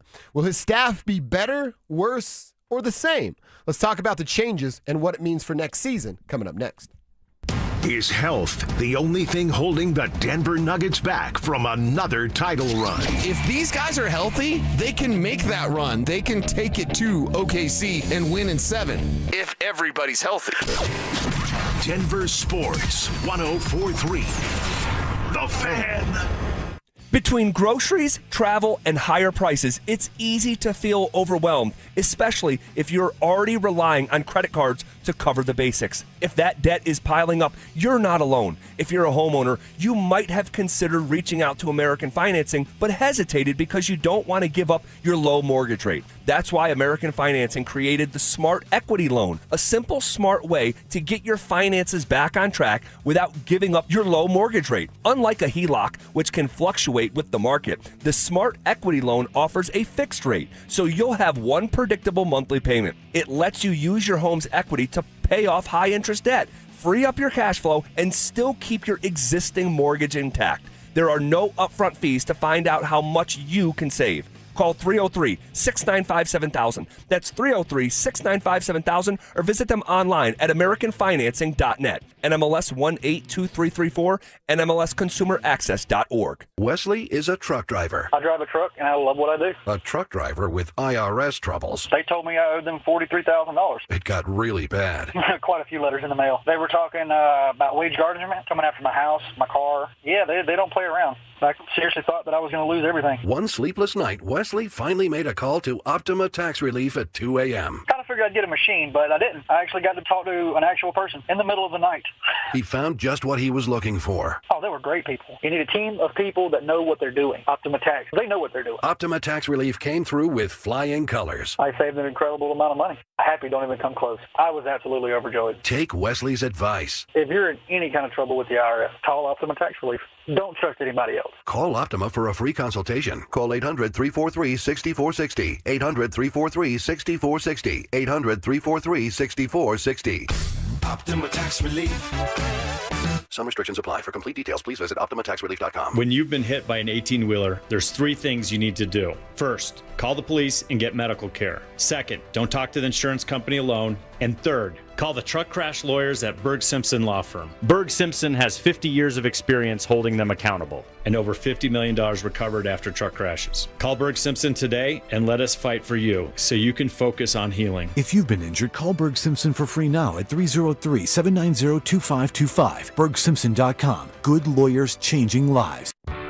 Still haven't filed your taxes? You're not alone, but the longer you wait, the harder the IRS can hit back. Penalties, interest, letters, none of it goes away on its own. At Advanced Tax Solutions, resolving IRS problems is all they do. Whether you're a year behind or 10, their licensed tax professionals can step in fast, stop the stress, and help you get back on track. Don't let another day slip by. A quick call could mean a quick resolution. Contact my friends at Advanced Tax Solutions today and take control of your tax situation before the IRS does. You're listening to Sports Talk Radio at work. So is your competition. So are your customers. Denver sports fans don't half listen. They argue. They text in. They remember stats from 1998. They remember who sponsors their obsession. Audio, video, or online. We've got every angle covered. DenverSports.com.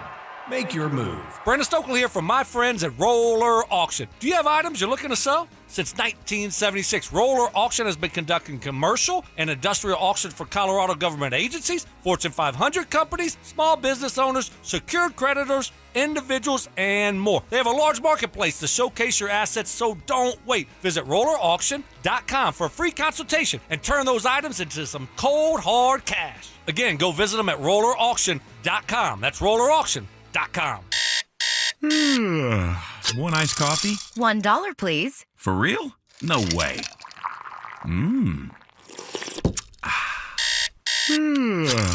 One iced coffee? $1, please. For real? No way. What a deal. Your new morning groove. Iced coffee from McDonald's, any size for just $1 until 11 a.m. Price and participation may vary. Cannot be combined with any other offer. Ba-da-ba-ba-ba. Hi, I'm Brad Barnett, president and founder of Mountain High Appliance. This President's Day, enjoy huge savings at all of our showrooms. Whether you're replacing a single appliance or planning a full kitchen remodel, we've got you covered. From freezers starting at $199 to complete kitchen packages starting at only $19.99. Plus, save up to $4,200 on select KitchenAid packages. And our price match guarantee means you'll always receive the best pricing. When you think appliances, think Mountain High Appliance. Mountain High Appliance, your favorite appliance store. Thank you. Taco Bell's new Luxe Value Menu has 10 lavish indulgences, including the new mini taco salad, all for $3 or less at participating Taco Bell stores while supplies last. Price and participation vary. Tax extra. Denver Sports Snapshot. Tuesday on ESPN Denver 1600. CSU basketball faces Fresno State with pregame starting at 6:30. 104.3 The Fan. We are Denver Sports. You're listening to Dover and Cecil on Denver Sports 104.3 The Fan.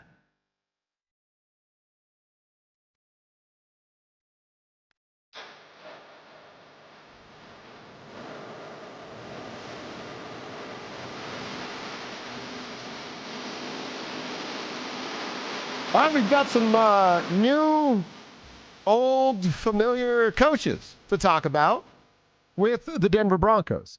Since we talked about it when the season came to an end, it was actually kind of, and I don't want to say alarming. That's probably the wrong word, but like you looked up after the Broncos season, you're like, did Sean lose 5 coaches? That happened, came at you quick, And that was the case. You lose some guys to new jobs. You lose some guys to being fired. If you were Joe Lombardi, you had to make a little bit of room for a guy like Davis Webb. So you look at what the new coaching staff looks like, the revamped offensive staff. The offensive coordinator, we don't know if he's going to call plays or not. It's part of this conversation, is Davis Webb. The new quarterback coach, Logan Kilgore, gets the promotion. He is now going to work directly with Bo, Davis, and Sean. Johnny Morton comes back. That was the announcement on Sunday. He's going to be the passing game coordinator. I believe that was his exact role before he left for Detroit, right? And what? Wide receivers coach? I know him and Marvin were yelling at each other. He was wide receivers coach, and then I think he got like the promotion to passing. And then during the playoffs, he came back as like a consultant or whatever. And I was like, when they announced that Johnny Morton was returning, I was like, Marvin's probably not happy. He's throwing F-bombs around his house. Hey, or maybe it's something where they'll actually pay attention and use Marvin Mims the right way. Yeah. That'd be nice, huh? By the way, consultant, still just the sweetest job. You're like, what are you going to do? Oh, here's what I would change. Now you owe me $100. Like, well, man, I think it's more than $100. So Johnny Moe coming back. We'll see how him and Marv react according when we get back out to Broncos Park, powered by Common Spirit in May. Wide receiver coach, Ronald Curry. That's one of the new names. Has some ties to Sean Payton. Fun stuff. I mentioned earlier, Zach had a cool video on his Instagram highlighting who Ronald Curry was at one point of his athletic career. Just a fun story and kind of history about that gentleman. But Cecil, I'll ask you and I'll ask the tribe members. Are we sure that this staff is going to be better? Is it still too early to determine? How do we feel about, as Parker wrote, the revamped offensive staff? Yeah, revamped offensive staff. If I knew Davis Webb was calling plays, I'd feel better about it. I would. I certainly appreciate what Ronald Curry can bring to the team. And, hey, thumbs together, pinkies together. Thumbs together above your chest line, pinkies together below your chest line, or wherever Sean Payton says. That was a part of the interview process. Yeah, exactly. Show me how you catch a pass. Actually, just throw him a pass. If you're Sean Payton, you're a quarterback anyway, so do that. Kind of. Yeah. He was a scab quarterback. It's fine. It's fine. He made it to the NFL, right? Played for the Bears. Yeah, that's true. You've ever watched the film on that? Kind of. I have. I actually It's not great, Bob. No, and I played the. I don't know if Kevin will remember this. I went and found the broadcast tape of it. When he ran, and man, they were killing Sean. It's tough, man. That's why he hates us. That video. Exactly. I remember you guys were mean to me. So either way, this offensive staff, if Davis Webb is your play caller, okay, I like that. Right now, we don't know that. I'm very certain that Sean Payton, when he talks tomorrow, will be talking about that. We'll just have to see what he says, what his answer is. Hey, we'll see. It's probably going to be some soft sell of like, well, certainly Davis will be a part of it, but we'll see how the operations go. And in game, we haven't made that decision. Like, it'll be something where it's not the total answer. It's like a half answer. Is there any gamesmanship to that? Like, Sean has tendencies of calling plays. You can kind of plan for what you think he's going to do. I don't know how much does Sean Payton want to be in the news cycle after the Bo Nix disaster where he commented on his ankle. And then there had to be like a PR nightmare because Sean Payton said a little bit too much. that he was uninformed on. Yes. And Bo Nix and I know that because the quarterback told me. Bo Nix made it very clear that his head coach was uninformed on that. I will say this. Is the staff better? It's hard to answer that question. They haven't been on the field yet together. To your point of Davis Webb calling the plays, if that were yes, we know it, I think everybody's feeling better about what that will look like. I'm the last guy to defend Sean Payton, but I also want to go, hey, if we're all leaning into Davis Webb calling plays, I'm raising my hand here too, guilty as charged, but that means there needs to be room for growth. Nobody can hold Davis's feet to the fire for one bad game plan and you go, give it back. It's not musical play calling, right? You can't just go back to one guy, back the other. The continuity between Bo and play caller is what matters here. Not Sean's genius or Davis as the up-and-comer. That's what matters most is how Bo feels about it. But I would say, like, hey, I got to answer. I think the staff is better today because, one, this little good old boys club of Joe Lombardi and the Pete Carmichaels and the, hey, what do you guys really do here outside of just being a cool hang? You know what I mean? That's what it felt like. Sean likes the guys. You got to be around these chumps for 12, 14 hours a day. The hang matters. So to me, it's like, all right, Sean is willing to sacrifice the hang from his good old boy crew for the betterment of Bo Nix and the Denver Broncos. That alone makes the staff better in my mind. Yeah, I like that because it's all about Bo. It's all about putting stuff around Bo and making him the most comfortable possible. So if that's with the new offensive staff, if that's with Davis Webb, kind of leading the way there offensively for this team, it'll be better. Nice ground game would help. Yeah. A tight end would help. A slot receiver would help. They got a lot of work to do. For a team that was in the AFC Championship game, they have a lot of work to do to get back there. You think Sean would poo-poo my question if we were out in Indy and I asked him? If we were out in Indy, we'd probably get in a fight. That'd be sick, dude. That would be awesome. Be like Jordan Schultz and Ian Rappaport at Starbucks. Oh, yeah. Let's do it. I could call the whole Dover crew up to, it's an hour drive from Seymour. Oh, my God. We'd have Indiana have our back? Yeah. Oh, yeah. Whoa. No doubt about Whoa. that. Well, then we'd be winning that fight. I have a couple buddies that work for the Indy Star. Okay. Jordan Morey, I believe is his last name. He does, I don't know if he's doing sports anymore, but he was a big sports guy forever. Okay. So nice. We'd be all right out there. I think we'd be all right. Yeah, we'd be cool. What question would you toss to Sean? I'm trying to think of like how I can ask him about the play calling without being like, hey, man, you going to give up play calling? Because he doesn't want to hear that. What goes into the decision of who calls the plays? How many conversations have been had between you and Davis Webb? I think what would be point blank, he wouldn't like it, is, hey, did you have to promise Davis Webb play calling duties to keep him around here? Yeah, somebody might ask him that, but here's how you get it with Sean. Sean, he knows ball. Yeah. He knows more than you. He does. He knows more than me. He knows more than everybody. That's true. So here's what you say to get that answer, because I know what you're trying to get, and there's a way to get it. Okay. And here's how you basically trick Sean. Kind of leading him, right? Mm-hmm. Sean, you've called plays for so many years. You know what it takes. What kind of mile markers are you looking for from a coach like a Davis Webb to know that he's ready to take on that great responsibility that you've done so well for many years? Okay. Might be laying around a little bit too thick, but he'd love it. Oh, He'd yeah. love it. What? And then, and honestly, I'm very curious about that. Like, what is the decision where you go, you're ready for play calling? Like, what? How can you tell that? Yeah. If you don't play call, how can you tell you're ready for play calling? Is it film study? Is it during the week where you're like, what about that play? Oh, and if you see this defensive look, then you're thinking about this play. Like, what is that? So it's an honest question. It's just drummed up a little bit to suck up to Sean so he'll actually answer it. See, I need like the Cecil ask a good question filter because I want to be like, hey, dude, you weren't very good at it. You going to let him try? And then he hates me forever, Okay. All right. Yeah. Just throw a little honey on it. Little honey. I like that. Mm-hmm. We'll see. He's definitely going to get asked, and we'll figure out what that answer will be. What'd you say, 3:15 is this I believe time? so, yes. 3:15 and 3:30 are when Sean Payton and George Payton are set to talk in Indianapolis, and that is Mountain Time, by the way. Okay. And then Thursday is when guys get on the field. And for the love of God, I hope they took away that kid's credential that was asking all the bird stuff and like. Oh, I forgot about that. And like flat earth stuff and are birds real? And listen, that's not the time or place for that. And if you're a prospect, some prospect goes up there, starts talking willy-nilly about, hey, Kev, play my theme music. I mean, it is my theme music. And I want to talk about, does the CIA run birds or whatever? Were you there? Or are you talking about yourself? It's not me. It's not me. I just... If you're a young prospect and you start going on and on about flat earth or whatever, I'm taking you off the board. See, I feel like the guys are too nice down there. They need to be like, hey, man, that's a stupid question. Next. Yeah, next. Not answering But that. Next. You know how it is. This is why I'll pull the curtain back a little bit. Media folks love young athletes because they don't hate us yet, and they'll give us information. And we take that information and we use it for our advantage. Okay. And then they figure out what we're doing, and they stop giving us information. So that's the combine question, which became popular of late. And then there's have you talked to the Broncos yet? That'll be asked a million times. Have you talked to Sean Payton yet? Like, that'll be asked a million times. And full disclosure, I've asked those questions before because you just want to know.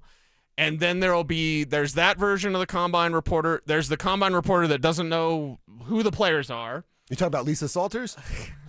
And then there's the combine reporter that's like, tell me about that game against Missouri on 3rd down and 7 when you chose this and blah, blah, blah. So, okay, buddy, they're not going to be impressed by how much you know. Right. All right? Ask a good question, usually a shorter question. Get the better answers. So we're ready to face Sean Payton in front of the media. It's curious why he wasn't at the Super Bowl. And I'll just leave that one alone. I have a theory. I have theories as well. I think our theories are pretty similar, and we don't need your theme music for that one. No. All right, our final segment coming up. No local action tonight. So what are we going to watch? We'll get into that next. Does Sean Payton need a home run hitter in the running back room? Travis Etienne is the type of playmaker that the Broncos need on their offense. He's a guy that gets to top speed instantly. He gets to and through the hole quickly. He explodes on the linebacker level, and he's got the long speed that you could have a simple handoff for Travis Etienne, and all of a sudden it's a 60-yard run. Denver Sports 104.3. The Fan. Free barbecue? Yep. Absolutely free barbecue. Hey, everybody, Dan Jacobs, the barbecue lawyer at 303 Law 4040. It's 2026, and we are taking our free meal program to the next level, and I want you to help spread the word with me if you can. I got a brand new smoker, and this thing's a beast. It's over 6 feet tall, so we can cook that 1,000 pounds of free barbecue each and every month. Here's what you do. It's Eastern Hills Community Church, 4 to 6 p.m. every first and third Thursday. I'm smoking up delicious pulled pork or my addictive copycat Chipotle recipe, and we're serving it up for free. You just get in line, you pop the trunk, we put free groceries in your trunk, and then we ask you how many meals you need for the night. It's that simple, no questions asked. It's at Smoky Hill and Arapahoe Road every first and third Thursday, 4 to 6 p.m. Help us spread the word, and if you have any questions, you can always call me. The barbecue lawyer's number is 303 Law 4040. Cashback is not available on gas in New Jersey and Wisconsin. Couponing. Wow, you didn't strike me as the coupon type. Just trying to stay ahead of inflation. Gas, groceries, everything. It's all more expensive. I need to save wherever I can. Have you tried Upside yet? Upside? What's that? It's a free app that I use that pays cash back for every gallon of gas I buy. You've got to buy gas to get around anyway. Might as well get paid for it. Come on, does that really add up to anything? I've already made around $200. The extra cash helped pay down my bills, and I even had a little extra left to treat myself. And the Upside app is free? Totally free, and the cash back is real. You can transfer the cash right to your bank account. I'm downloading Upside right now. Download the free Upside app now to earn cash back every time you buy gas. Use promo code ENJOY to get an extra 25 cents per gallon on your first tank. You can cash out anytime right to your bank, to PayPal, or a gift card for Amazon and other brands. Just download the free Upside app and use promo code ENJOY for a 25 cents per gallon bonus on your first tank. That's code ENJOY for a 25 cents per gallon bonus.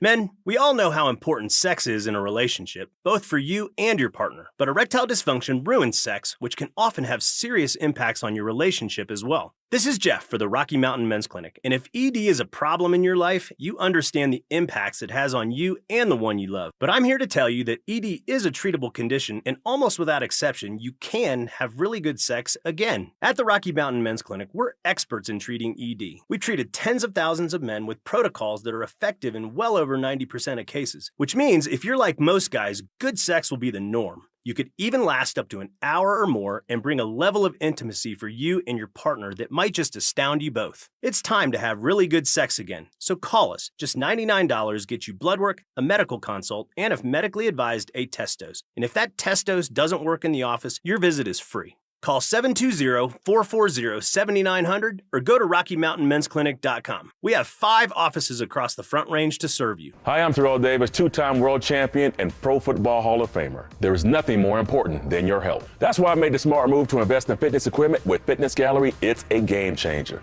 This February, save 25% off all primetime functional trainers, home gyms, and racks.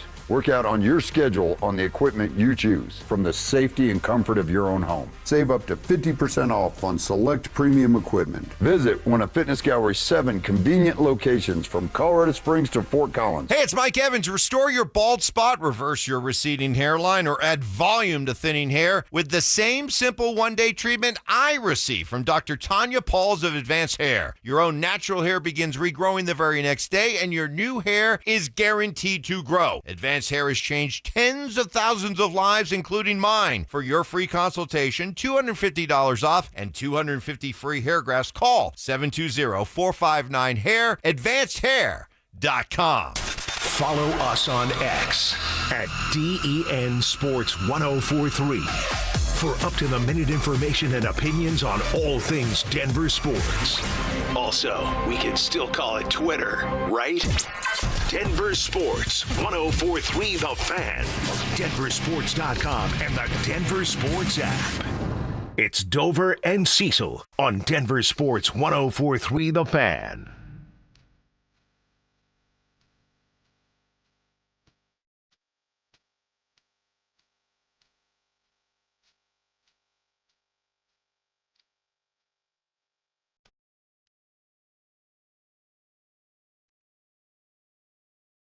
All right, our final segment.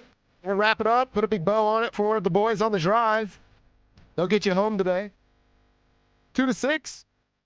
Denver Sports Tonight, little 6 to 7. That means we're live, we're local. We're talking about all the sports you're talking about from 6 a.m. to 7 p.m. every day right here on Denver's best sports station. That is 1043 The Fan. You got any final thoughts, comments, questions, concerns? We'd love to hear from you. RamosLaw.com text line's open, 303-713-1043. I'm just glad we won't have to see the Nuggets lose tonight. Yeah, they're off tonight. In fact, both the Nuggets and Avs are off until Wednesday. Double dip. Then the Avs will go back-to-back and play Thursday. So we'll get to the end of the week and have a ton of action, but nothing going on tonight, nothing going on tomorrow. So what the heck do you watch? Real quick before we get into that, one more reminder on our super fan send-off.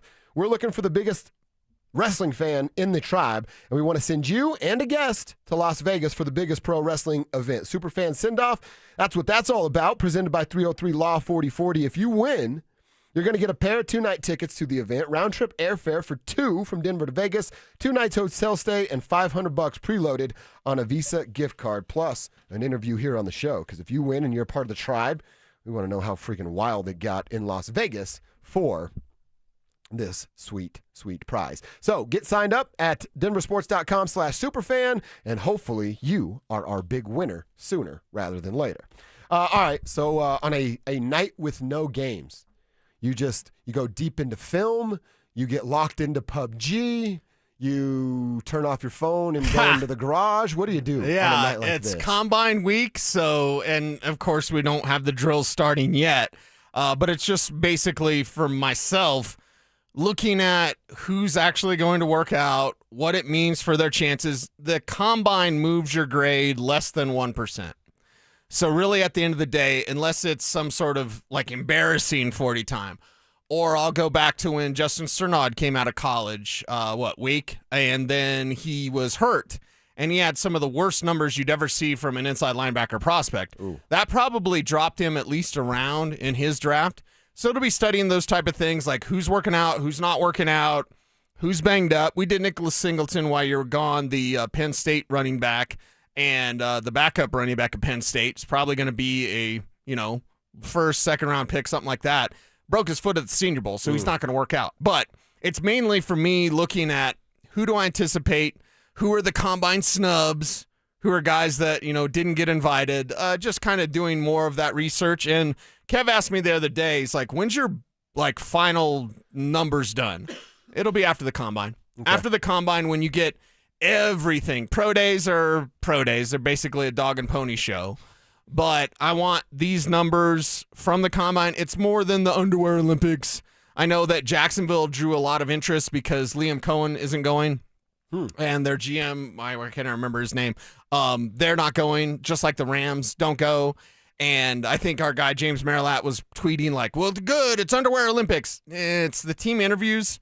It's the medical checks. That's why this whole thing started. That's why it's in Indy, because you can walk inside in Indianapolis, because for the love of God, you don't want to walk outside in Indianapolis at this time of year especially. So, like... Never a good time of year, honestly. The medical checks are paramount. They're the most important thing.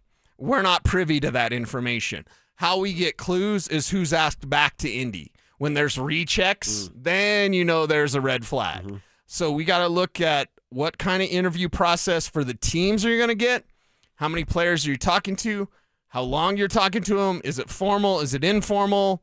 Like just any sort of buzz there. So it's Combine Week, but we're not yet to the activities that we get. So many activities. Do the Rams starting, I believe, on Wednesday? So the Rams and Bucks just get the film, the same, the same tape that every team's going to get, and you just watch it from there? Yeah, you just watch it from there, and then if you like the guy, you bring him in for a visit. Yeah, supposedly they said that they don't want any sort of 15-minute interview to sway them. I'm like, well, how can you get swayed from a 15-minute interview? Usually it can be turned off, like Les Snead was when he talked to Paxton Lynch, and Paxton ignored him to watch himself on Gruden's quarterback camp. Think about how long ago that was, right? And how strange that sounds. Paxton's like, look, I know you got a question real quick, but turn around. I'm on TV, man. Mm-hmm. That's probably not the best look. Yeah, Thursday is when the workouts start. Okay. So Thursday is when the real work begins. And, of course, next week we'll have, the eve of free agency, and we'll have to react to the combine workouts that go over the weekend. That is strange to me to go, hey, the job interview process, we don't value that a lot. We'll just figure it out when you guys show up. Yeah, we'll figure it out based on your film. Okay, I get that. As a film junkie myself, I understand that.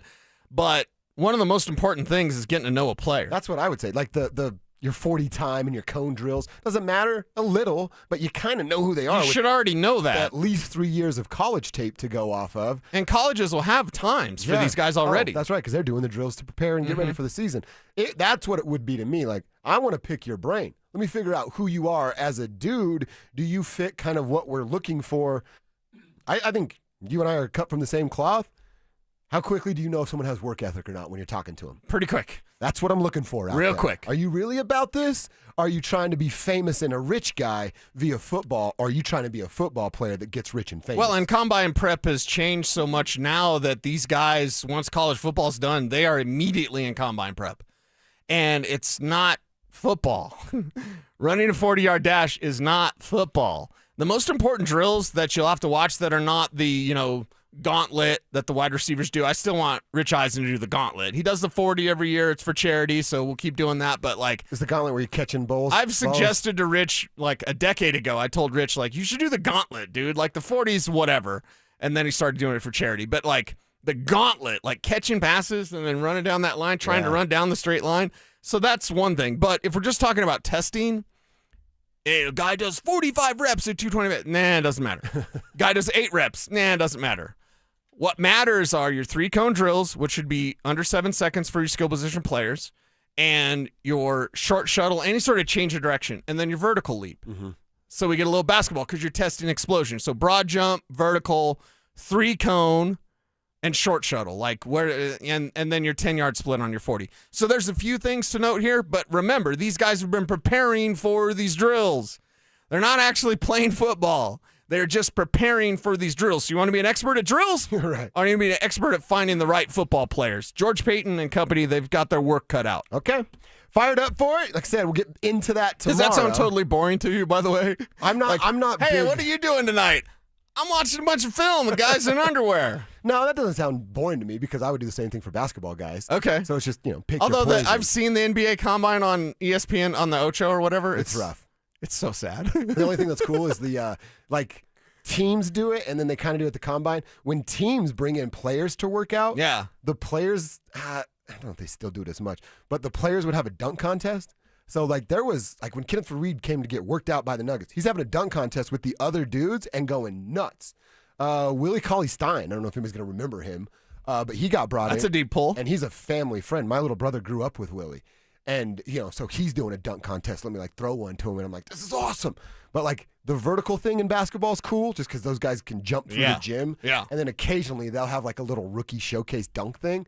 That's about the only reason to watch that. Nice. That's literally the only reason. Outside of that, the NBA Combine is pretty... Don't watch it. Yeah, you don't need to watch that. But back to the hockey thing, Canada getting offended. Get as offended as you like, Canada, because it was made for TV.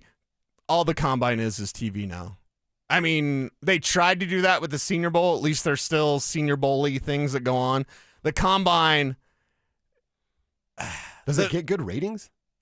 Yeah. I mean, they wouldn't keep doing it if it didn't. Yeah, and what they show you on TV is not what you need to be there for. So I understand, and I've asked this question. The Combine's the most heavily credentialed event in the NFL calendar. Really? Yeah. I would not have guessed that. And it's kind of a zoo. But for the people that are there, or like me, the people that are not going to be there, don't think you're going to see what you need to see on TV. It's a made-for-TV event, but there's so much more going on behind the scenes that they're never going to put on TV that you really need to be there for. I did want to say real quick before we get out of here, a huge shout out and thanks to everybody for engagement, wishes, and love. Text line was crushing it today. Got a ton of messages. Got engaged over the vacation break. So that was the whole point of the vacation, basically, and that unwinding and relaxing. But it was awesome. A ton of cool messages from folks like Paul Klee reaching out. Nice. Old buddy Cleesus. Dempsey reaching out. It's cool to see some of these old folks. You're like, oh, our relationship's so thick as thieves. Just don't talk as much because life gets in the way. Yeah. But it was really cool. The moment, I blew it, but she said yes. I had this thing I was going to say.